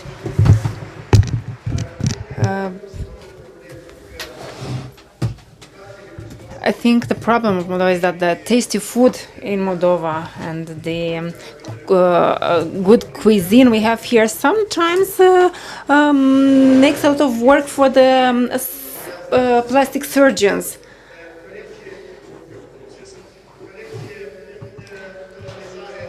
As a conclusion, in the conclusion of this section of medical tourism, I would like to mention that the healthcare system in Chișinău is very well organized and a strong system, which is equipped with advanced machinery, and here you can benefit from this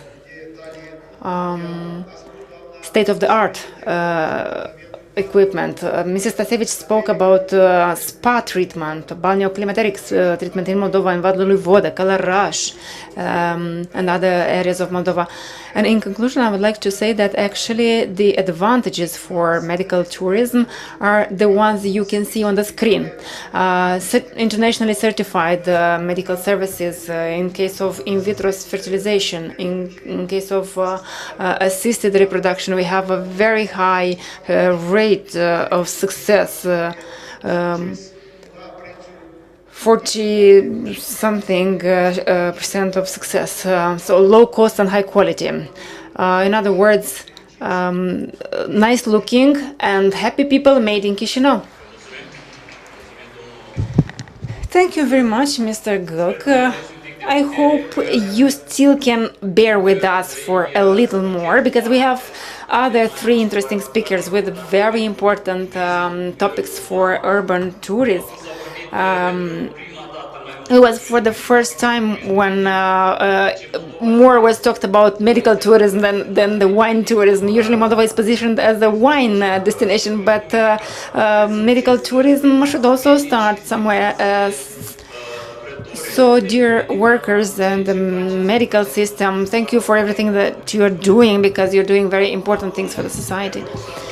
Now I'd like to invite to give a round of applause for this noble profession of a doctor. Having conducted a visit to Madrid, I was so impressed with the beauty of the city.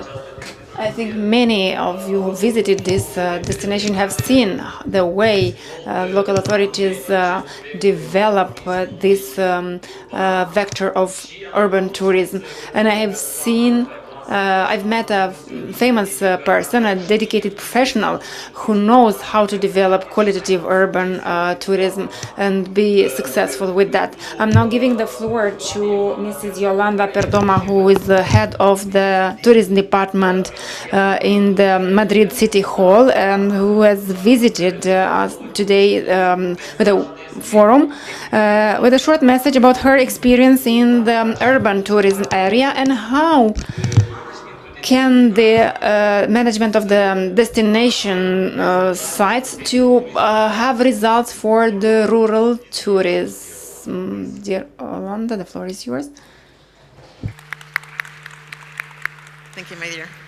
Thank you. So thank you so much for inviting me to Moldova. It's my first time here. Such a pleasure. I was almost coming here in 2018 for the Wine Tourism Conference, and I finally made it. It's a beautiful place, and I'm really enjoying my time here. So I want to talk about destination management and the challenges we have when we try to deal with a destination and to position it as a leading destination in the world. And I have been working for many destinations in many parts of the world, and I can say that the challenges are always the same.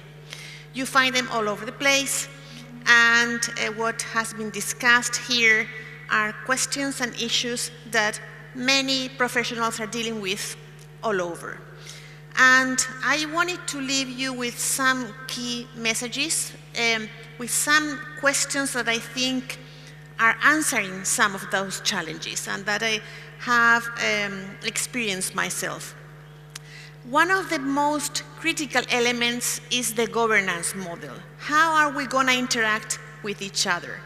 You have the private sector with all sorts of companies. You have the public institutions, which have a different agenda at a local, at a regional, at a national, at an international level. And you have to make sure, as it was discussed before, that tourism has a positive impact along the value chain, that everybody has an opportunity through tourism, that you really come up with a model that provides an answer for many people who didn't have an opportunity before. So in here, when you are designing this governance model, the way in which we're going to interact with each other to come up with the best possible model, it always comes to our mind public-private collaboration, but also public-public collaboration. How are those political institutions going to come up with a common perspective in a way that they all agree with? And then there is a final factor that has to do with the private sector itself.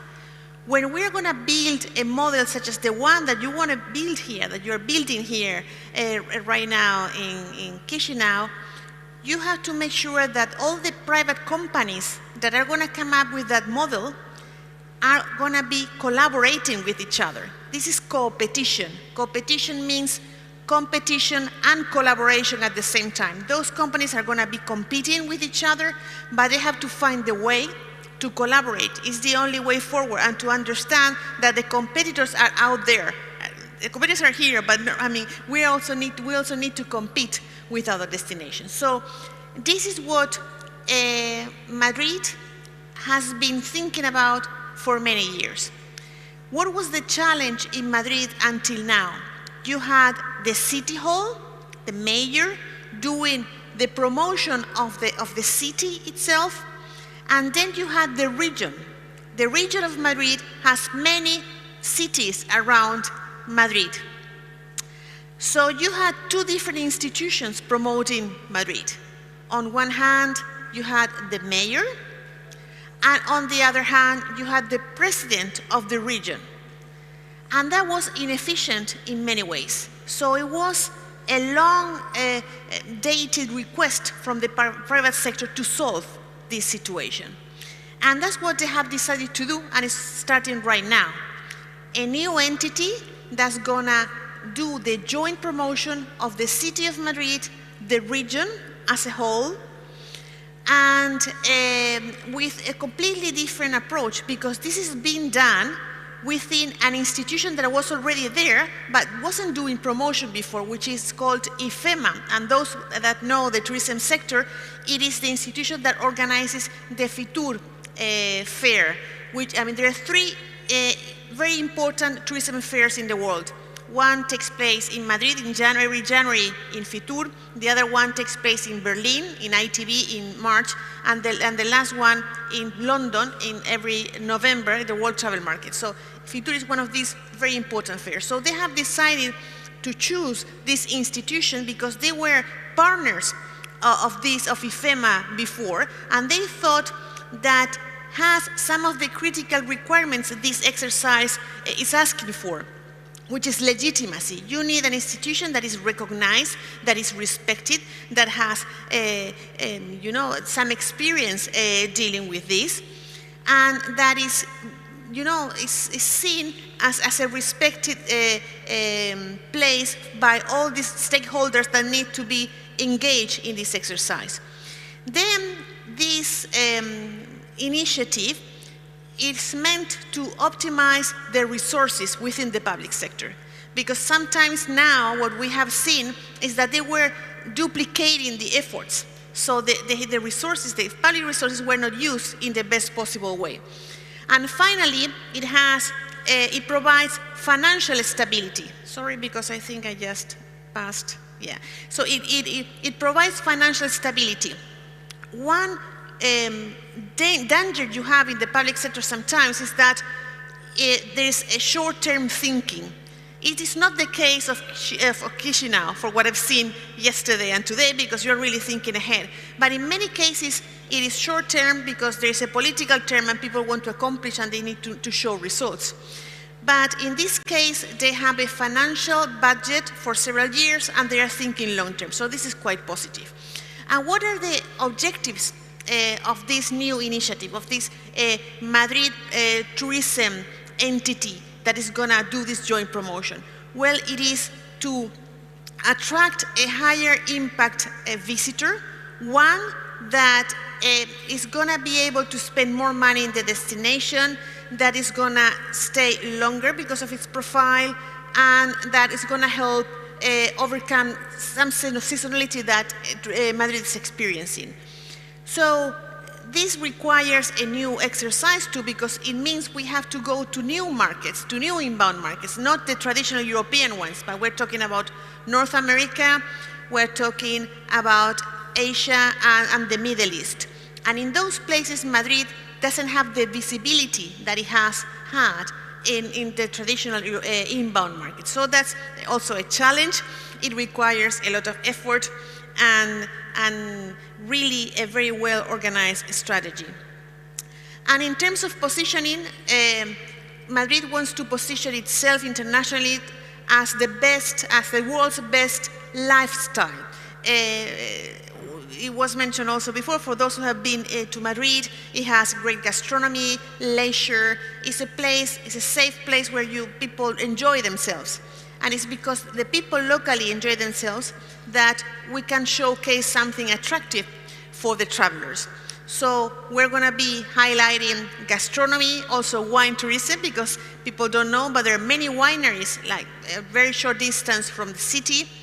A very rich cultural agenda and leisure, shopping, and those are also very important elements for the meetings and incentives industry. So I'm finishing here because I know we are running short of time, and if there are any questions, I will be available for any queries you might have afterwards. I wish you all the best here in Chișinău, because I can tell you that I have a very attractive value proposition, and I'm sure you will succeed. Thank you so much for your invitation. Thank you very much, Yolanda. Thank you, my dear. Mulțumesc foarte mult, sperăm foarte... Thank you very much. We also hope very much to have dinner in Chișinău and to have such a public-private partnership that would bring good results for the daily activity. A few years ago, I organized a hotel forum in Moldova, the first hotel forum, and you know that when you plan a vacation, aside from the air ticket, a cheaper, lower ticket that you are looking for, you're also looking at what, secondly? A hotel, right? Where you get accommodation. And the quality of the services, what the prices of the hotel, if it's part of an international network or brand. And here I met a friend who has become the representative, the director of the Marriott hotel network, who, when I met him, I discovered together with him that we don't have in Chișinău one brand hotel network, notorious one. Like you go to Europe, you'll use Ibis, Hilton, Kempinski, while in Chișinău we don't have those. Now they start appearing due to particular interest for the Chișinău as a destination. So this has appeared lately, but on that occasion I would like to invite with a short speech Ivan Kiseev, Development Director of Marriott Hotel Network for Europe. We have already Courtyard Radisson, and he could tell us in short information about how, through developing international hotel brands in Chișinău, we could explode tourism in the positive sense of it and to have more tourists here. Ivan Kisiev, you have the floor.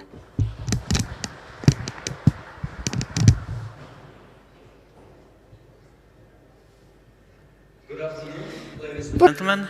I have really limited time to disarm this, but I will try to do my best. Thank you for the opportunity to speak here today, and thank you for resilience. I see that the room is more than 50% full. It's a good sign. I would like to probably share some experience with you. I was born here in Moldova, and I had an opportunity to look at the situation from inside and also from my regional perspective. So I think it would be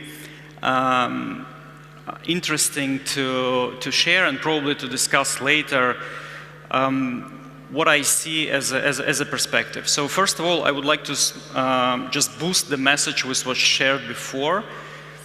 Tourism is a way forward and is a growth generator for the country and for Chișinău as its capital. It is clear that Moldova, being a small country, needs to export something to earn more money. The market is small, so you have to sell.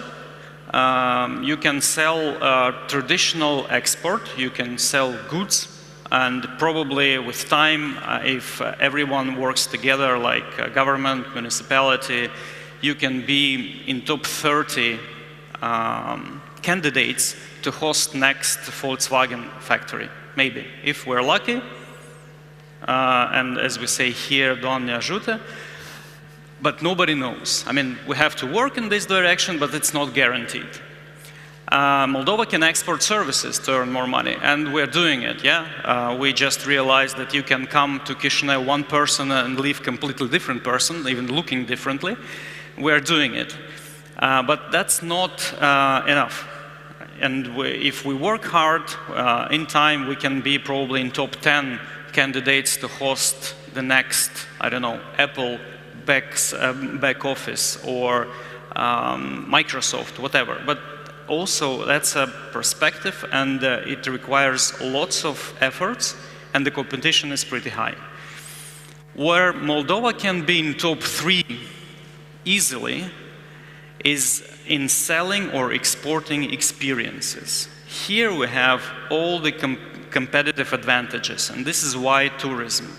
Competitive advantages in selling experience for Moldova, we already talked about it. Wine, hospitality, everything you cannot introduce, you can only be born with it, we have it. So we need to work on this, and we have to sell the experiences because we don't have the benchmark. Services here are sold because they are of higher quality and cheaper in price. Yeah, you can come here and see a dentist at 50% of the cost compared to Western Europe. But experiences can be sold at any price because there is no benchmark to price the experience. I remember the wine, which was mentioned several times before, and it was sold for €15 a bottle. When a set of very eminent masters decided that that experience costs significantly more, you cannot find it for €200 even. So it means that Moldova needs to develop in this direction where no one is limiting us. We are far ahead of many others. We just need to be able to sell it. So this is why tourism. Now, why do we need an international brand or brands to help with that? It is very important because the market is still a brand-driven market. You cannot, you can ride on the promise for just so long. Then you have to deliver. Then somebody has to come, stay, and see the physical product, quality of service, and the reliability, that when the next time the guest comes, the same will repeat. Safe, predictable, high quality. So Marriott in this respect we are doing business. It's not social responsibility for us. But by being somewhere in a destination, we definitely help to solve those or to meet those challenges. Just a second, yeah. How do we do that? We are helping that, we are unlocking destinations by first and foremost being the #1 hotel chain in the world. We bring brand recognition. Every city, every destination has a brand. Chișinău has a young brand, developing brand. Marriott has a brand of almost 100 years of history. When you add a 100-year-old brand, very well known in the world, to something which is just developing, you're kind of sharing the brand goodwill. And this is what we are doing by going to different destinations, and Chișinău is no exception. On the contrary, that's a European destination, low base, meaning high growth rate potentially, and this is what we are banking on. We are #1 by any metrics, so that's just another slide with stats. This slide is more for investors. We are #1 not because we are the growing most aggressively. Sometimes it happens, but not always. We're #1 not because we are, the cutest in the group. That's definitely not the case, at least not in my case. But we are #1 because we are overachieving. We deliver higher returns to our investors. You see here the stats. It's an open source stats. All of the competition, like biggest brands, are published on the stock exchanges, so they have to publish the operating results. And that's aggregated stats for the last 7 years, of course before COVID, because COVID mixed-mashed everything. But over 7 years, 8 or even years, you can see how we overachieved. So this is why investors prefer to work with us. They would like to earn more. The whole essence of business, it has 2 pillars: spend less, earn more. So we are helping with the second one for sure. How are we important to Chișinău, for example? This is a very important slide for this city. Marriott Bonvoy is our loyalty program. Every operator has a loyalty program. Ours is the biggest in the world and probably one of the most efficient programs in the world, and that's according to the independent observers. If you combine everything you are getting from the program as a guest and everything investor is getting from the program and everything operator is getting from the program, that's probably one of the most efficient tools in the world today. Our website is in the top 10 most visited retail sites in the world. It's visited more often than apple.com, although they have good stuff to sell. And this helps to put any city, and especially capital city in Europe, on the map.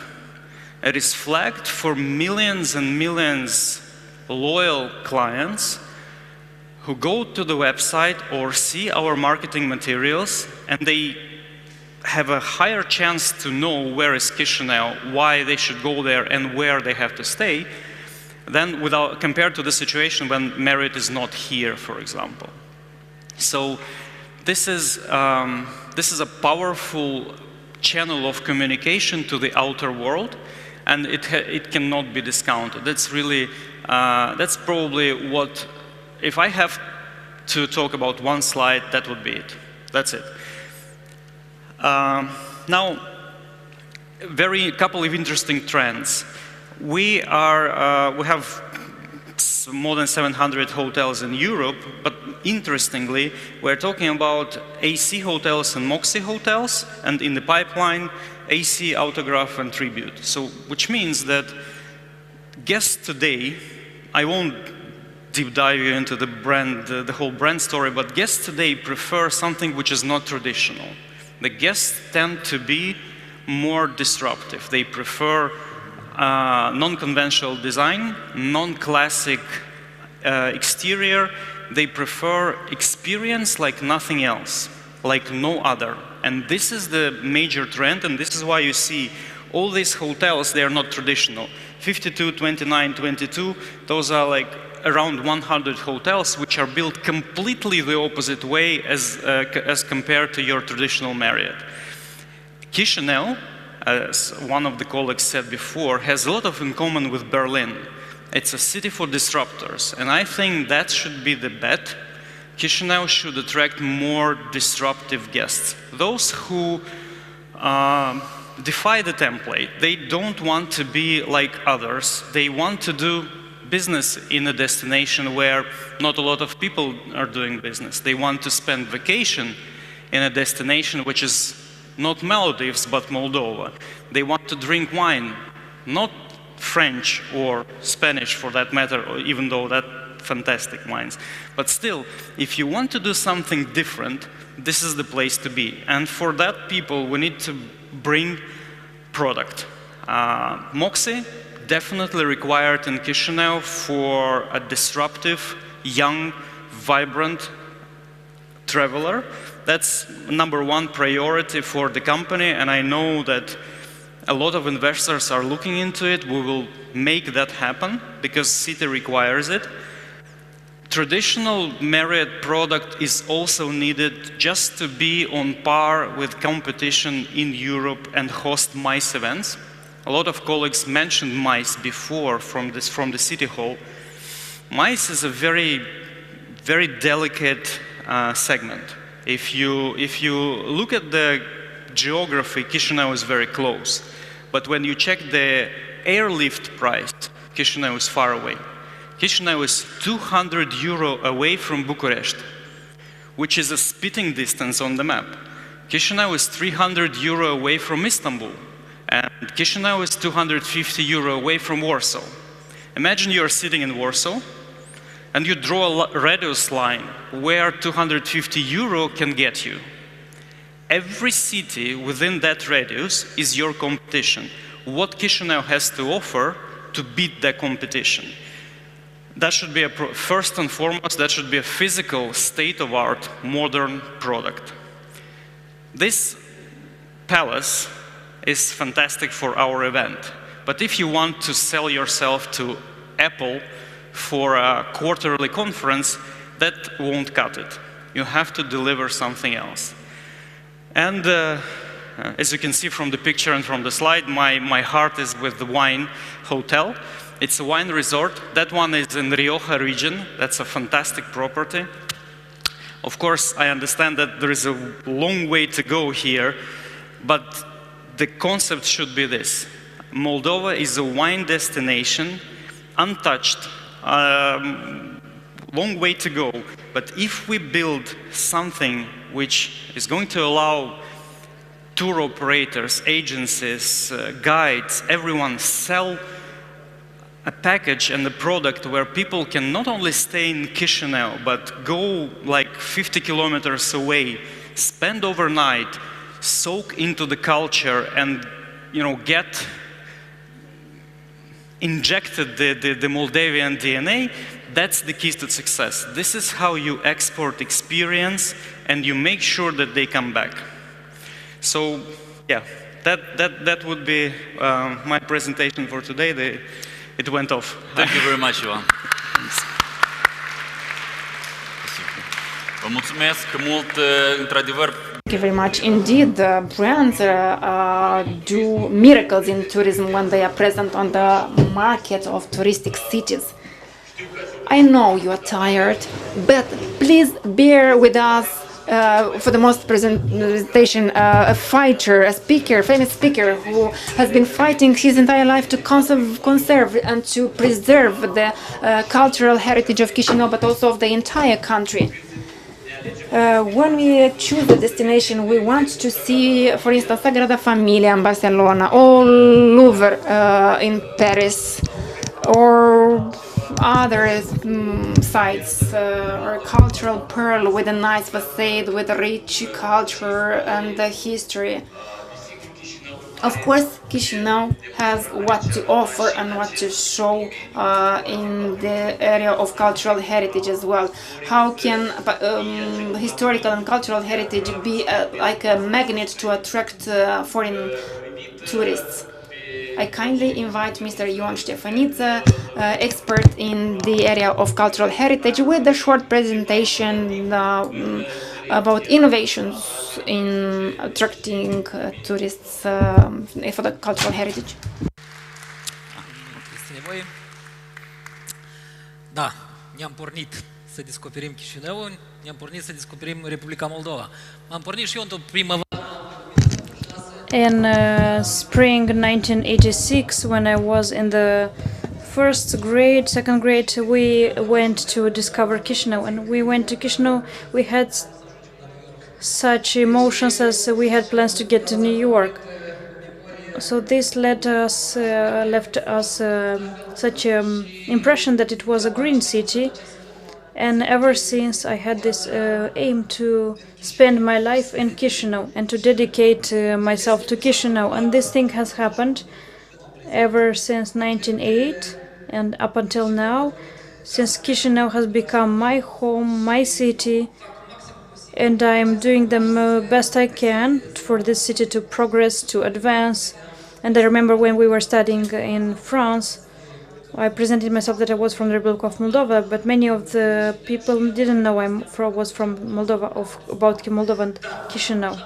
But 17 July 1436 was the first documented attestation of Chișinău. Chișinău passed through many danger, calamities, wars, like wars and calamities, which erased over 70% of the old buildings from Chișinău's history, so they were demolished or disappeared. We have in those 186 urban perimeters something that became unknown for me personally in 2010. For me it was an enigma, a mystery, what means underground Chișinău. And this is what I'm trying to develop in perspective, this brand as the underground galleries of Chișinău. And this history starts on 9 November 2010 when on Mazaraki, it's actually the place where the history of Chișinău begins. An old person has told me, if we go down here, we will reach Colina Visterniceni, the Visterniceni hill near. So that's why I set myself to discover that in this underground Chișinău, in the professional agenda, I insisted that in each week to go underground in this underground galleries. Up until now, we went until in 150. I visited over 150 underground galleries, cellars, and even maybe underground where we're sitting. There's something interesting. That's why I'm interested for things to get to know, be known. This happened in 2018, 2019, with the help of the colleagues from the U.S. Embassy, which financed a project for the research of underground Chișinău. And ever since began a lobby for the development of this project. We were at the research period, and I think that now we have to go to the value to harness this potential for the tourists to also visit the underground. Tourists to also visit the underground Chișinău. But as it was spoken by the wine, where was wine kept to be by now? In underground, in cellars. I think we should develop a national wine cellar. Why not? But which can be developed on Alexandru cel Bun 19th Street. And the investment portfolio, which was presented by Mrs. Olga Ursu, on page 487 of this portfolio, you will see the offer for a public-private partnership for the cultural center Bucium. You know that in that urban perimeter, if we will make a top of the cellars, or the great biggest cellars from Chișinău, there are two big cellars. It's a distance up from here up until Maria Cibotar Street, on another parallel cellar which comes in parallel with Armenească Street. Here I see the potential of developing. Here I see a potential of developing a national wine cellar. But you can see that over 2 years we can finish the forum there in underground Chișinău with a glass of champagne, of sparkling wine. Together with those also from, we can overtake, not far from the Place de la Bourse in Brussels, they have made the experience of in the old city of Warsaw, together with the financial resources from a Norway project from Norway. All these touristic routes were valued, and they continue in the underground Warsaw, or colleagues from Cluj, which value these archaeological artifacts. As I ate in Tbilisi in 2013, I ate in Tbilisi. So Chișinău has this potential, for example, to value it. Another brand project which I've proposed ever since 2018, and we started a project, Evening Chișinău, the City of Lights. We have monument architectures, historic monuments, 810 in numbers, which should be also restored, as Mr. Stanislav has mentioned, but I would insist for them to be also enlightened. The inspiration comes from the City of Lights Lyon by discussing with Yves Merol, the Vice President of Renaissance Lyon Association, together with the Concert of Lights, with in a concept of concert of lights, and my desire is for this patrimony that we have inherited to be leveraged also by during the nighttime. You know that you will have a walk during the evening. Chișinău, you will see the architecture in a different manner rather than you do it by day. All the architectural elements we place it in a very good light, either monochrome light or polychrome light. Everything can be leveraged by adding some light to it, and I hope some projects also have been realized by now. And the City Hall also wants to perform all over 15 concepts of light, and I hope there will be some seeing some of them. After we will rehabilitate the gates of the city, we will have also an interactive concept there of light, such as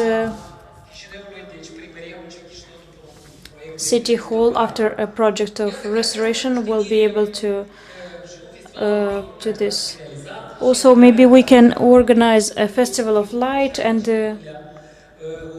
I hope it will be the 61 member of City of Lights together with Seoul and Lyon.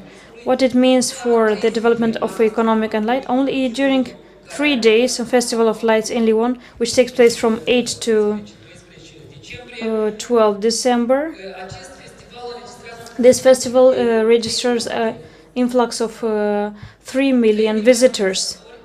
3 million visitors, they are consuming some food, they are moving around, they are spending money for ticket to tram. So there are money which are invested in the budget of the city during 3 or 4 days of the event. The cultural and architectural inheritance, we, the city inhabitants, we should learn a lesson. The patrimonic lesson of this. So this is a lesson which I was rendering to the students of the Ion Creangă University, the Department of Cultural Management. I will give some examples. 3 examples from 3 different states.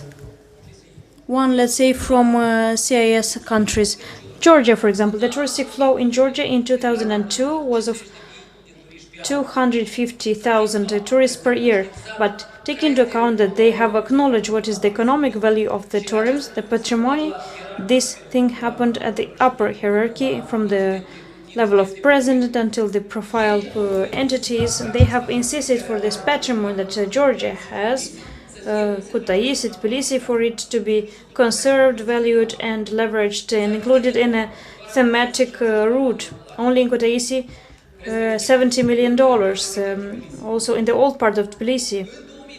In 2012, the touristic influx in Georgia was of 5.5 million tourists.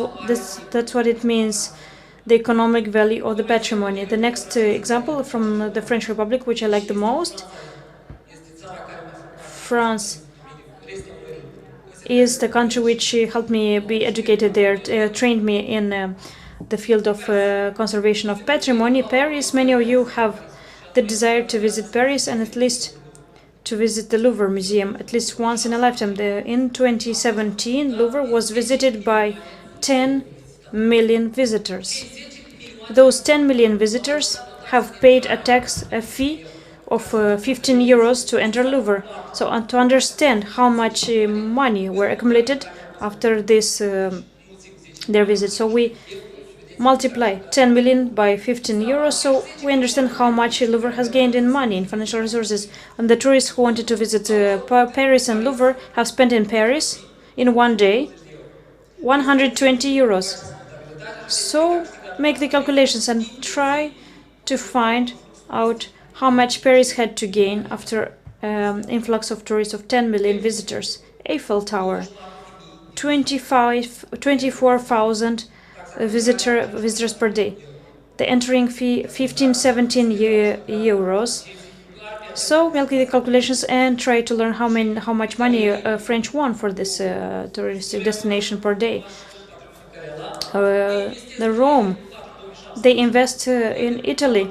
They invest 2.4 million euros, but how much did they won in 2017 if they invested 2.4 billion euros? They'll give a figure. How much? Too much? Give me a figure. We invest 2.4 billion euros to win how much? They won 38 billion euros. This is what it means, the economic value of the patrimony. And I'm glad that today the Chișinău municipality awards gives a special attention to this field. Not an organigram of the cultural department or the city hall. This topic can be found on the agenda. So this touristic influx that is seen with the touristic trolley bus, I think that we are on the right path, and I hope that all of you, through this presentation, you understood this notion of economic value of the patrimony. I hope we will see each other next year, or at least in 2024, there in the Wine Underground Cellar from Alexandru cel Bun, 19th Street. Thank you very much, Mr. Ion. Dear participants, I want to thank you for your patience, but I would like to conclude this wonderful panel with an example. 120 years ago in Czech Republic, in Prague, lived a writer. He was called Franz Kafka. This writer was tired, he was in a bad health, and he had tuberculosis in advanced degree. And he was proposed to be outdoor, to spend a lot of time outdoor in the park. One day, he was not married, he didn't have children, he saw a girl who was crying. The girl told him she lost her most beloved doll, even if it was old, it was dirty, the doll. Franz Kafka said, let's look for it in the park. They looked for it all day, but they did not find it. Let's come tomorrow morning and we'll find it. They went back, Franz Kafka with this girl, but did not find the doll. On the third day, Franz Kafka also meets the girl, but comes with a letter where it was written. Look what's written in this letter. I know that you are crying, dear daughter, but me, your doll, I decided to travel and to see the world, and I will send you one letter every day to tell you in which city I'm traveling and what are the adventures I'm facing every day. And during the next few days, until the death, but it's a very short period of time, Franz Kafka was coming with a letter with a new city which was visited by the doll, so-called. Until the end, by seeing that he was dying, in the last day, Franz Kafka comes with a new doll and with a letter, to which the girl said, "This is not my doll." Franz Kafka took the letter and read, "I have changed. I've seen so much beautiful things in the world, and I became newer, more beautiful." And the girl took the doll and embraced it, and by seeing that it's a more beautiful doll, and it changed. So the moral is you have to travel, discover new destinations, new beautiful cities that will definitely change you for the better. You'll become more beautiful, more with new knowledge and new experience. So the team of Chișinău City Hall, they are trying to change their daily life in Chișinău. I would like to applaud the speakers of the touristic panel for their professionalism and for this very nice presentations. But now I would like to applaud yourself for the patience that has also for the agenda that has been running. Vă aplaudați și în avans pentru că o să aveți nevoie încă de răbdare. You will need more patience, so please occupy your seats. After a short break, we will have another panel with the topic new real investment market, real investment. The panel will be moderated by Krigan Andrei, Gateway Partners, and we invite you to also to this panel after a lunch break. Lunch break can be served here on the hall. You will be announced when you have to be back in the room. Approximate time for time is 30 minutes. Thank you very much. Enjoy lunch.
敬的杨切班市长、严文斌大使、女士们、先生们、朋友们，大家好！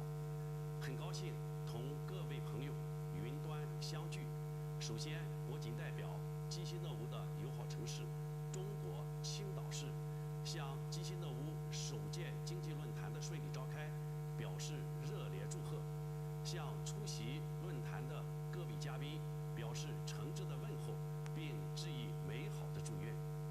基辛诺吾历史悠久，风景迷人，充满生机活力。青岛是中国沿海重要的中心城市，滨海度假旅游城市，国际性港口城市和国家历史文化名城。近年来，青岛与基辛诺吾友城关系不断深入，两市交往日益增多。摩尔多瓦驻华大使多次访问青岛，让更多青岛人走进了美丽的基辛诺吾，而且品尝到了来自葡萄酒。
尊敬的杨切班市长、严文斌大使、女士们、先生们、朋友们，大家好！很高兴同各位朋友云端相聚。首先，我谨代表基辛诺吾的友好城市中国青岛市，向基辛诺吾首届经济论坛的顺利召开表示热烈祝贺，向出席论坛的各位嘉宾表示诚挚的问候，并致以美好的祝愿。基辛诺吾历史悠久，风景迷人，充满生机活力。青岛是中国沿海重要的中心城市，滨海度假旅游城市，国际性港口城市和国家历史文化名城。近年来，青岛与基辛诺吾友城关系不断深入，两市交往日益增多。摩尔多瓦驻华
chociaż znamy się nie od dziś, myślę, że jeszcze wiele o mnie nie wiesz. Znajduję się w centrum Europy, więc szybko do mnie dotrzesz. Za granicą jest o mnie coraz głośniej. Ostatnio mówią o mnie, że jestem smart. Jestem pewien, że znajdziemy wspólną przestrzeń, taką, w której będziesz mógł się rozwijać. Nie czekaj, przyszłość zaczyna się tu, w Lublinie.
Active networking.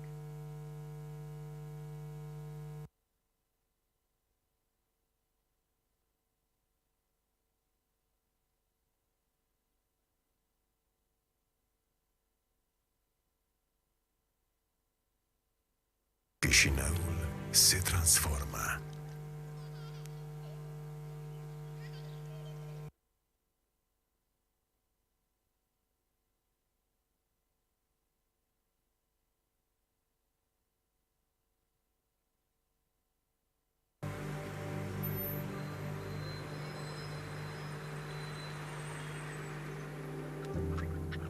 Construim un oraș cu spații verzi amenajate.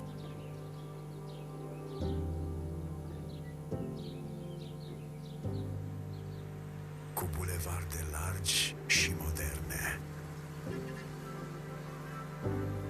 Cu transport accesibil și confortabil.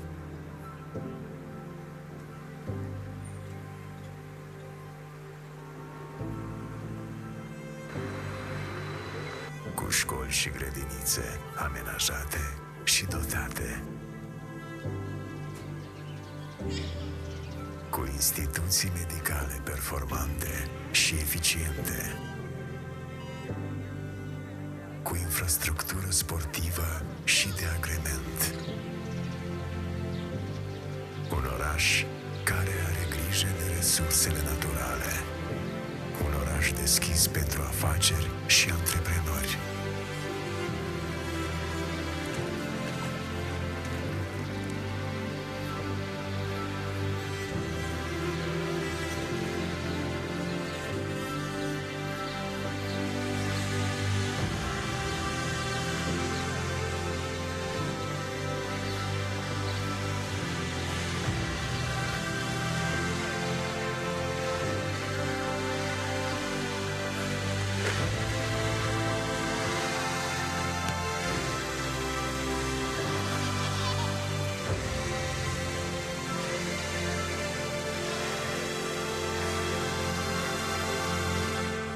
Dezvoltăm orașul împreună.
Stimați participanți, vă invităm să reveniți în sala principală a forumului pentru a participa la următoarea sesiune, la panelul numărul 6, dedicat pieței imobiliare din Chișinău.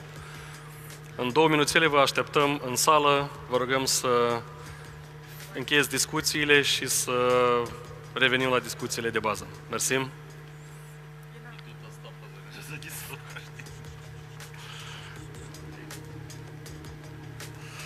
Eu cred că e aproape.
Ok.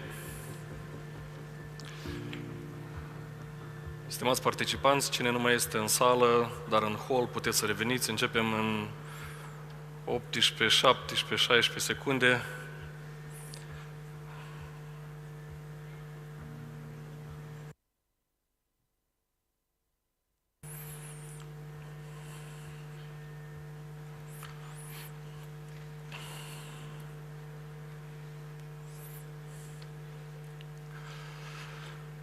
Bună ziua! Good afternoon to your guests. My name is Andrei Krigan and I represent the consulting company Gateway Partners. And I'm happy and honored today to be the facilitator of the sixth panel session of discussions dedicated to the new real estate market and the real estate investment opportunities. Să fim cât mai conciși cu We're going to try to be as short as possible with the speakers of this panel, with whom I'm honored to share the stage, and to provide to you valuable information about the real estate in Chișinău, and to conclude nicely the second day of the Economic Forum Chișinău. Now I would like you to meet with applause the speakers in this panel. And I would like to announce a guest online, Matthew Nelms, from Program Development Branch of UN Habitat.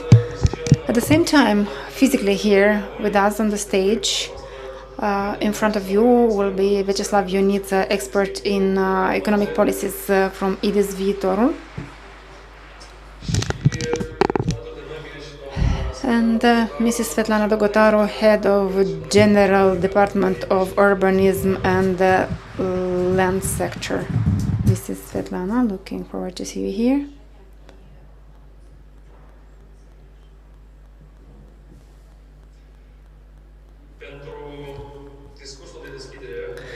For the introductory words about the investments in the real estate, I'd like to give the floor to Matthew Nelms from the UN Habitat Development Program. Mr. Nelms, you have the floor. Welcome. Good afternoon. My name is Matthew Nelms. I'm a program coordinator in the Office of the Interregional Advisor for Eastern Europe and Central Asia at UN Habitat. UN Habitat was kindly invited here today by Chișinău City Hall. We'd love to have been there in person, but unfortunately we're traveling at the moment for World Habitat Day, which will be held on Monday in Balıkesir in Turkey. World Habitat Day is the official beginning of what we call Urban October. Urban October is a month in which UN Habitat will be hosting a number of different events on the theme of Leave No One and No Place Behind. The theme of Leave No One and No Place Behind is where I'd like to start this little presentation because it links so clearly with the focus of this panel, which is real estate development. I'd like to approach the topic through the lens of access to adequate and affordable housing for all. So firstly, just a little bit of background to UN Habitat for those who may not already know us. So UN Habitat is the steward for SDG 11, Sustainable Development Goal 11. This means it's our primary mandate to address the targets set out by the 2030 Agenda for Sustainable Development. Target number 1 of SDG 11 is, by 2030, to ensure access for all to adequate, safe, affordable housing, basic services, and upgraded slums.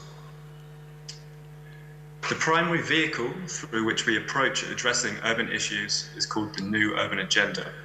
The New Urban Agenda recognises the fundamental role of housing in economic development and poverty reduction, and it promotes equal access to adequate and affordable housing as an effective equaliser for shared prosperity and growth. So we have an approach at UN Habitat to foreground housing in the sustainable development conversation. And this approach is called the housing at the centre. It aims to shift the focus from simply building houses to a more holistic framework for housing development. At the national level, the goal is to integrate housing into national urban policies, while at the local level, the approach is to reinforce the importance of housing to urban planning and designing integrated and inclusive societies. One of the reasons why housing is such an important and cross-cutting issue is that a well-functioning housing market can be a vector for economic development and a source of job creation. Access to housing is a precondition for access to employment, education, health, social services, etc. Putting housing at the centre becomes imperative, given the emerging forms of urbanism that are producing cities which are not inclusive for all members of society. As you can see here in the statistic, around 80% of cities worldwide do not have affordable housing options for people on median income. The housing affordability crisis also exacerbates urban inequalities. The lack of affordable solution often pushes people, and particularly certain disadvantaged social groups, into moving into locations that limit their access to employment, education opportunities, as well as healthcare and green spaces. While states have an obligation to respect, protect, and fulfill the right to adequate housing, this can only be achieved through the sharing of responsibilities among national and local governments, international, regional organizations, private sector, civil society actors, and the list goes on. National policies should reflect the increasingly crucial role played by the private sector and other non-governmental actors in delivering adequate, safe, and affordable housing solutions. The increasing commodification of housing and the related unsustainable increase in housing costs require policymakers to work together with the private sector and civil society actors towards the creation of inclusive housing policy. These policies may include introducing measures to limit speculative landholding, increasing the supply of social and cooperative housing, reducing barriers to appropriate financing and construction, or developing accountability frameworks to ensure that private actors and investors are accountable. There's a growing awareness that the private sector plays a fundamental role in advancing towards the sustainability and the achievement of the Sustainable Development Goals. Private developers, construction firms, professional organizations, and financial institutions are fundamental players in mobilizing resources to meet the growing affordable housing demand. In Chișinău, we're hopeful that we will begin collaborating on projects in the near future together with our UN country team partners. Many thanks and congratulations on the fantastic forum. I wish you a great rest of the day. Thank you very much.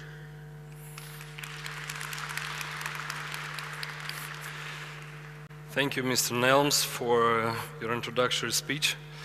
Domnul Nelms a trasat foarte... Mr. Nelms has spoken clearly about one of the strategic objectives globally, which is access to dwellings, which is so necessary for the citizens, including the citizens of the capital.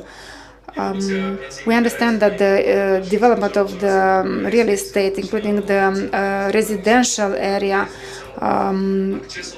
access towards comfortable and modern dwellings is so important, and Mr. Nelms mentioned that's important for the social, economic, and the social development, economic development of the country. Now I would like us to move towards the development of the residential real estate together with our expert from Edis Viitoru, Mr. Vyacheslav Ionita, who is going to talk how successful we are in this and what are the latest developments and what are the trends in the market. Good afternoon, everyone. Now, I have a challenge today. Those who are from this field understand that this year the real estate market, like you shouldn't talk about that this year. It's so challenging. But whoever doesn't remember what I will speak about, you should remember two things about the market in Chișinău. Just two things. The first and most important thing I'd like to draw your attention, and please take it seriously, including those of you who are going to talk about real estate this year, next year, and up to 1 year. We are now at a stage when I first saying that for the first time the real estate market in Moldova comes into the maturity stage, and now I'm going to explain because what I'm saying is not just stories. I will tell you how it happens. So and how our real estate market for 23, 24, and 25, and after years when our children will be able to say that indeed the real estate in Moldova, and after 100 years, comes into a maturity period, and I will explain why. And the second thing which we all need to remember is that the real estate market is the hidden champion of Moldova. We are speaking about the fact that we are exporting wines. Always when I speak about exports, I'm telling everyone how much wine we export. For instance, IT services, we export worth of $4 million. But we should speak about many things that we have, but a hidden champion existing, and where investments are made, and where lots of money is being earned, where we have new businesses. Now we have really new businesses, new for 10 years on the market, which is going to grow in the following years. That's the real estate market. That's a champion about which nobody is speaking.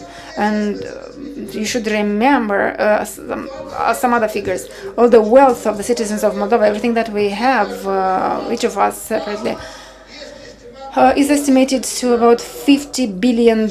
So all the wealth of the citizens of Moldova is around $50 billion. 70% of all our wealth, property like land, money in the bank, gold in the house, real estate, 70% are represented by our dwellings. So that's 35 billion. And 70% out of 70% out of the dwellings are located in Chișinău. So half of all the entire wealth of Moldovan citizens is concentrated in dwellings in Chișinău. That's our wealth.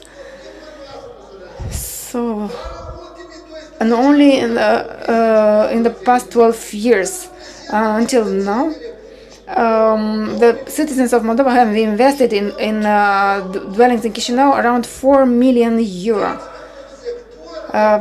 Show me another sector in the national economy where so much investment was done. We are so happy that in free economic zones investments of $400 million were invested, but compare it with 4 billion. And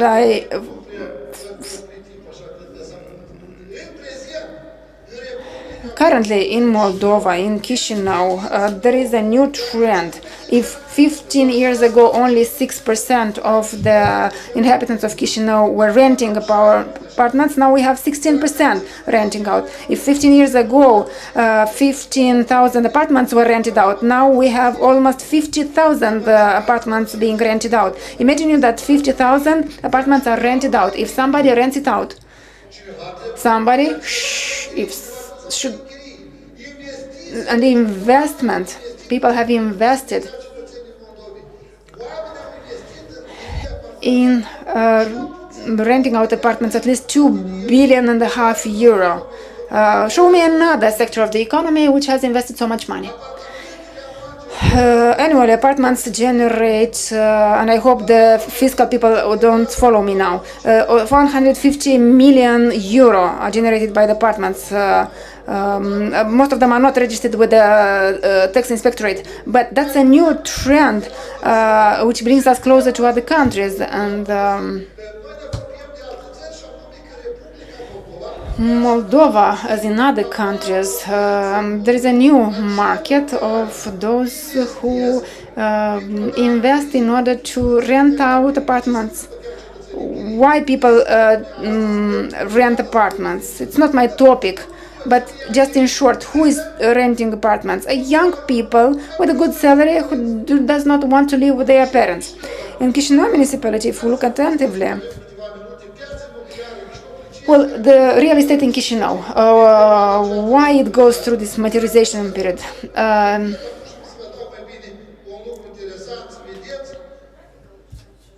I'll give you some interesting data about how much was built in Chișinău during 100 years. If you can notice attentively, the biggest construction works was done in the years 90. We are saying that lots are buildings are built now, but now we are reaching just half of what has been built in the years 90.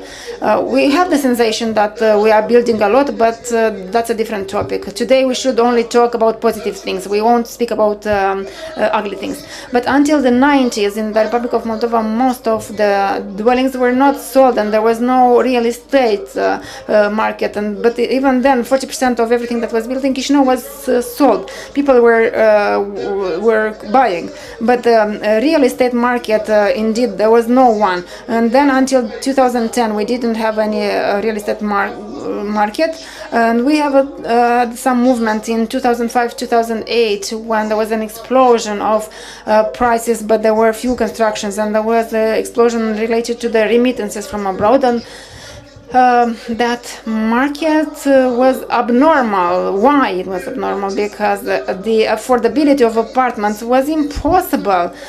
Individual working in Moldova was unable to purchase an apartment that period. And then we had 10 years of stagnation until 2018, and since 2018 until 2021, the market has known recovery, started to grow, and a few phenomena happened. I will show you a few graphs. So the number of transactions, we are only going to speak about transactions. In the latest 2 years, we have a double number of apartments sold. Another important thing, the market is concentrated in Chișinău. Why this happens? The Republic of Moldova now faces a wave of internal migration. If so far people were leaving Moldova to go abroad, now we have a strong domestic migration. 70% of those who are living in the villages come to Chișinău. The rest are going to Belt and some others to the regional center. So Chișinău has become the only settlement in Moldova which absorbs absolutely the entire population. A person has two chances. You know, now the Bureau of Statistics has published some people are coming back home, those who worked abroad, and they are coming back, but then they take two decisions, either to leave for Chișinău, either to go back abroad. The second phenomenon that happened, I know we are complaining life is hard, but incomes calculated in euro, because apartments are being sold with euro, increased substantially, and what we have as a result.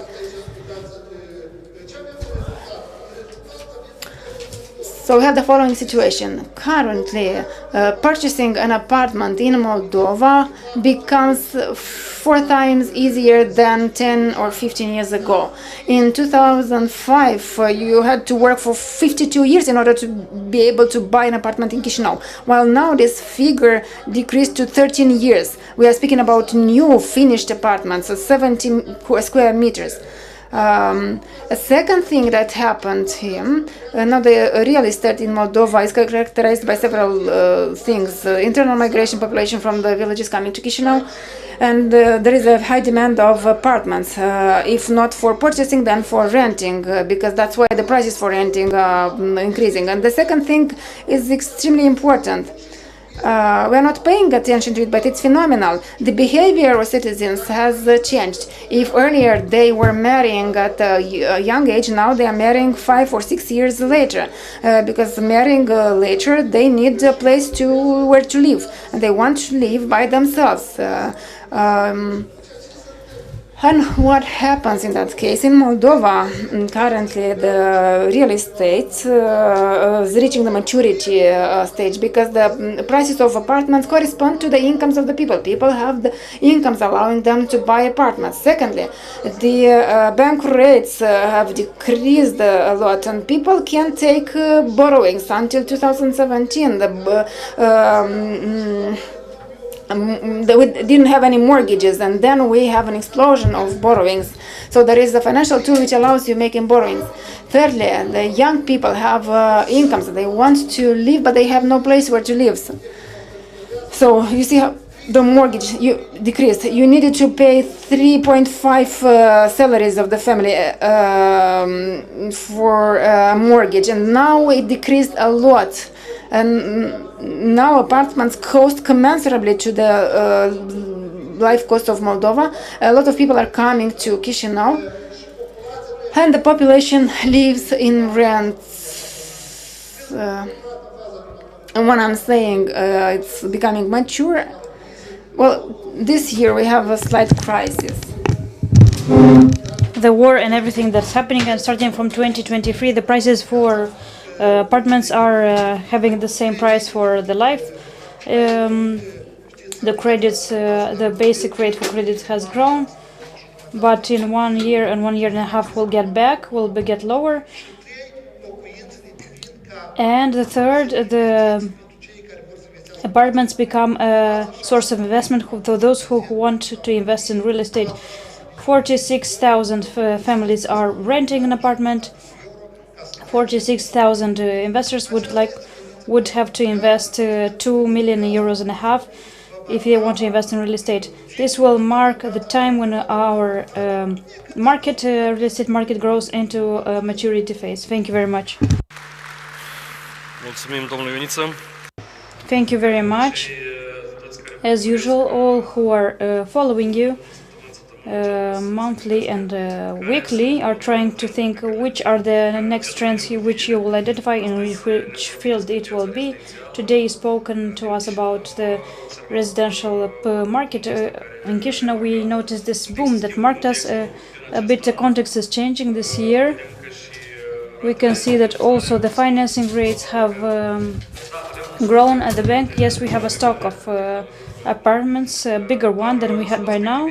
But in the investment aspect, we have to understand that Moldova and Chișinău have even more foreign visitors, and including starting from 2014, since Moldova has signed the association agreement with the EU, we have more visitors, foreign visitors.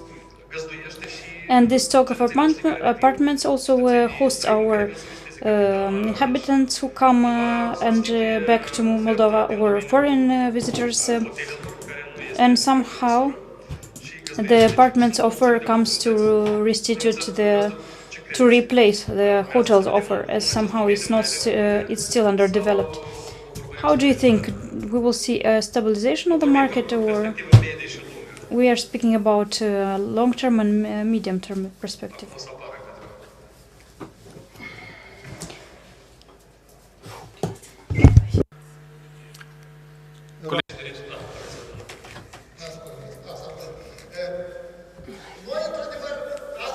Indeed, today I wanted to speak only about the good things, because we are at an investment forum, but I don't have enough time, but you have the presentation. Indeed, this year all the indicators are involuting that this was forecasted since last year. The market has started to grow too rapidly. If a person in the mountain starts to run, if it started running too fast, anyway, it has to get to the top of the hill. It stops, it's resting, and then going forward. Now the market is in the same condition. We have to take it from one spot to another spot. Or either we construct in a chaotic manner, because now we don't have to have excessive regulations.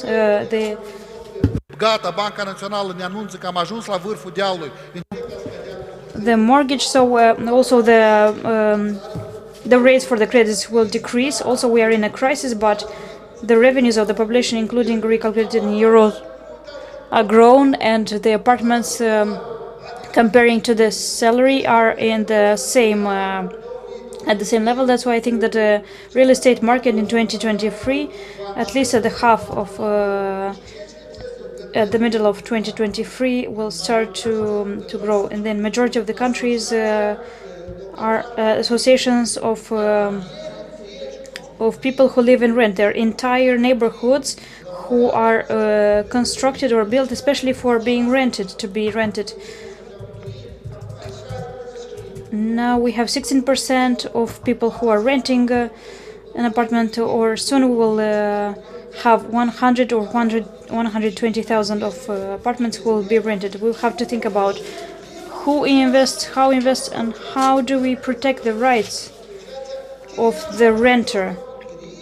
We have to protect their rights. when we have the sanitation tax, because now it's paid only by the owner, but also the renter should pay that tax. So the market is going into maturity phase.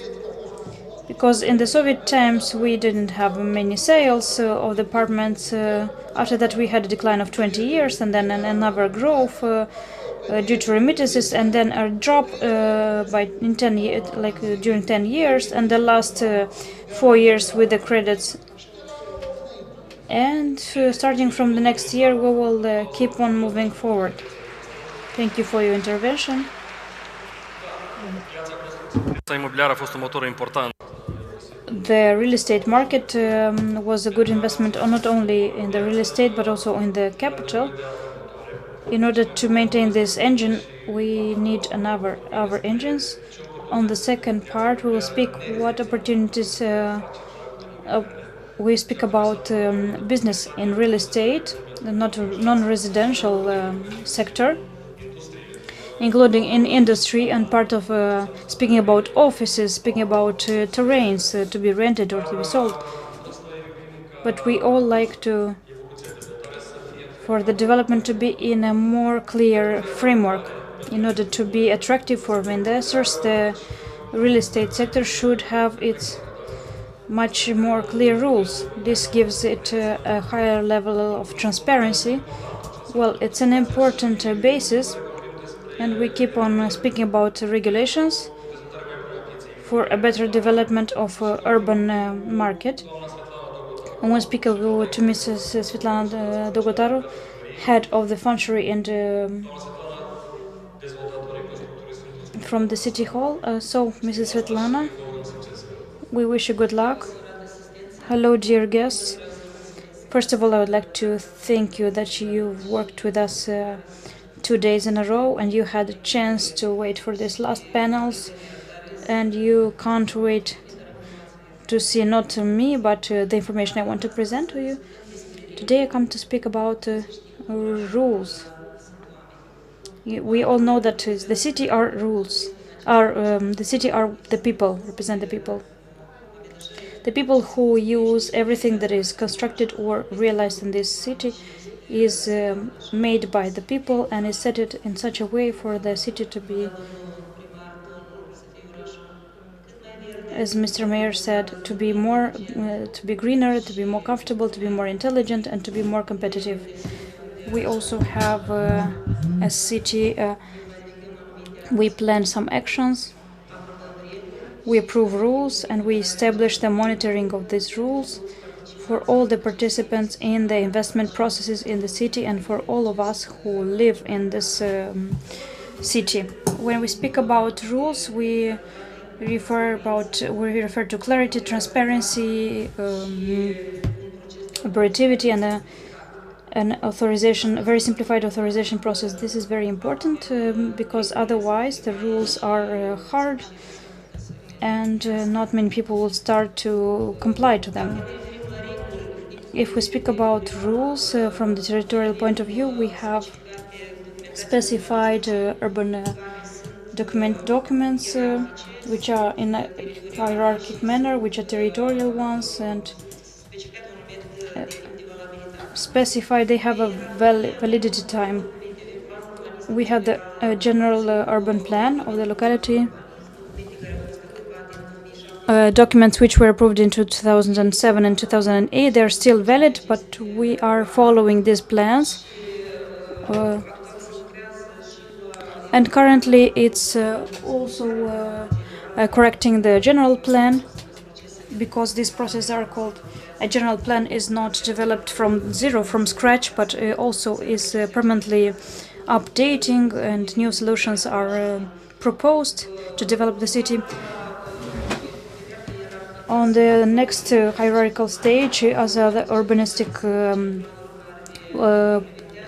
aerial plans, which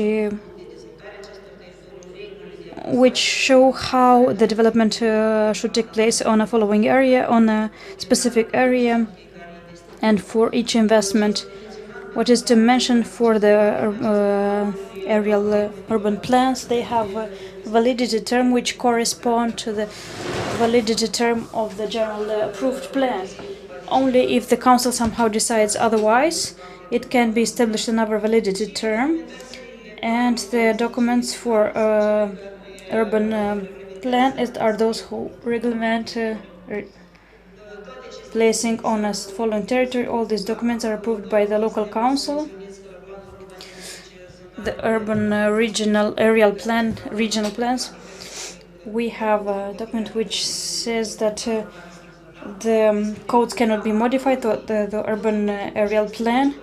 We say that we can, that it can be modified because it's foreseen in the legislation, but the legislation should be read properly and understood properly and not otherwise. And I hope that these topics will be solved through explanations and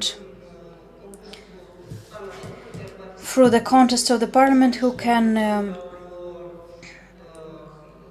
interpret the legislation and to bring the laws to normal understanding, same as in other countries where there is a need to approve the regional plan for the development of the territory, from the point of view that 20-25 years, the validity term of the urban document, of the general plan, is a too large term, during which many things change, the social economic situation changes, many things change, and then we cannot wait for another term to be developed, for another urban general plan to be developed.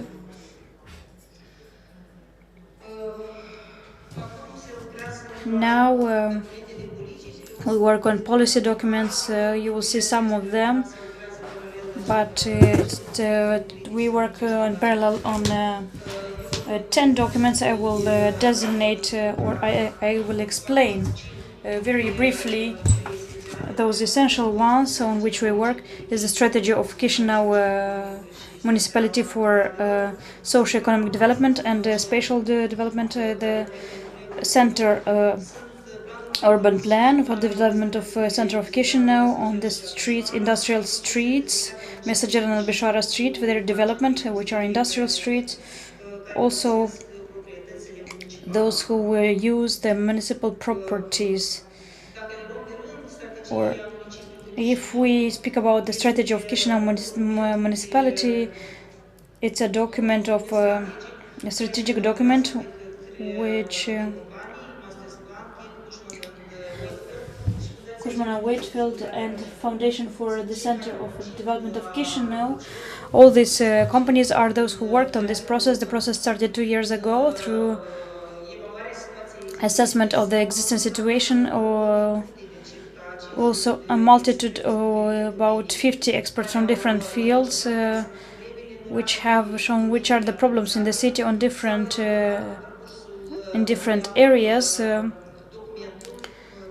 Another document, now the project document, which is subsequently from November, starting on from November, we are in the consultancy processes. We have a very active consultation process. The project is consulting together with the society, with the focus groups, which were organized. A whole range of debates. They all were public. You can all find all of them on the website of the direction and consult them. Aside from that, we have another time which can be, we can propose new solutions, different objections, critiques to the document, amendments. Through your consultancy, through your proposals, we can improve this document, and in the following stage, it will be proposed for the approval to the local council. I also want to mention that the general urban plan, which was planned to be developed together with the strategy, because the solution was the following: while the project tasks are specified and this company is selected to propose new solutions, in parallel also the strategy should be developed, because it was delayed by the pandemics and by the war in the region that started. We stop to bid the process for procurement for development of a general plan, and we get back to this process when a new strategy will be approved. And the next slide, please.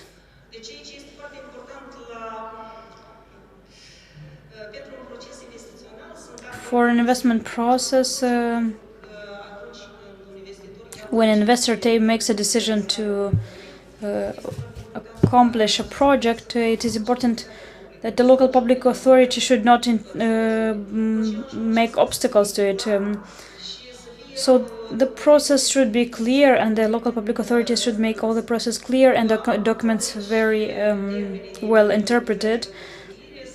Terms for construction authority: 20-30 days for issuing the urban certificate and for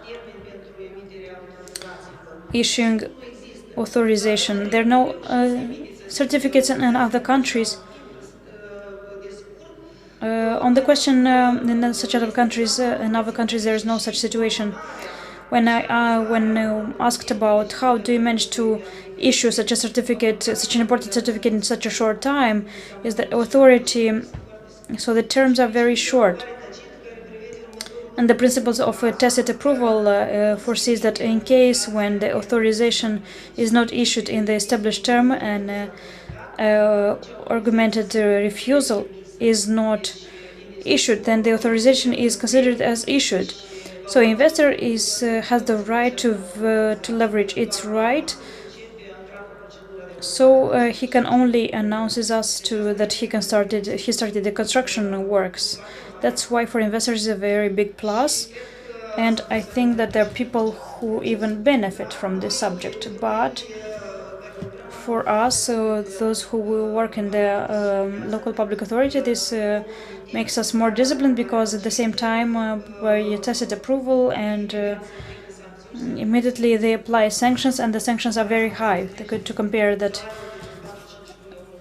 it's the salary of 4 or 5 months of a public official. So no one wants to have these fees and fines imposed on them in case something goes wrong. Starting from last year, we implemented a simpler project to issue the authorization, because we automized the process. Now one can receive authorizations online. You can apply for an authorization. It is very simple to use, so we invite you to use this platform. It's the government platform, Permissive Acts. So that's why we also digitalized the archive, and we referring to the authorizations and the functionary documents. They are useful both for the authorities as well as for the projectors, for the large public, and for the investors. They can use this information. Now a very important aspect, the municipal lands, because the land is a place where any investment project can be used. I want to say that in city halls, now it was relaunched the process of procurement or bidding of terrains. No land can be sold directly to the beneficiary. It's only through the process of bidding. So no one gives directly to investor a piece of land. Everything is fair. The process is fair, and only through bidding. Their value is different depending on access to social infrastructure and including also by the period to which they are bidded. Lands in the suburbs, we also have given some figures and the information about the lands which I gave to you. I can tell you an example about the urban plan, regional plans to leverage the plans and to give another level of maturity to the buildings that are bidded when an urbanistic aerial space is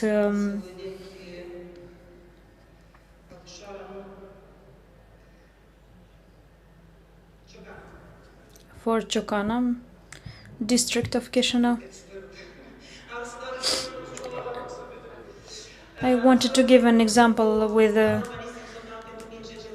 the urban plan for Mircea cel Bătrân Boulevard from Chișinău. There mentioned everything, all the aspects of infrastructure. There is a school, a kindergarten, a green area for those who would want to invest there. They will definitely have a great success, and the value of the lands is much more attractive rather than those the lands which without having these documents approved. Also, the urban plan for such areas such as Arbișoara, Mesager, Industrial One, and the Center, and their urban aerial plans through which the municipality has aimed to leverage these fields to identify which lands can be sold and auctioned and bidded, and how these areas can be developed or reconversions on some areas. The entertainment areas, how can they be redeveloped? When once approved, they make a clarity, they establish the rules for these lands, and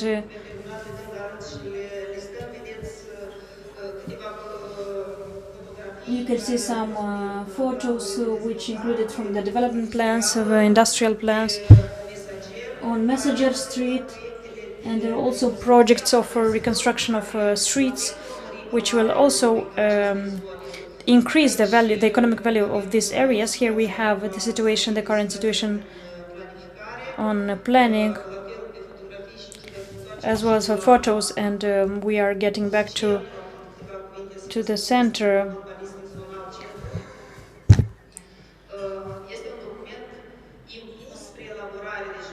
It's a document imposed for development.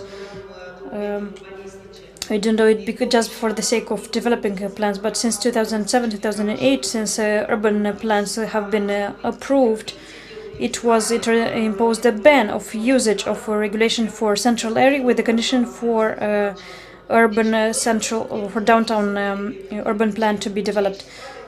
So now we don't have a regulation for center. Now what can be built in the center are reconstruction or some renovations up until some extension. But in order to fully realize investments on this area, we need an urban development plan. We are working in this direction, and this has existed in the past, but we had some misunderstandings with the Ministry of Culture. We didn't find a common language on this. We were not on the same page on this topic, and a reference plan, because it's very important to have this reference plan. I hope that we'll manage now, because we cooperate with the Ministry of Culture. We work in joint groups, and including the methodology of these plans, of reference plans, which will be based on developing the... So that was about it. In the city live the people. We are those who are living in the city, and we are benefiting from all the services available in the city. And here I have a quote. You can get this like a very good city is like a good party. People want to stay more longer than needed because they enjoy the time. So let's make our city greener, safer, more resilient, more intelligent, and more competitive. Thank you very much. Doamna Svetlana, mulțumim și noi. Thank you very much, Mrs. Svetlana.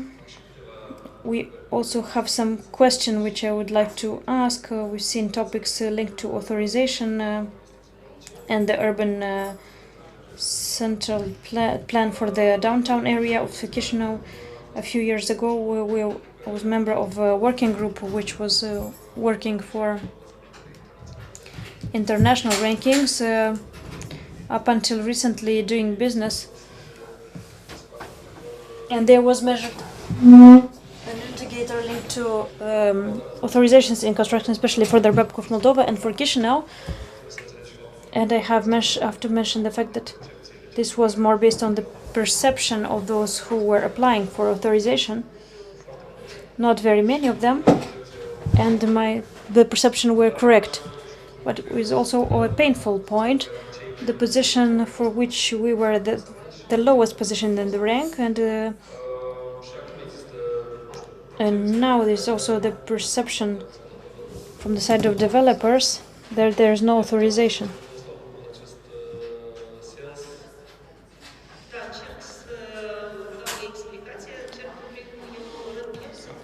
I'm trying to give an explanation for what is happening, why things are happening this way, because this in this survey doing business we are somewhere at the end of the rank, because it should not be that way, where we try to understand why this happens.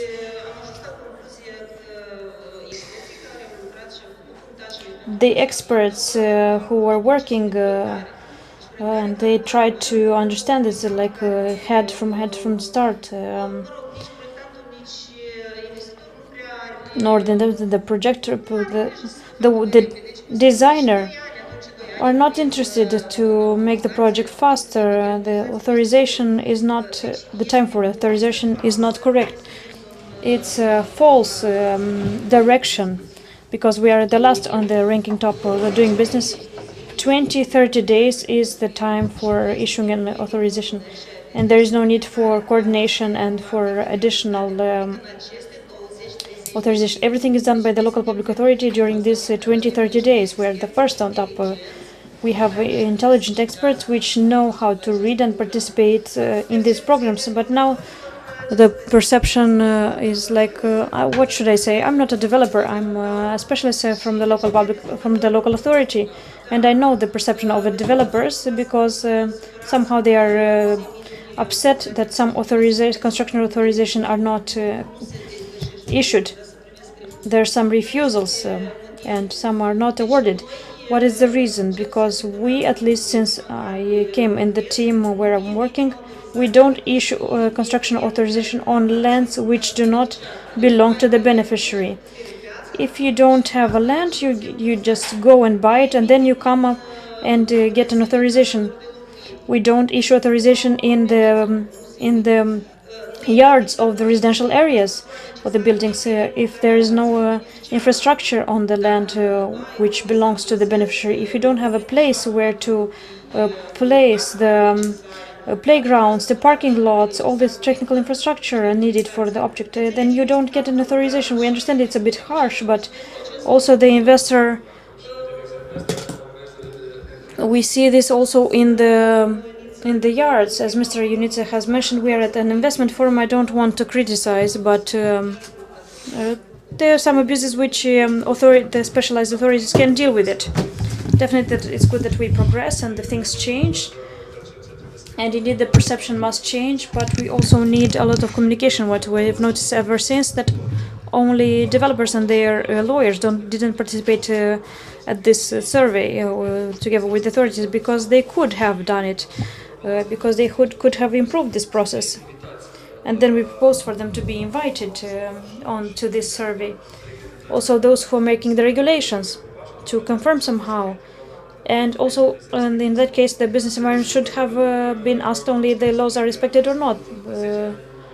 Because we are known that the authorization process lasted for up to 1 year for industrial constructions.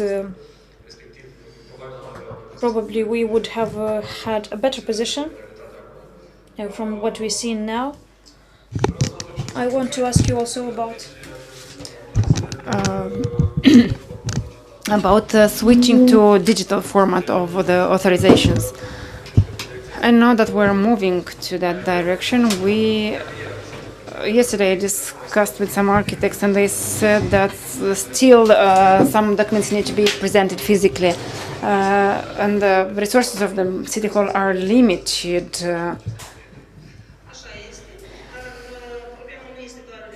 But the problem is not just limited resources, but also time. We have managed to implement a project. We issued authorization for construction and urbanism certificates on the online platform. And We can issue documents by online submitting of documents. We want to develop this system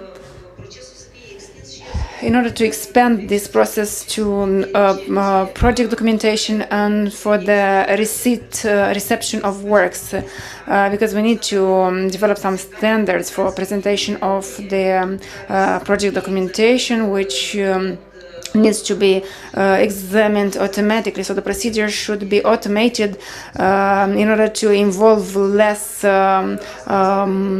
human resources. So we want to implement such a project.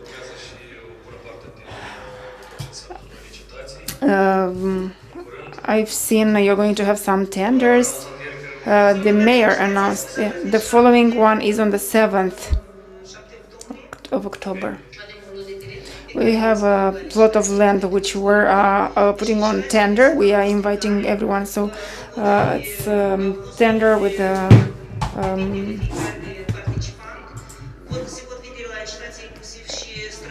also we can sell to foreigners. In the legislation of Moldova, we have interdiction only for the agricultural land to be sold to foreigners. For the rest of the others can participate in our tenders. Dear investors, that's official announcement.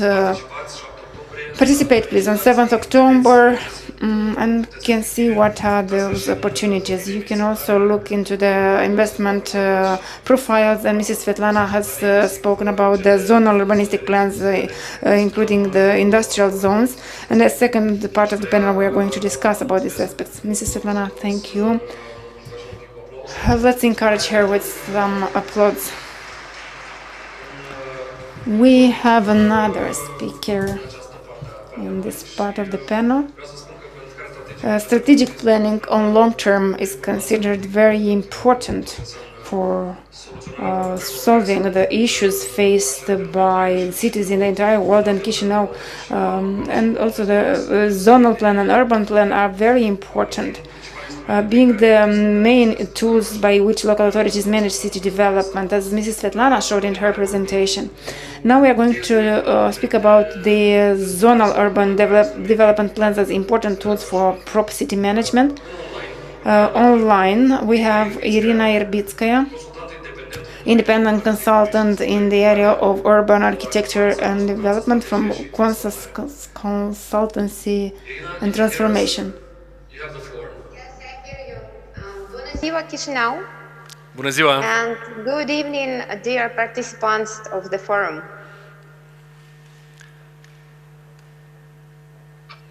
Hello? Yes, we hear you, and the applause is up for you. Yes. Okay, I can begin. We can hear you. Okay. Yes, I hear you. Can I begin my presentation? Yes. Могу я начать? Да, вы можете начать вашу презентацию на экране. Thank you. So it is a pleasure to be invited to Chișinău Economic Forum and to share the ideas and delivers of my Parisian partner Kwanza company and my consultancy projects in Chișinău that I have been consulting since last November by the invitation Chief Architect of Chișinău, Svetlana Dagataru. And digitally enabled people-centric Chișinău. How this topic is related to real estate? Well, successful real estate projects by the end of the 20th century had to meet two requirements. First one is a location in a sustainable urban environment that is convenient for people. The second one is its architecture must be the art. In the 21st century, the real estate project needs a third component. Successful real estate is a digital real estate. It means that real estate must have a digital core. Now Chișinău has progressive projects. Two of them are projects of a new district designed in paradigm sustainable green city. with a total area of more than 700 hectares, and developed by Chișinău project local team. And third project is a project of the network of creative hubs in Chișinău, which will be deployed in 271 objects of municipal property. This project is developing now by the ArtCore team and Alexander Tsiber, architect in Chișinău.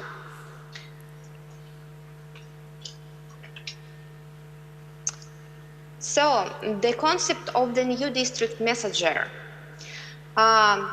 This project will provide to the citizens of Chișinău with a boulevard ring of 3 kilometers long, water ring, you can see it in the center of the picture, and even water canal is about 1.5 kilometers long. And green boulevard network is also here. And also more than 100 mixed-use urban blocks, 200 mixed-use urban blocks, including urban industries blocks. And 12 service centers, as schools, kindergartens, university, even university, culture centers, and health centers. The Albișoara district is also designed in paradigm sustainable green city. And this district will provide the green water linear park more than of River Big, and it's about even more, 3 kilometers long along the river. And also 18 mixed-use urban blocks you can find here. And also 12 services centers inside this territory. So it forms a huge area of a new format of urban districts. And the network of creative hubs based on municipal property, including the libraries, cultural heritage objects, museums, and old industrial and administrative buildings.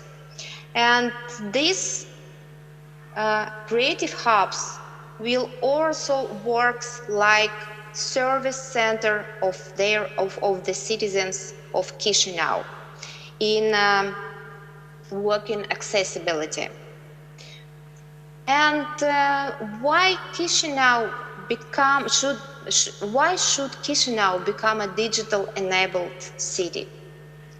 Because there is no other way for any city to enter the 21st century and become a people-centered city. So this is an architecture of the data orchestration platform, which is ensured to deliver of my partner Quanza company. Architecture, within a smart city, the buildings and the infrastructures can no longer be designed outside their environment or be connected to it. And they must face new regulations that are beginning to impose the production of reports capable of demonstrating their performance. The first one, in order to meet these double challenges, our technological architecture makes it possible to process 3 complementary structuring of the data. The first one is graph-type databases allowing to implement the real-time digital twin and to offer contextualized visualization or in 2D or 3D. Repository database for information relating to occupants, operators, and third-party systems. NoSQL databases to access building environment information, big data, and so on.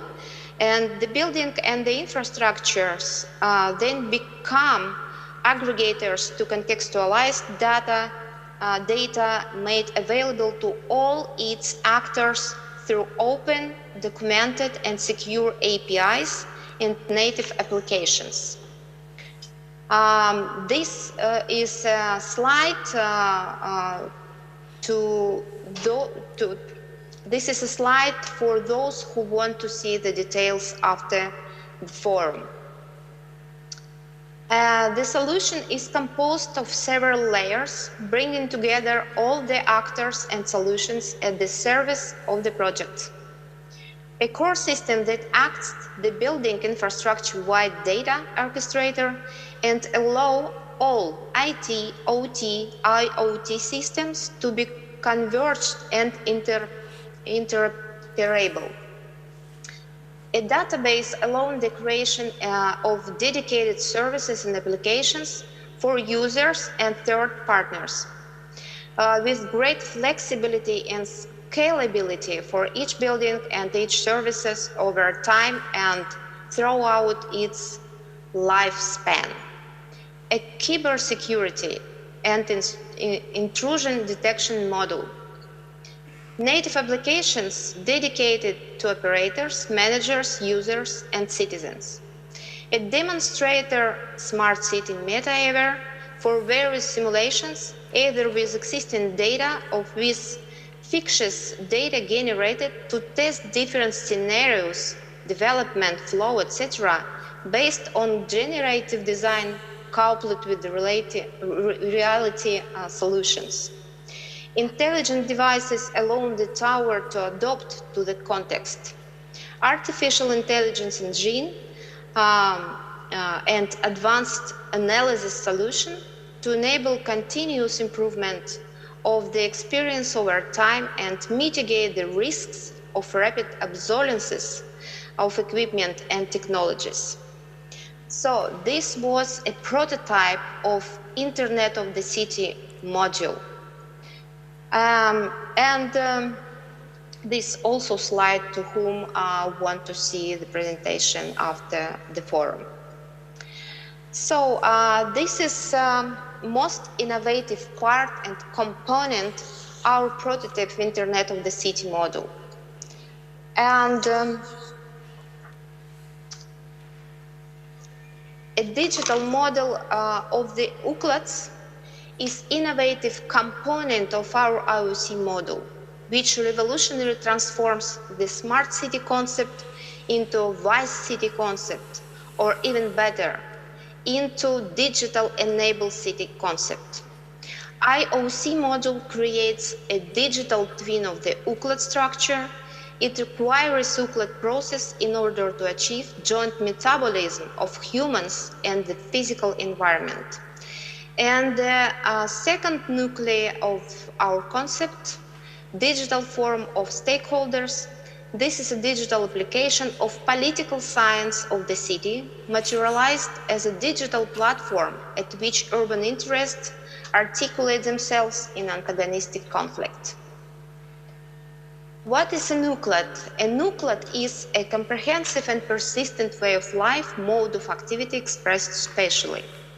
The ways UCLATs exist in the city differ according to the type of settlement, whether it is capital city, a regional city, administrative center, or a small town or a village. A nucleat is characterized by the prevalent family culture, by its attitude to surrounding space, etc., etc. There is 14 identifiers of UCLATs, which we can algorithmize for our IOC model.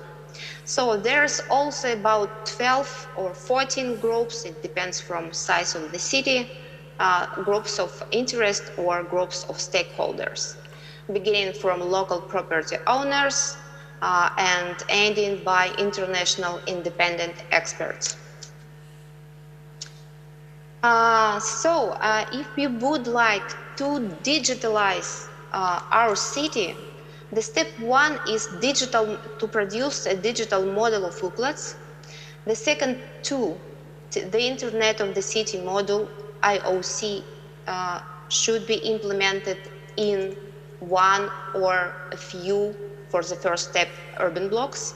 And step 3, we compose a digital skeleton of the city is a network of IOC models. And step 4, there is no way to produce effective master plan. There is only one way to produce effective master plan is to produce master plan of the city as a digital city. I believe in progress, and I believe that Chișinău can connect with another city as a digital-enabled, people-centered city. Mulțumesc! Mulțumesc comes also from our side. Irina, to you. Thank you for your presentation, for your vision on the development plans and your insights. Stimați participanți, Dear participants, that was the first part of the panel. I'd like to thank the speakers in the first part, Mrs. Babatar, Mr. Ionita. Please take your places in this room. And now we are going to discuss in the second part of the panel, and now I'm kindly inviting the following speakers. We're speaking about the heritage, cultural heritage, the historical center, real estate investments, and a new real estate program with the following speakers. And I kindly invite here Mr. Sergiu Musteață, Mr. Alexandru Cordoneanu, our guest Carlo Guginava from Georgia, and the Deputy Mayor Olga Ursu. și pentru că apreciem foarte mult timpul dumneavoastră și vrem să fim eficienți. Because we appreciate your time and we want to be efficient, I will move to my first speaker in the panel, Mr. Sergiu Musteață, PhD and teacher at the Ion Creangă University, who is going to talk about the role of the cultural heritage in developing a sustainable society, the case of Chișinău. Dear Chișinău inhabitants and dear guests of the capital, thank you very much for this invitation. I'm honored to participate in this forum and just in a few words to speak about an area as important as neglected, which is the cultural heritage, what we have taken over from the previous generations. And when we speak about the cultural heritage, of course, we need to understand that everything we have today is due to our predecessors, and this counts a lot. And this starts from education in the family, in the street, in the schools, in any institution where we work. I will not give you details about the definition, but every time it's important to understand the sense of the term we are using. And we shouldn't invent the wheel, because the theory of the cultural heritage has evolved a lot in the later decades and has become pluridisciplinary, because it implies lots of other connected sciences which help us understand, study and preserve and protect and promote adequately this heritage. And this entire process and system of protecting and promoting the cultural heritage, the community, the human counts, because the human has produced things and left this patrimony, and we have the duty to preserve it and transmit it to the following generations. That's why the community of heritage is very essential in preservation and leveraging. And if you look at this graphic, you can see that the cultural heritage relates to everyone and everything. The human should be at the center. In that context, of course, we could speak about rights and responsibilities, although the Constitution of the Republic of Moldova says clearly, expressly, that cultural and natural heritage is the duty of any citizen. We should understand that from the citizen to the community is just one step, and we need to be accountable at individual level, but also at the community level. By ourselves, we can do lots of good things, but if we want to have an adequate policy and protected heritage, which is representative for us, And so that the people who visit us and could understand us better, then we should have a joint effort. That's why every individual is important, but also every individual should be aware that he or she is part of the community, and is very important. Matthew earlier has spoken about the Agenda 2030 of the UN and the Global Development Goals until 2030. I wish they would be implemented by 2030, but I think even after 2030 they will be topical still, because as you see, focuses are put on very important areas in the entire world, starting from the poverty, starting from the lack of food. And objective number 11 is related to the city and the community. At the beginning, we believed that we have heritage here because the community, the place where the human works and lives, counts a lot. But afterwards, they understood that cultural heritage you can find everywhere, and you can find in everywhere. If you speak about food supply, water supply, water is part of the cultural heritage. The culture of using the water is very important. If you speak about those areas which have shortage of water. So today we can speak about the heritage as supranational element. All the more, 5 years ago, United Nations, particularly the institution responsible for security, voted for the first time a resolution which draws the attention that cultural heritage is an area relating to protecting and promoting peace. Today, witnessing a war when Russia aggressively abuses Ukraine, we understand that not only the life of people is endangered, but also the wealth, the heritage, and therefore the Security Council, the UN, draws the attention about the need of including cultural heritage in the national and global strategies. And if we speak about sustainable cities, we need to take into account that sustainable society can be only there where we invest and focus on the essential components, the social, economic, environmental, and cultural sectors. The cultural part and the educational part are very important and should be put together, because a high level of education can't be reached without a high level of culture, and vice versa. And therefore we need to pay attention to that aspect, because our expectations toward the society can only be achieved only when we invest in people, when we cultivate them and make them accountable, so that they understand that everyone has the rights, and every right comes out from a responsibility or an obligation, not only to ask for rights, but to be aware that they should contribute through this. Orașele sunt sustenabile, atât de mult discutat subiectul acesta, de mai mulți ani în toată lumea. Cum le How should we transform the city to be centered on the people? The housing is so important, and we haven't learned how to solve the issues of the housing in order to be a sufficient space to have the necessary comfort, and not to forget about the heritage that we have in terms of preserving it. When I speak about heritage, it's not just a building or the ruins of the building. It's about a total volume of knowledge which come from the immaterial heritage, and they count a lot for the existence and the development of ours. In that context, the urbanization and continuous development is so important. I agree with the statement that the city is continuously developing and should grow. Growing doesn't mean as many stores of the building as possible, but we speak about quality buildings. If we speak about the time consumed to go from place A to place B and many other aspects of what qualitative urbanization and sustainable urbanization means. A project implemented should be valid throughout a bigger period of time, rather than coming back and repairing it the next year because we forgot to install some pipelines. So it means that everyone should participate actively and qualitatively. What Chișinău wants to attain and what the humans living here. Mr. Ionita said Chișinău is like a sponge which absorbs everything. From demographics to investments, in Moldova, 80% of 80% is existing only due to Chișinău. And Chișinău, people say they like Chișinău because it's a cultural center. They say, I live here because it's a green city. So we want our city to continue to have vegetation, to have oxygen.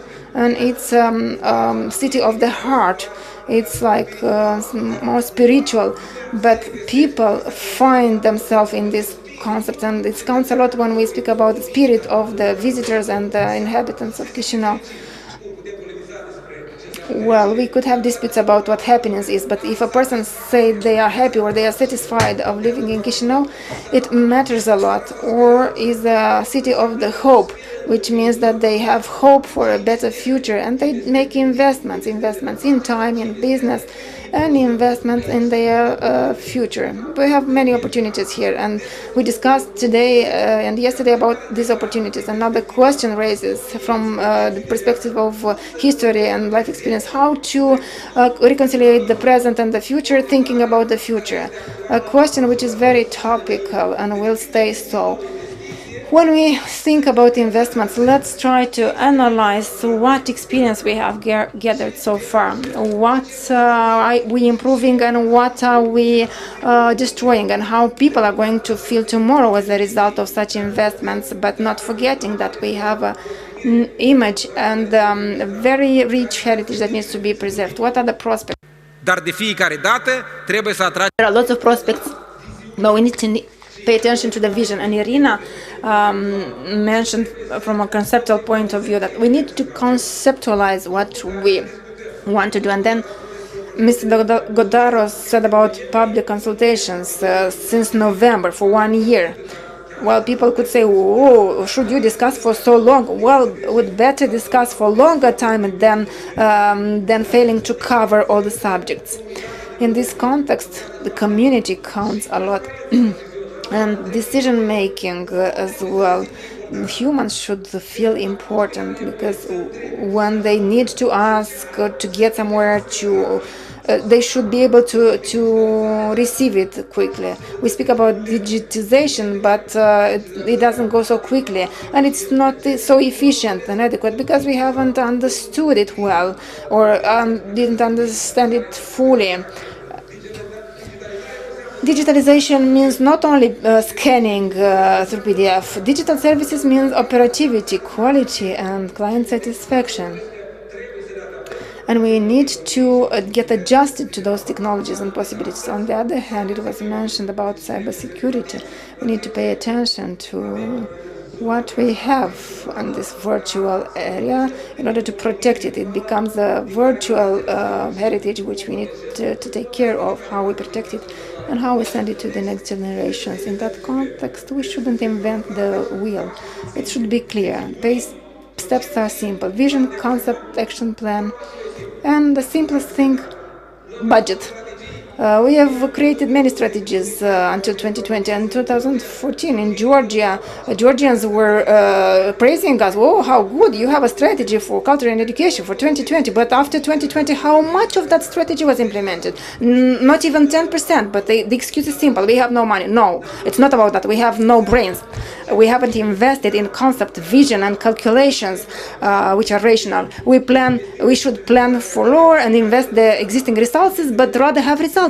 And we know that from the investment made today, we can make the next step tomorrow. Because if we plan for many things and then in a year we identify we have no money, then it shows we don't know how to think strategically, and that matters a lot, particularly in the context of the current crisis. So many crises that we have: energy crisis, war, any other crisis. That's why this kind of meetings, forums are very important, let alone the political belongings and other aspects related to the human behavior.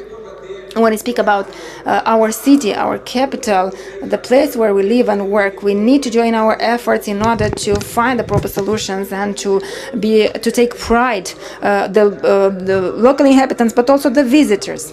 Thank you. Mulțumim, domnul Musteață, pentru această incursiune în tot ce... Thank you very much, Mr. Mosteață, for your intervention. You had it dynamically, interestingly. You have deepened us into that subject. And indeed, if we think a little bit about traveling abroad, those who travel abroad, we have seen a lot of history there, a lot of cultural heritage that they preserved, and we don't have them here. The question is, why don't we have them? Actually, we do have them, but we don't know about them, and we don't leverage them, don't use them, and can't capitalize them, including for economic purposes. Running after constructions and material values, we have forgotten about non-material values.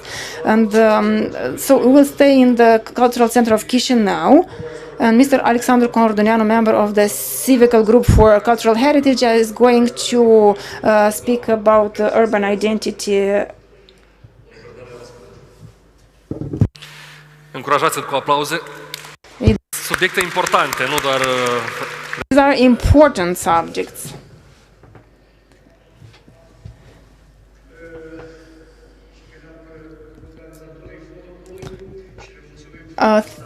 Thank very much the organizers of this forum, because they established very well the heritage topics in the tourism one and in the real estate sessions. But the problem of cultural heritage of Chișinău and cultural buildings appeared and was notified by the community of Chișinău when the real estate started to grow.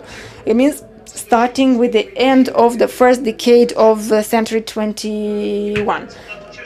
And then it was established, our Civical Group for Cultural Heritage, as a reaction to the challenges both within the administration and within the business. And the attempts to build on the foundations of the historical Chișinău, sort of a Moldovan New York. The attempt to destroy the already built heritage. Basically, we have no more over 80 heritage sites during this time, so they disappeared, and it's unrecoverable. And then participating in the general plan, an urbanistic plan which was trivial for years 2007, 2008, which didn't affect our cultural identity of Chișinău. It wasn't based on that identity. So we thought we need to highlight to what extent Chișinău is different from other cities, and in what manner Chișinău meets in what characterizes itself and its inhabitants and all the cultural paradigms existing for 300 years since we have the city. And together with our friends from the Civical Group for Cultural Heritage, Mr. Sergiu Mosteață, President of the National Association of Young Historians, we started a series of conferences, Identities of Chișinău, since 2011. There are 8 editions of such conferences, 8 volumes or even 9 volumes of those conferences, which might be useful even for those who deal with the real estate. Maybe there should be a ligbez for all the business people, for them to know that this city has a strong memory, which is also very interesting. We have acquired the right to have this memory. The memory of this city was repressed.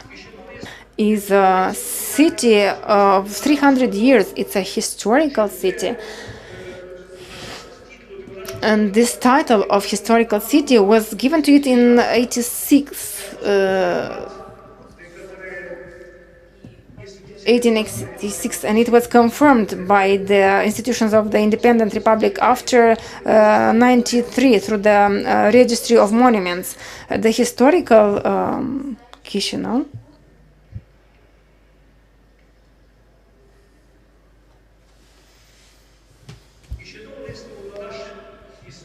Chișinău is a historical city which deserves the entire attention of the administration and the researchers, but also the business. 2 years ago,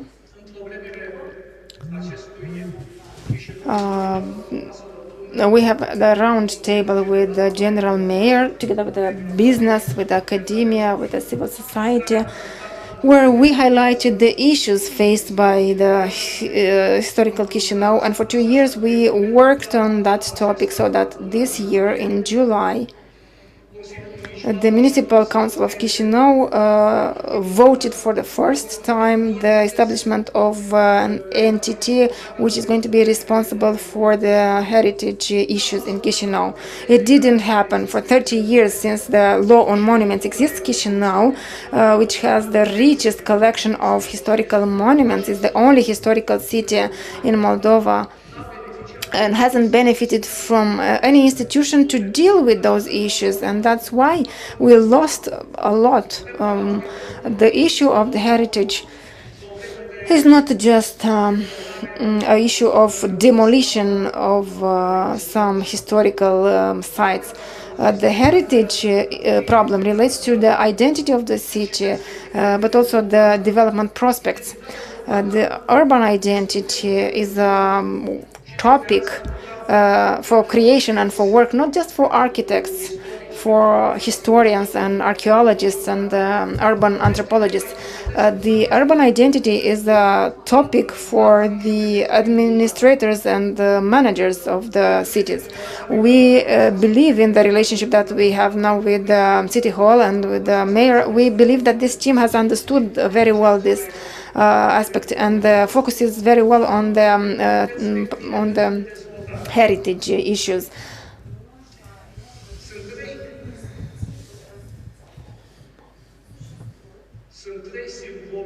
There are 3 symbols of identity and memory which can't be excluded from the process of development of Chișinău. And these symbols are called historical nucleus of Chișinău, historical center, which is a heritage site protected by the state, included in the registry within the limits of Street Ismail, Mateievici, Albișoara. It's integrated heritage site. We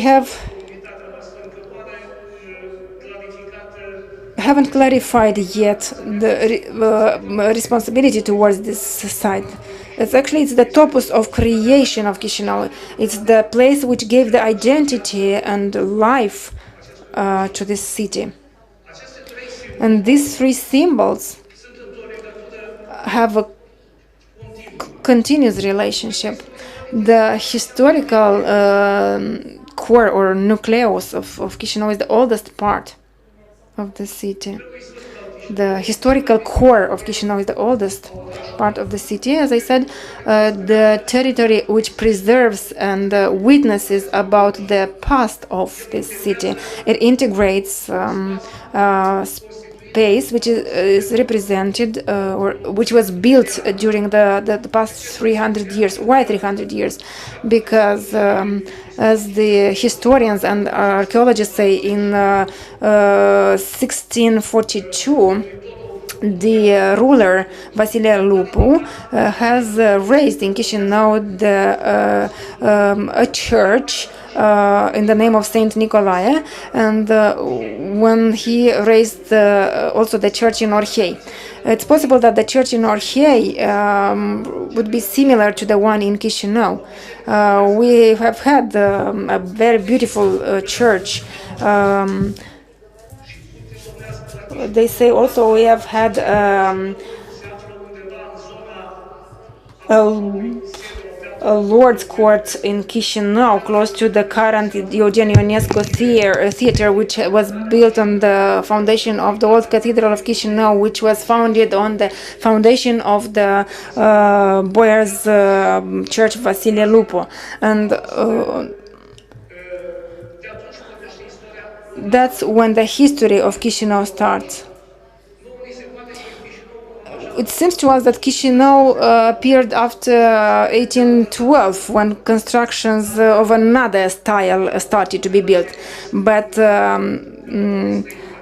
based on what the travelers who came to Moldova those times, we could say that Chișinău was an interesting urban structure, even from the text of Celebi, who in 1652 was passing through Chișinău, through the Turkish areas from those times.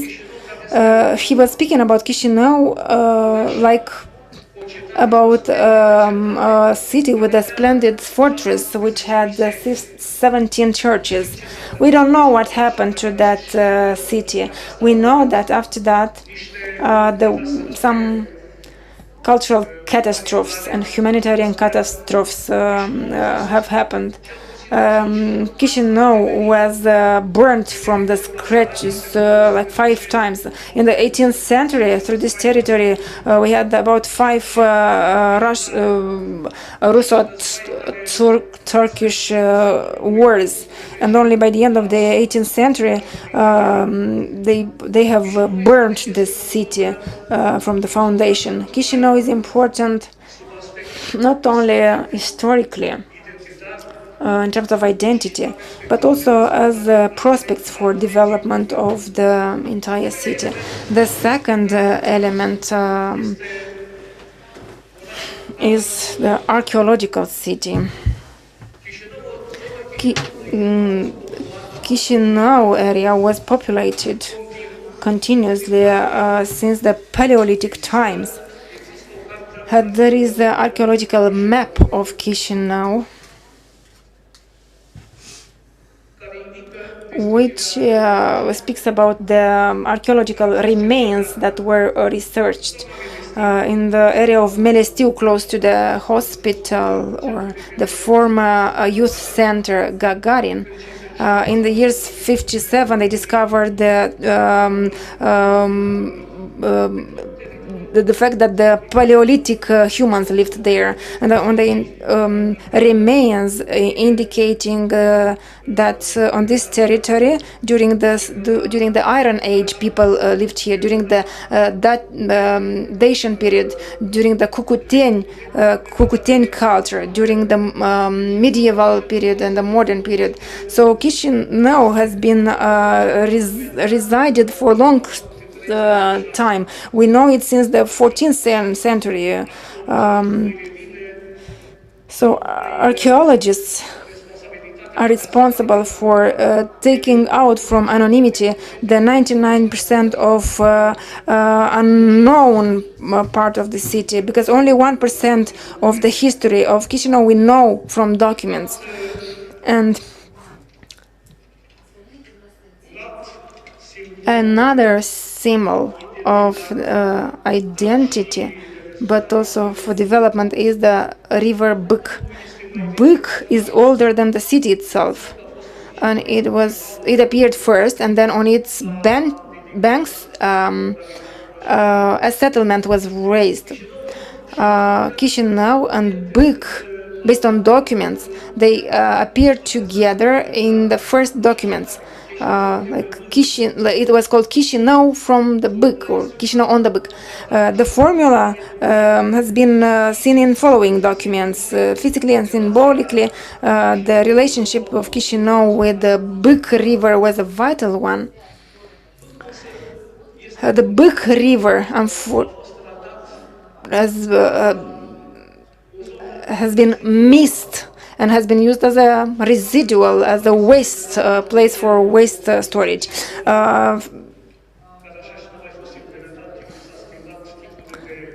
There was a plan in the 19th century, but that was not implemented. It was stipulated that out of historical Chișinău, all the enterprises and storages should be taken away, and the entire industrial activity, including from the Bâc area, should have been taken away. And what we have now as storages on the Bâc river and the gray area, it should have become a developmental area according to those plans, but we haven't succeeded to have a vision for development of that area.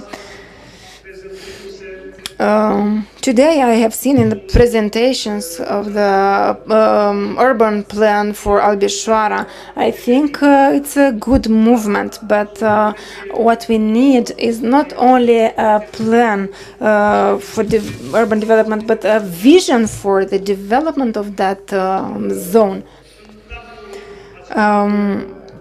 Within this conference, we have had many discussions on this topic, how this area should develop. And one of the suggestions that we had, you can see that the big area, the one in red, is quite big, which can be developed and should be developed. It's probably the most important development zone, the most important X for the development of Chișinău for the 21st century. And we have had a project for development of this area in 2008, a project that was ordered by the City Hall of Chișinău, and then they rejected it.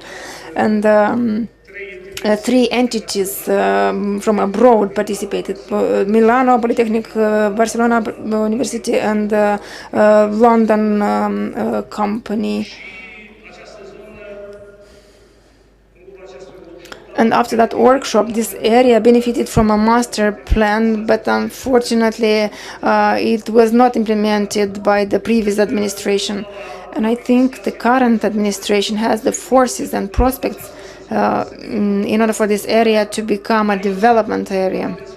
Here we could develop a new business area, an administrative area, so a new Chișinău city, as the other historical cities have done, like Riga, which has developed a Riga city on the other border than the historical Vilnius, Milano, and Moscow and St. Petersburg.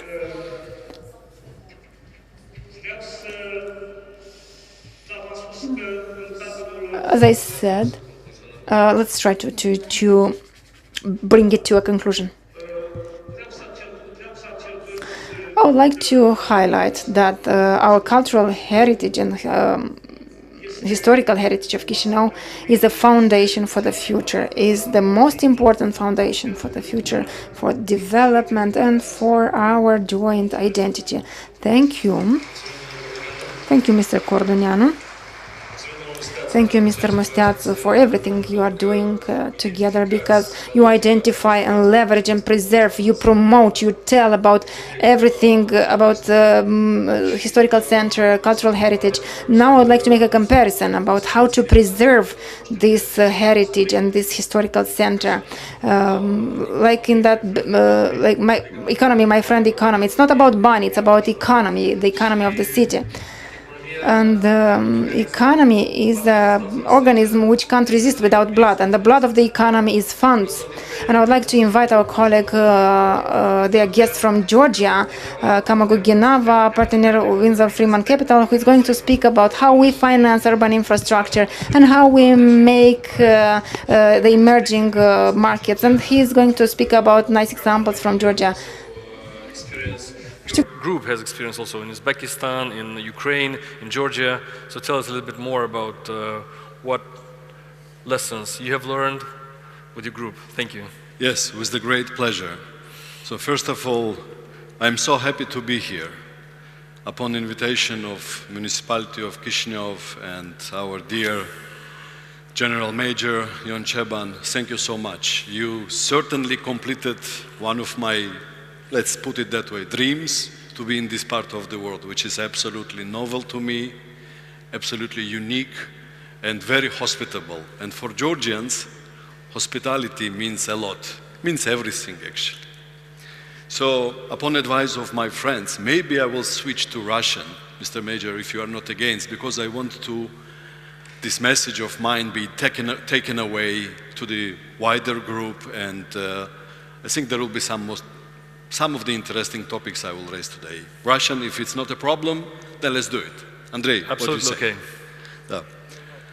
Приветствую еще раз всех, большое вам спасибо. Я из точно такой же страны, как Молдова, Грузия. Мы очень похожи на друг друга, и физически, и душевно, и культурно. Culturally, and morally probably, and by religion, we are very close people. We are in the same region with absolutely identical problems, with challenges, with potential to grow. I would like to tell about my institution. This is a state DFC, which works in the region for 25 years, and for more than one time, not a single time, it visited Moldova. What this forum created, as minimum, it created to bring 300 to 400 million of direct investments from the United States. This is very important, and therefore I would like to thank again the mayoral team, Mr. Mayor, and there is the bread is not running after your belly is running after the bread. So you actually hit the point. Investments, especially investments from the European Union, United States, they never come if you don't ask them to come. And how could you call this type of investments into the society? Through the voice of a municipality, through the voice of government. Of course, people want to live well, they want to have a nice infrastructure, but forming all those impulses are coming from the leaders within the mayoralty and government. We were invited for the first time ever. Until now, no one called us. We came, and here you see the results. The effect was almost immediate. So briefly, I will tell what our agency of investments did in a small country in Georgia. DFC, U.S. development and capitalization, $60 million, 160 countries of operation. Moldova is an eligible country in which they could and should invest and operate, because it's Ukraine, Russia, Moldova, then Romania, Bulgaria, the European Union countries.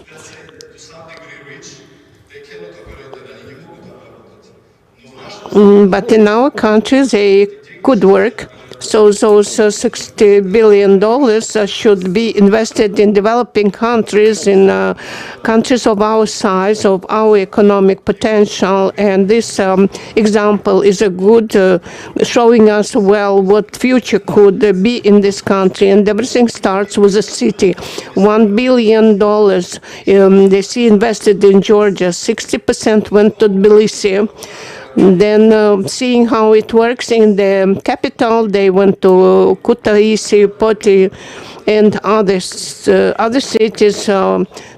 Same will happen in Moldova. Our company, that is official representative, is covering all the region. We have processed more than $300 million for Georgia alone. And 56 is also in the pipeline, including Ukraine, and we hope very much that the country limit, which allocated for Moldova today is $300 to $400 million. If the municipality will allow us to unwind our wings, we could do it. And our bank wants to work with the private sector. We was the development of private sector as a driver of economy, and this is an axiom of the American approach and doing business, and probably even a religion. Since the topic of our discussion is real estate, so real estate by itself is great. It's construction of buildings, of housing, and infrastructure. In general, this is already investment. I would like to talk about real estate as infrastructure for tourists. When we are building a hotel, we understand that this is jobs during the construction time, and what I would like our dear mayor to see is to see inflow of money in long term that could, like service industry could be created, and maintenance and tickets. So those out-of-pocket expenses of tourists down at the Horeca and other places, in other services, and you have a lot to offer to the touristic potential from Europe and probably all the rest of the world. It's a unique country. I was talking about Georgia and Moldova. And even the day before, when starting my speech, Mr. Mayor mentioned Georgia 3 or 4 times. And this is not by mere chance, not just because we are nice and beautiful people and very well dressed for the event, but just because we have a lot in common. Look at the population number. We are about 1 to 1. So GDP per capita about 5,000 of both countries.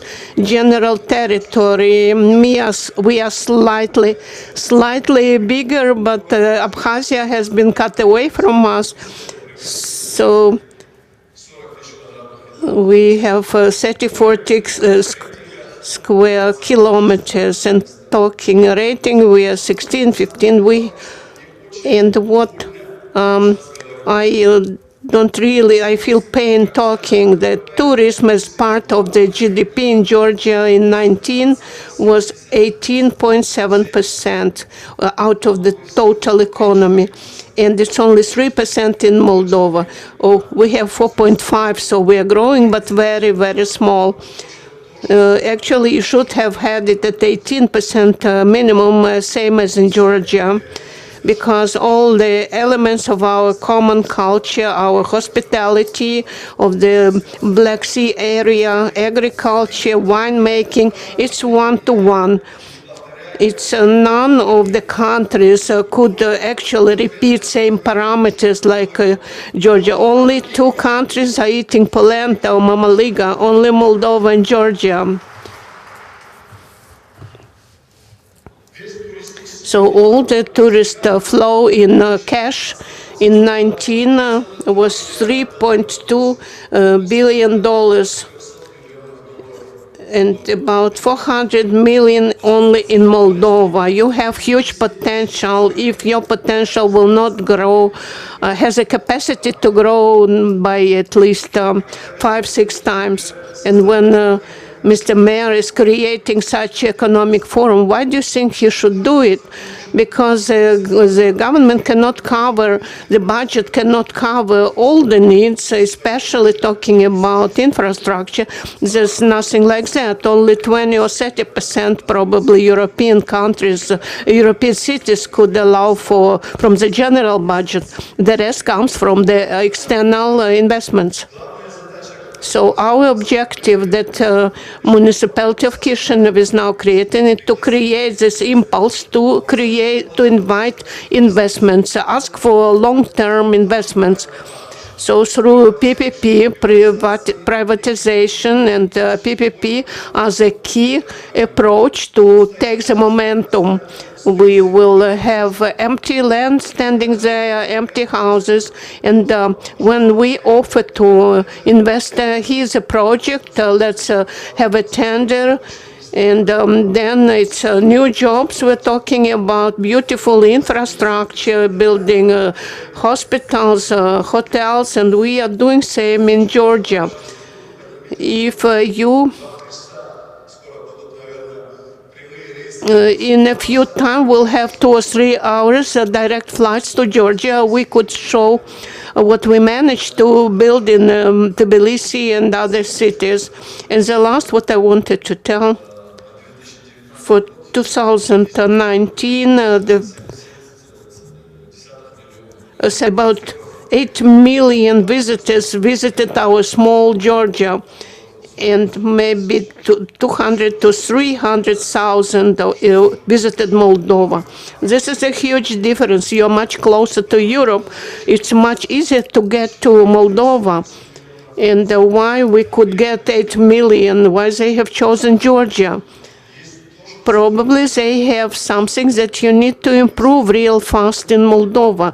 And it means we are moving in the right direction. Like branding hotels in Georgia, we have the majority, we have 12 hotels from the most known and 18%, another 18 in the pipeline. So there is no place enough just to place hotels in Kutaisi.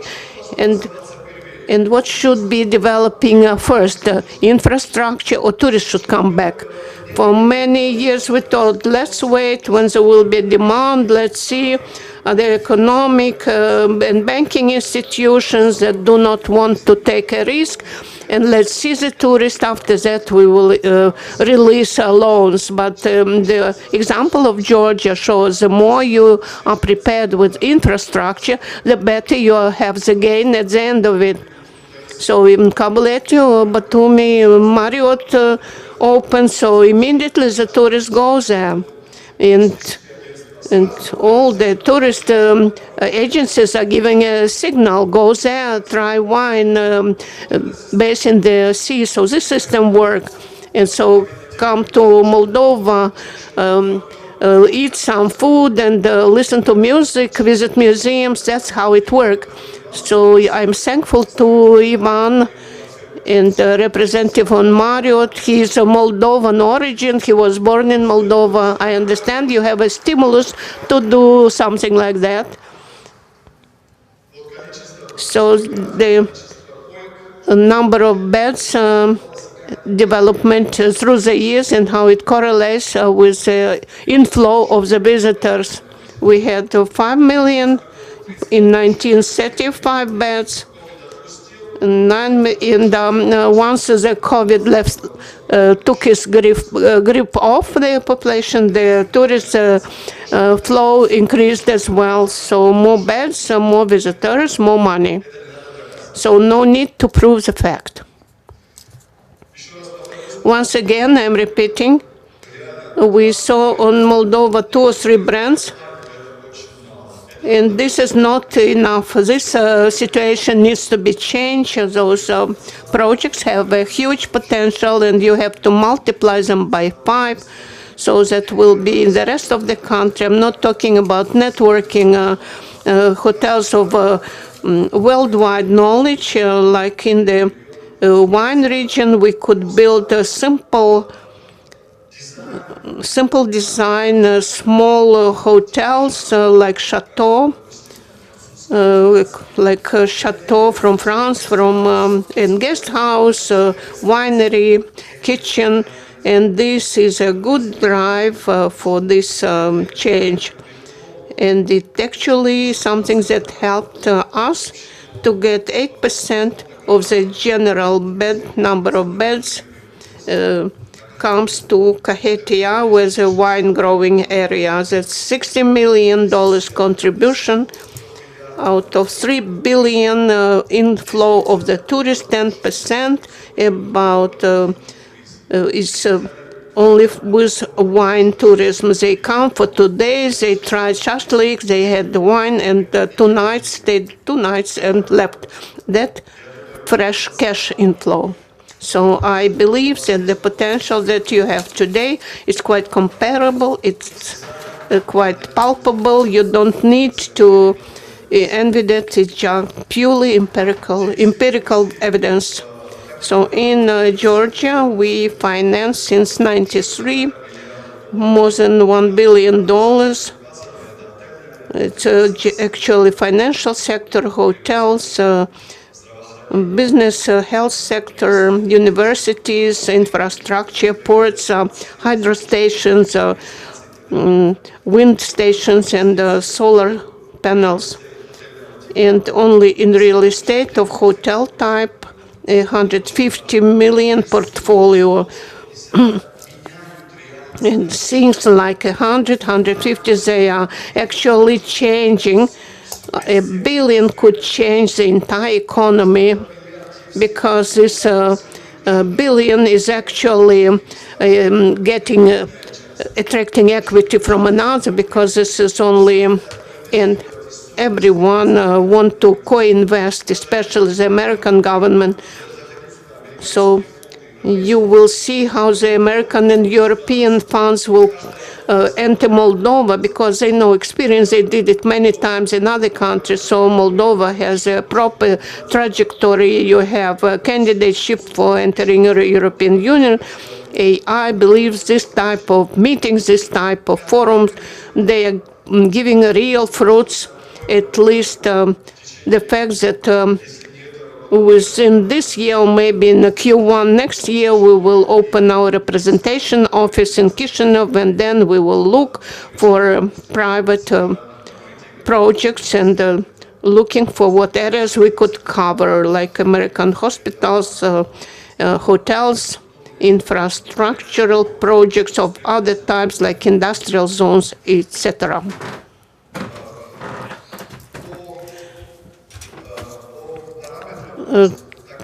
According to parameters in this American bank, we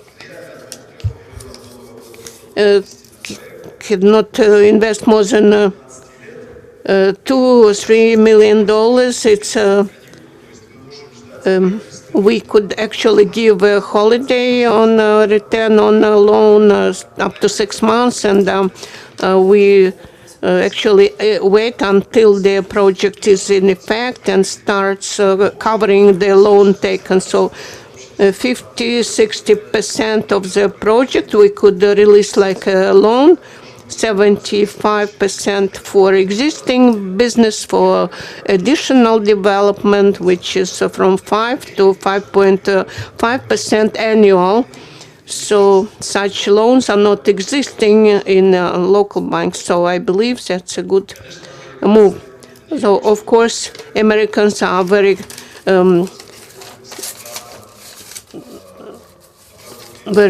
straightforward people. They are working directly to invest into the project.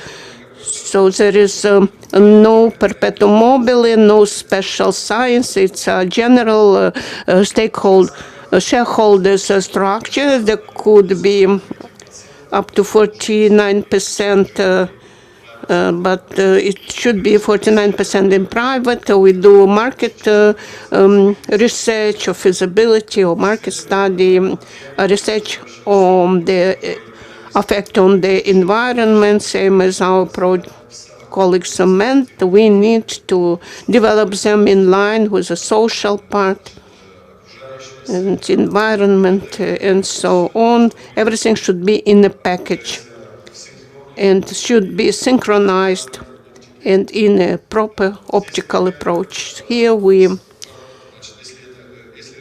if we are talking about service agreements, Marriott, we work a lot with Marriott International around the world. And for us, it's important that when we are building, they should be according to the standards of Marriott. And we know when they are managing their business, it will never be at a loss. It's always be to a win. And those the loading of such hotels are more than 60%. And the investor is properly measuring its income and loss. So nothing specific, nothing very complicated if you know how the project is structured.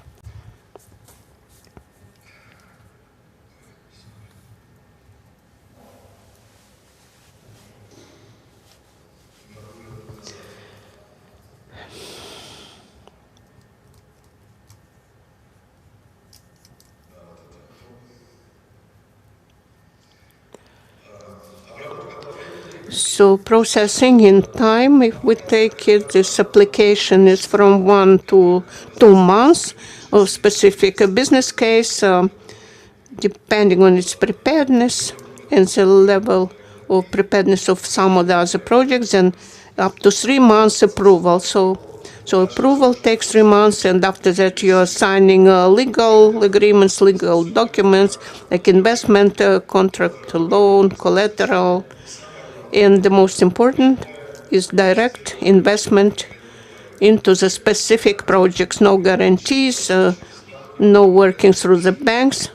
It's an account of a specific project in a bank and direct financing to the account of some of the other projects. So basically the screening committee, then study, feasibility study, and the final investment committee or credit committee when we issue a final document of financing the project.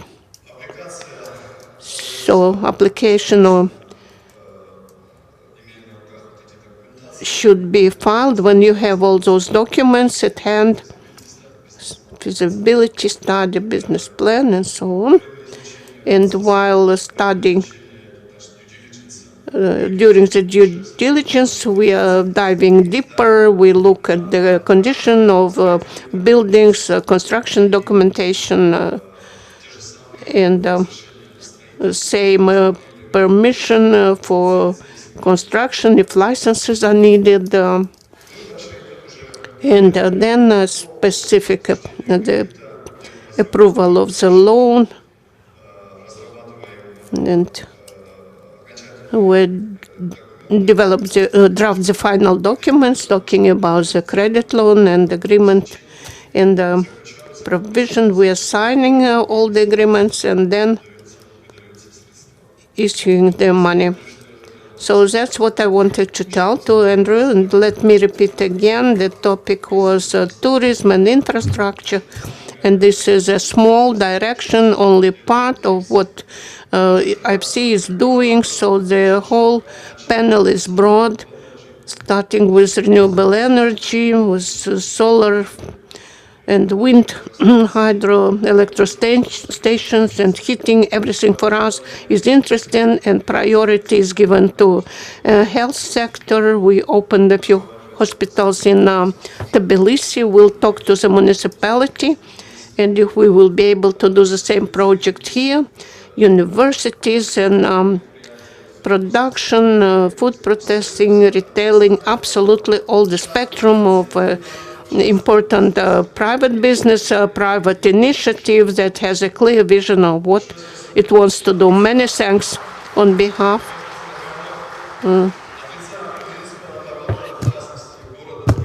On behalf of the Georgian people and the Tbilisi city, I'm sending our warmest regards to Chișinău and Moldova. Thank you very much for your hospitality. After such a presentation, well, I'm taking the ball and I will present my presentation.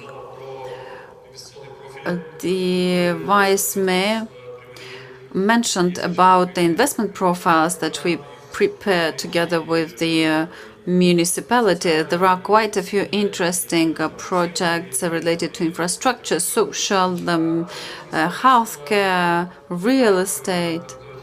And since we have conducted a study of the real estate market this year, and I will switch to my native language, to my mother tongue, and tell about interesting things about the office market and land market. Dear participants, thank you very much for your patience. I will make a very short presentation, taking into account the short time that we have. So everyone will be able to see my presentation later on, will be available. Relatively recent during this year until the change of the context in Ukraine. The investment agency, together with the colleagues from the International Agency for International Development, which refer to the non-residential market, lands available and industrial spaces and logistical spaces. less hotels and cafes. So a few topics that I want to share with you. They are two important factors. We speak about definitely the geopolitical context in which we are in and the construction costs. Also, they are similar to the average of the region. In our country, the market is also small. With the local capital, there's developers which don't have such an easy access in the country. Metal, wood, we all have, and it has at accessible prices. We all have these materials, and inflation, which is very important now, and the financing rate. And Mr. Carlos' presentation is very important in this context. Everything that's referring to the process has a more context criteria which refer to everything that's referring to the heritage, and all these aspects are important. Who are the players on the market? We have identified some developers.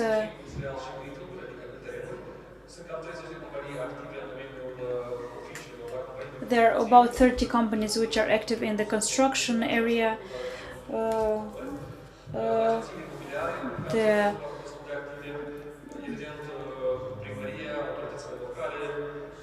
The city hall, the local public authorities, the ministry, the cadastre, and the notaries. Few aspects linked to Chișinău, the Republic of Moldova. As you can see that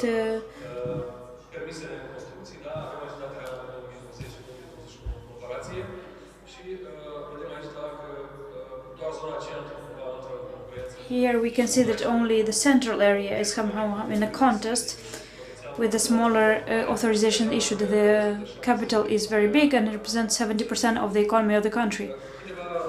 A few statistical data linked to what is happening in Chișinău and in the biggest municipalities, also marked in red. You see Chișinău municipality. We speak about the constructions, number of transactions, the transactions on the surface. We speak about trains, about lands. The transactions is 1%. The surface is much smaller at the country level, but anyway, somehow Chișinău prevails with this share. And I think referring to spaces, buildings, the investors prefer to make transactions with these actives, and the surface is 5.6 million, and the share is huge, same as in the economy. About the emergent trends for the office market, as you can see, as around this information can be available on the Public Investment Agency with the technical details, including important interesting aspects for investors. We speak about 76 buildings of offices in Chișinău, one of A class in 2019, and 63 of B class. The class B prevails in this field, and we see a very big market to develop AA plus class buildings in Chișinău, because the infrastructure of the city is a kind of old type one. In perspective, we speak about new offices of A plus class, new 9A class building, and 7 buildings of class B. We see them on class A on the main boulevards in the historical part of the city. Also, even more local categories investors invest also from their activity. We speak about the group that represents Carlo is one that can benefit, and together we can create opportunities and synergy in this field. So more details are here about the stock with this perspective, the meters, and we have this percent. 20% are more than A-class offices, the creative industry, the BPO, the creative industry. Also here in the offices we have data on how much square meter costs the construction and the sale is interesting in the investment field, and the most expensive sectors under this aspect are Center, Ciocana, Botanica for sales, and Center, Telecentro, and Botanica for renting. So these are based on the statistical data, but also based on the we have 15 developers, builders, constructors, and real estate agencies, and 60% are rented and 40% are in sales, in transactions. On the trend as we speak about new buildings, even more spaces with parking lots, and also the rent in the spaces in A class is around 20 euros, and the prices have top where we rent offices for this rate to be reached, to be increased. It reached 18 to 20 without utilities. Thus, for the investors, the rent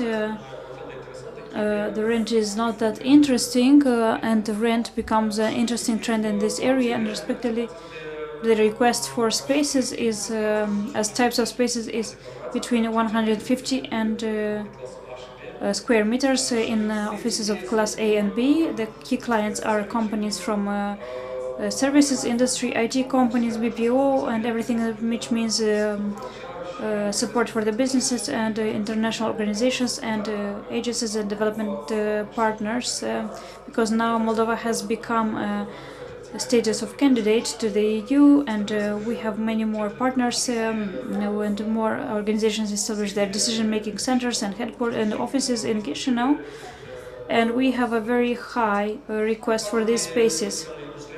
On the part, everything that means industrial part, the economic zones present interest, and the airport area, their space is very limited. There is much potential.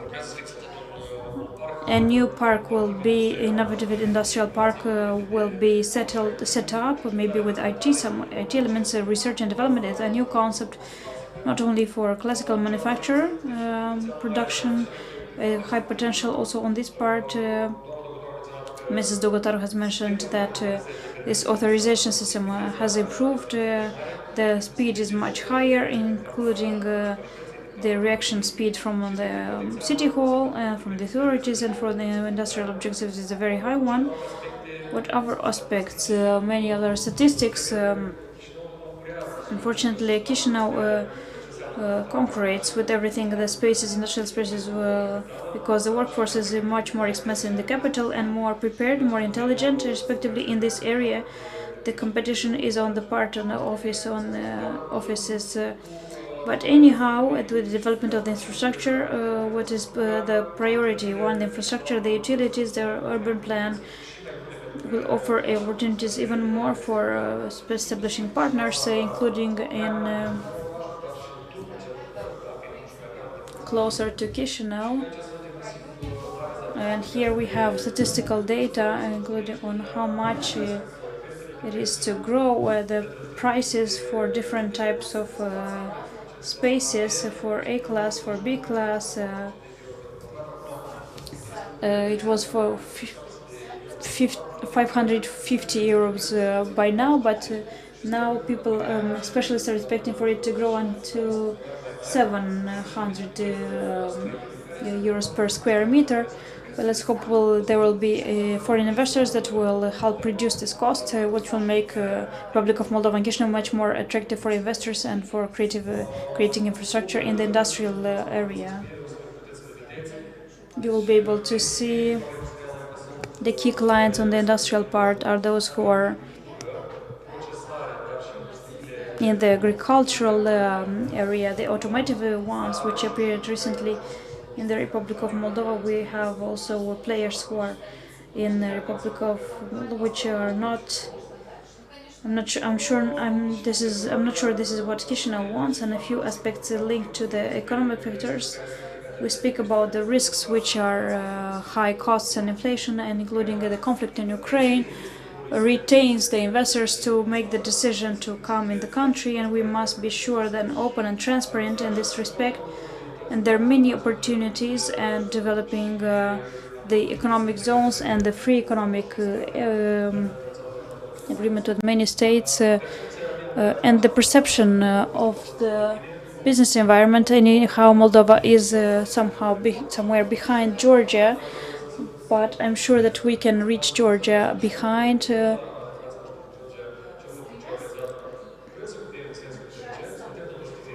Somehow we want to copy, but we are a bit different, and let's see on what we focus. Referring to local initiatives, and we see that infrastructure has started to move.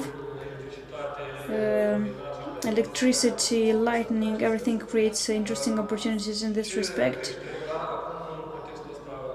The growth, we have a continuous demand.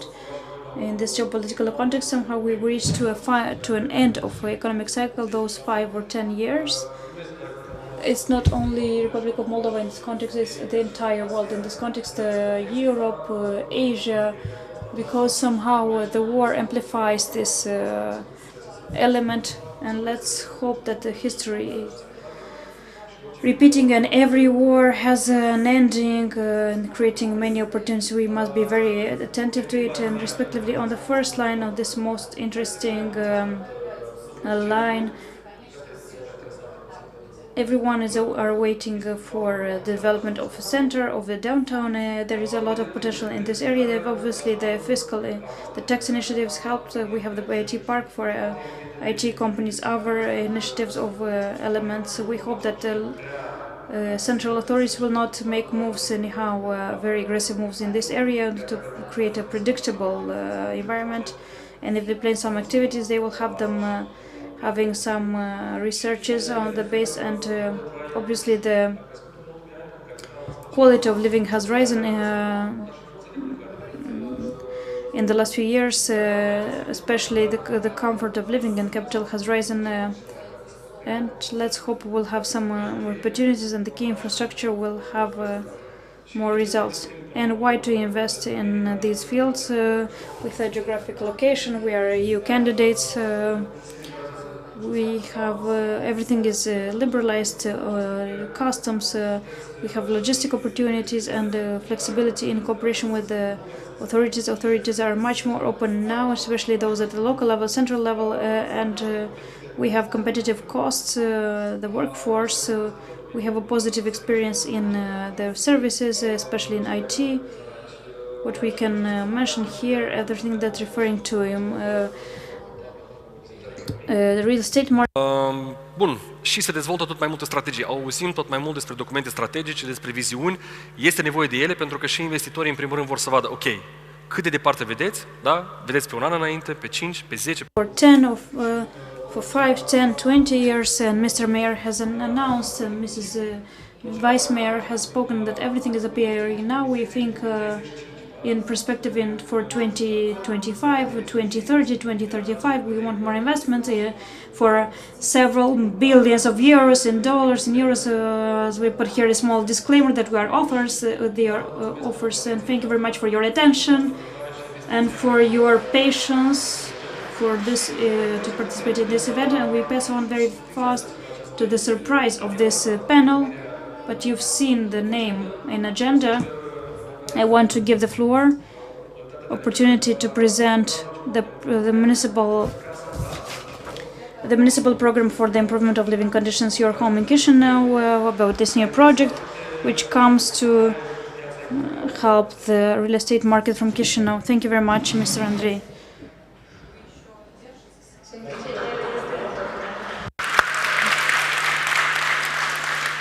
Eu am să încerc să nu vă rețin tare mult, dar consider că este o temă foarte importantă pentru municipiu, pentru locuitori, pentru tineri în primul rând, mai ales în contextul actual pe care îl avem în țară, contextul economic mai mult.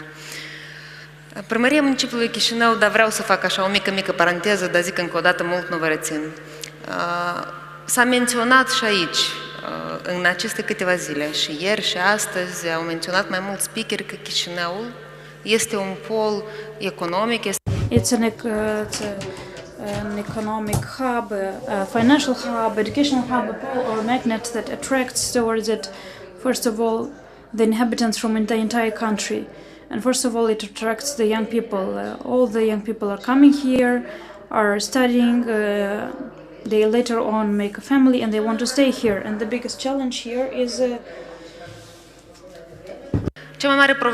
was mentioned is the biggest challenge is to buy a flat, to try to find financial resources, own financial resources to buy it.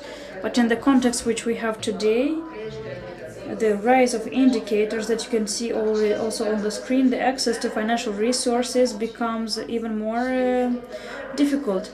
And the pressure on young people, on the families, among the fact that also they have to grow a child, they have to pay the monthly rate of if the rate was previously 3, 4, 5,000 lei, recently the rate has grown considerably. The City Hall of Chișinău has proposed a program initiative and has made a first research in this respect to facilitate or to find solutions to facilitate the access of young specialists, especially either to help them buy a new building, a new apartment, or to build a house, or to improve the life conditions with the support, financial support, with the compensation subvention awarded for buying the flat, either partial support. But it's still in development. I don't want to keep you with some figures. Mr. Ionita and Mr. Grigan have spoken about rise in price for flats and about stagnation or acceleration of the market in Chișinău, first of all. But what did we do? We tried to assess what we have on the market within the similar existent programs. We examined what it offers, how the countries have to offer, and we identified some some drawbacks, and we introduced some new elements, some elements which would cover those drawbacks, and which would cover those interpretations, existent ones, where with ill intention would benefit from them. And first of all, we will eliminate the plafonation of the sum to which the credit can be accessed. The price of apartments has risen considerably. If a young family wants to buy an apartment and it has found apartment with a bigger sum, but it has the possibility to pay this mortgage, then we will plafonate not the total sum of the credit, but the sum up to which the compensation will be given. And the remaining part will be covered by the beneficiary. We will try to exclude the plafon for the subscription for the age, and the mortgage will be followed to will be passed on to the children when they get to the pension age, for it to be able to be transferred to the children, to their children. And one more advantage, one more option of the program is not only to buy a new house, but also in the suburbs and for the building of houses and in development of suburbs. The reimbursement term of the credit for it to be viable for a young person should be not lower than 25-35 years. To plafonate this term without it to be possible interpretation. If we write buy, you give the option to the banks, to the financiers, to determine their own, to be able to decrease. And then we put again the pressure on beneficiaries. When we were speaking about a program of this kind, it is important to work with the developers and to work with the banks to offer or to negotiate some more advantageous conditions, favorable conditions, taking into consideration also the warranty which the authorities can offer, and to exclude the hidden commissions for that category of credits towards the hypothecary ones existing on the market. Prima etapă ne dorim. First stage we want and we hope to help up until 1,000 families. Și în primul rând ne vom axa pe acei tineri care vor să activeze în domeniul public, pentru că anume aici salariile, din păcate, sunt mici și, din păcate, autoritățile locale nu au posibilitatea să intervină în acest sens. Astfel, inițiativa acestui program, 1, este necesară, 2, este intenția să o facem și 3, eu sper foarte mult și sunt convinsă că, având un astfel de program, pe lângă celelalte pe care le mai oferă Municipalitatea Tinerilor, programul pentru startup-uri prezentat ieri, programul de compensații pentru compensarea chiriei pentru tinerii specialiști angajați în sectorul public, și acest program va face posibil ca tinerii specialiști calificați for young people to grow a family, to have a family. And thank you very much. Mulțumim și noi, Olga.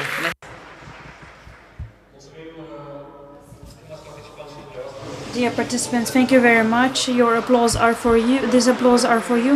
I want to thank our dear guests and the participants of this panel. Thank you very much. You can have a seat in the room.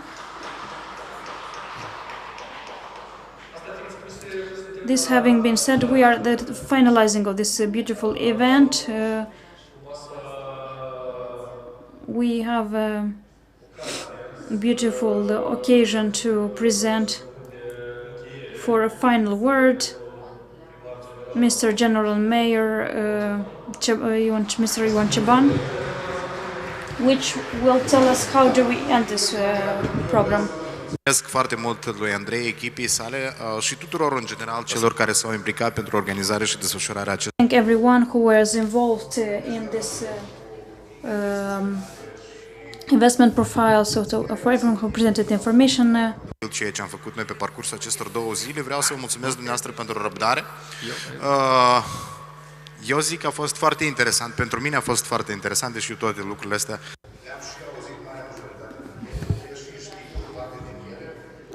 Part of them, definitely one part which come from the experts from abroad. They are very useful things. We will think how we'll want to apply them in the near future.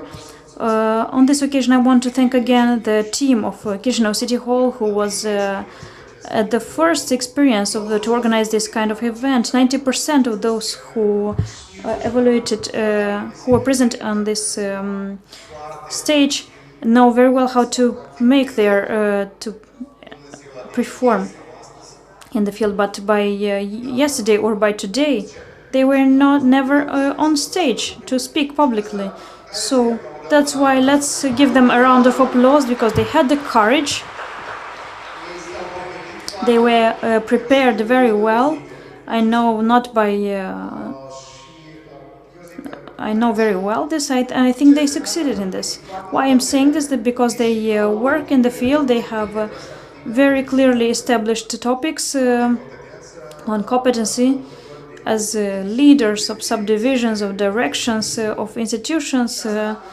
And this inspires me, the confidence that they know not only at this stage how they should do the things work, but they can together in the team to trace those future objectives 2025, 2030, 2035, green city, a city with enhanced mobility, open to investors, competitive for investors for all the ages of population. When I say open to everyone, I say, you know, that a very good part that you have. You should know that a great part of the photos from Chișinău are made by Felicia, which is an employee of Chișinău City Hall.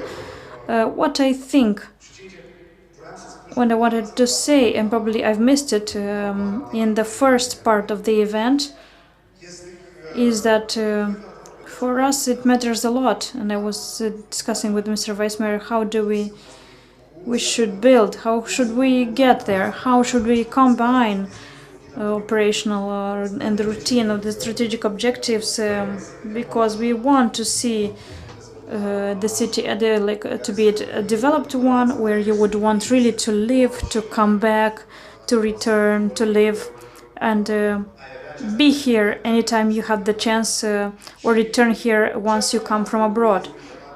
And the most important thing is probably when you indeed We love this city. We like this city. We like this place. We can respect the past, to understand among each other, and to not to forget that things can become reality. This is what I've learned since I was a small child. Things can become reality when we dream about them, when we dream of them, and I think we make things happen. We make dreams happen.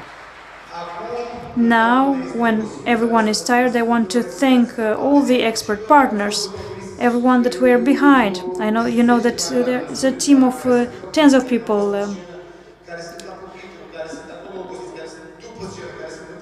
Of people who are very tired, who are behind the stages. I want to thank everyone. There's somehow at the city hall, maybe people who helped organize this or events, people behind the stage, because it's a team of so many people who were involved and helped organize this event and for it to make it successful. And let's hope that this event will become a regular one. So let's hope these subjects will be also, let's make them, and let's hope we will have results for them to be traceable, and let's hope things will become more specific, not only just talk.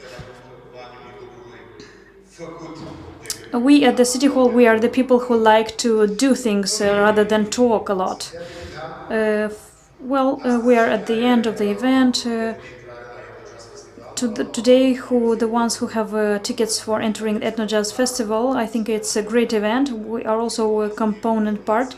Trigon is a band of Chișinău municipality, of a direction of culture.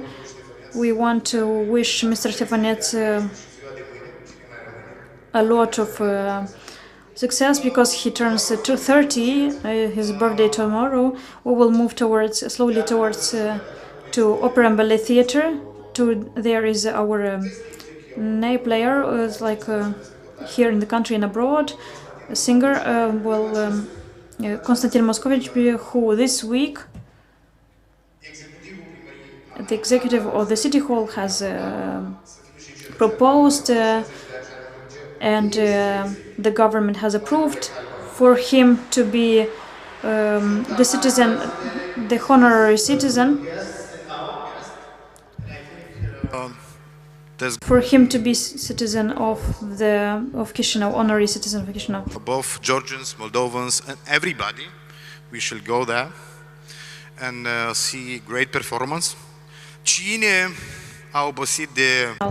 Who is tired of presentations, of jazz or of music? We have the wine day.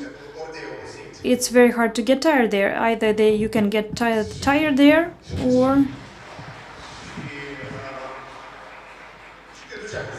and you go home and get a nap, but you just know that in the center of Chișinău we have over 70 wineries with a great break. So if the event is returning after the pandemics when it was not held, so who has a desire to talk, to communicate, to buy a glass of wine, because any winery you would visit, we have an extraordinary wine, we have for accessible price. Yes, and we would like to know everyone who came from abroad, for those who are following us from abroad, from overseas, because we had many interactions during this time. We want to thank you. We want to say goodbye. In Romanian, goodbye means we will see each other. It means la revedere. With another occasion, we don't say farewell. We don't bid farewell. And you are welcome anytime. You are welcome anytime. You can be our guests, and we will be honored to discuss with you, to share with you some ideas, to taste some pies or mamaliga, together with a glass of wine, buy a glass of wine, red wine, white wine or rosé, and many other things that you can do here in the Republic of Moldova. Once again, as we started this event, we would say welcome to Chișinău, welcome to the Republic of Moldova. At any time you you can visit us, and we will be very hospitable. A small country with a big heart. Thank you, everyone.